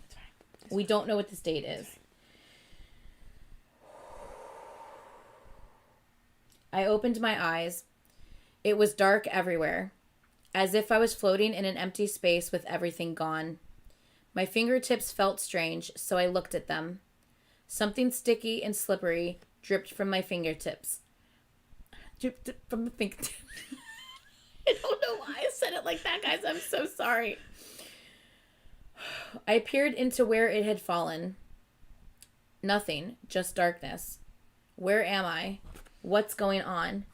I asked myself, but instead of an answer, laughter escaped my lips. The chuckling sound hovered around me like the sticky mass of liquid. The left upper space slowly became bright. I tried turning my head, but I couldn't really move my body. I didn't feel uncomfortable. It didn't hurt anywhere or feel tiring. I just couldn't move well, as if I was floating in a sticky air. The faint lights became stronger as they came at me, and in one moment, they got to my fingertips. Pain flooded over me. I felt burned or frozen, as if I had been burned by scorching ice. There were more rays of light coming down around me. It became too bright. I curled up. I tightened my legs and arms. I struggled to step back. I tried to run away. The lights invaded me through my fingertips, my arms and shoulders, and my ears and cheeks. I screamed, but my scream turned into liquid mass and floated around me. I tried twisting my body as hard as I could. It'll be more painful to live than to die. Do you still want to live? The fucking cat said that shit. I remembered it from somewhere. In the next instant, my vision turned upside down. My body flipped, and so did my surroundings. For a while, I couldn't see a thing. My eyes felt as if a grain of sand was in them, but I saw something hazy in the distance. That's the grain. God damn it. The grain of sand that no one saw from the freaking sandstorm is what he is about to see, and only him. I'm stressed as fuck right now. What is he about to see in this grain of sand? I don't know, because it's not long enough to figure everything out. Oh my god, hold on. My eyes felt as if a grain of sand was in them, but I saw something hazy in the distance. Is it a light? No, it was much brighter, bigger, and wispy. Floating and motionless, it looked down on me. After staring down on me for a long time, it began to take on a definite shape. It was the moon. I shifted my eyes to look around. I began to see things. I was floating in space. There was a big hole below me, a huge, bottomless, gaping hole. I looked up again. I saw the moon at a faraway distance. I was floating somewhere between the moon and the hole, and suddenly I had a thought. That is not the moon. That's a big hole in the sky. Something was about to begin. Maybe I had been waiting for that. I tried to remember starting when I had been waiting, but I couldn't remember anything. What is happening? The fuck? Is he about to start a loop? I think so. I fucking want to throw up because remember it flipped upside down, so there's basically a black hole in the sky. There's a black hole. Is he about to get sucked into the goddamn black hole? What is happening? What's happening? Why is he remembering? What? Why is he? Because how is that the end of this book? It says, it's like. I tried to read that so slow too, so I didn't fuck anything up. But he said, it'd be more painful to live than die. That's what the cat said. But the cat, didn't the cat say that to Jin? Is this a goddamn phone ad on the back page? It looks like something. Maybe it's their phones. I don't know. There's 7 phones on the back page. So it's their phones. Maybe, because it looks like group chat stuff. That's a chat room. This is like him watching an NBA. Oh, that's gotta be Sugar's. I'm gonna die. I feel like I'm dying right now. Paradise Lost background. What is gonna happen with JK? That's dancing. That's probably JK's phone. This is a cat thing. That's gotta be Sugar's. No, I think the NBA is Sugar's. I can't read them. And then there's 2 phones that are turned off. I think it's time for JK to love himself. Yeah. See, y'all need to fuck. I don't think they're all gonna have their own loop. Literally, it's just JK that didn't get closure, except for Tay and the mom thing.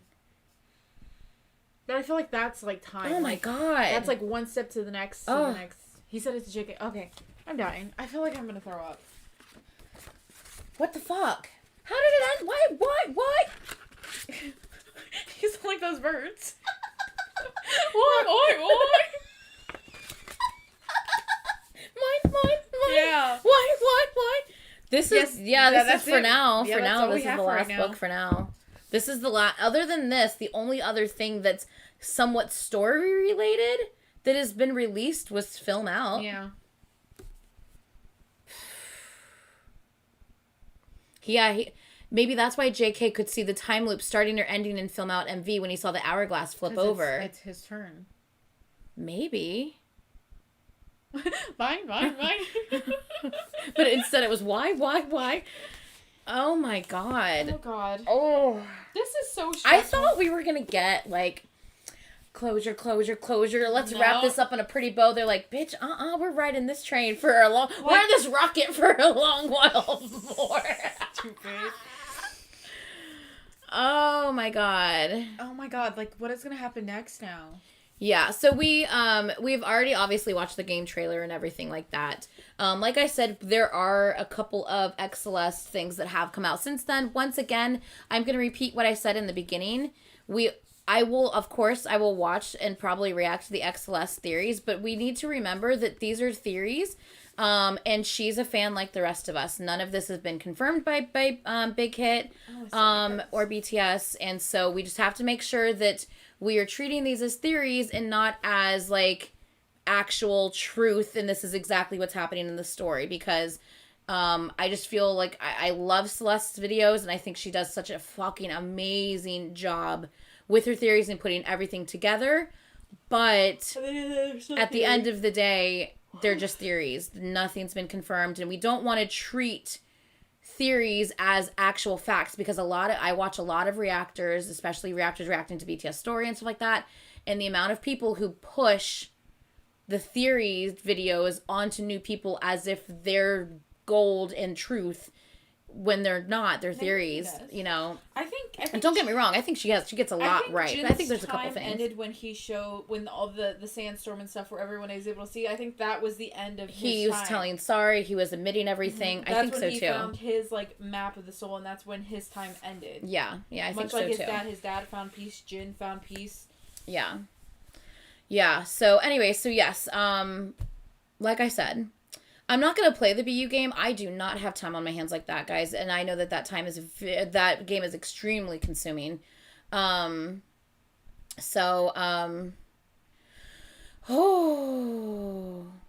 there's a major spoiler in the film out theory. Well, I don't know what can be spoiled. We've literally reacted to everything for the storyline.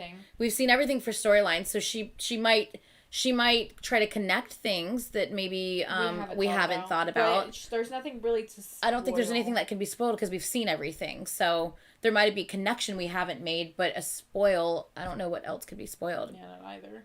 I mean, I don't know what we haven't seen that we were supposed to see. Because the only way you can spoil something is if we see something we haven't seen yet. We've seen everything. But we've seen everything, so... There might be a connection, you know, we haven't made, though. But yeah. Yeah, I agree with you, Alex. I agree with you. I think Jin's good. Yeah, I think... And now it's JK's time. Jin's time is done. Yeah. Which I'm happy, because I was like, I swear to Poor God, guy. if this guy has to go through another fucking time loop. But can we just hope that JK actually, like, didn't just completely dismiss everything in the sandstorm time, and he actually remembers it for whatever he's about to experience, so that way what if he can help learn from it. Isn't like Jin's, though? Oh, it probably isn't going to be. Which is kind of scary. Yeah. It took everyone how long to understand slightly what's happening with Jin? Like, God, how long is it? That's what I'm saying. I hope JK can learn from what Jin told everybody, and because he dismissed it. He was like, he took it okay, yeah, whatever. Salt. He was like, so I don't know. Grain of sand. Not salt, but sand. Oh my God. The one that was in his eye at the end, and he couldn't see. We have to go. It is really late. It is. I told you 3:00. I told you. We have to be up in the morning. Yeah, she has to be back at my house in like less than 7 hours. 7 hours. Let's just be real. It's 7 hours. But you still have to go home, go to bed. Mm-hmm. Yeah. We gotta go. Wow, guys. We got through it, though. The goal was to complete the book today, and we completed the book today. So, very, very happy with that. I'm just very interested in everything. At least they're already on the lookout for something being wrong with JK. Exactly. Mm-hmm. Hobie's seen him with PC Cafe. Sugar realizing he hasn't visited him recently. Yeah, I think that they're already kind of like, they see the change in JK. They see that he keeps disappearing. He's not like, doesn't really care what's going on with anyone else. So maybe we'll get, hopefully they'll be more proactive in helping going forward, considering everything that's happened. Why he is imagining his friends as the people in which he's killing in the game. Yeah, that's not a good sign. But yeah. Okay. Yeah, Christina. Okay. All right, guys. We are going to end this video. I hope you guys enjoyed that. That was a very, very long live. I was obviously not expecting it to be that long, but we definitely wanted to make sure that we were able to finish that tonight, because we just didn't want to split it up again and have a whole other thing to do. So, yeah. Taco's out there. He missed you tonight, babe. Anyway, so we will see you guys later. Please later. Comment. Yeah, literally in like, less than 12 hours. We will see you again for Saturday's live stream. Please comment in this reaction. Please leave a comment. Number 1, please like if you haven't liked. Please subscribe if you haven't subscribed. And if you can please leave a comment on this and let me know your thoughts. Try not to, if it's a spoiler, please write spoiler before you do that, just so people know if they're just kind of skimming through. Theories, because now that we're what's done your theory? Let's hear what do you think is about to happen? Because Holy shit balls, man. That's a lot. So let me know what you think is about to happen, or let me know your thoughts on what's already happened. If you want to do that as well, that would be awesome. But we're gonna go now. We will see you guys in less than in 10 hours. Bye. Bye. Love you guys. Bye. Bye. Da da da da da da.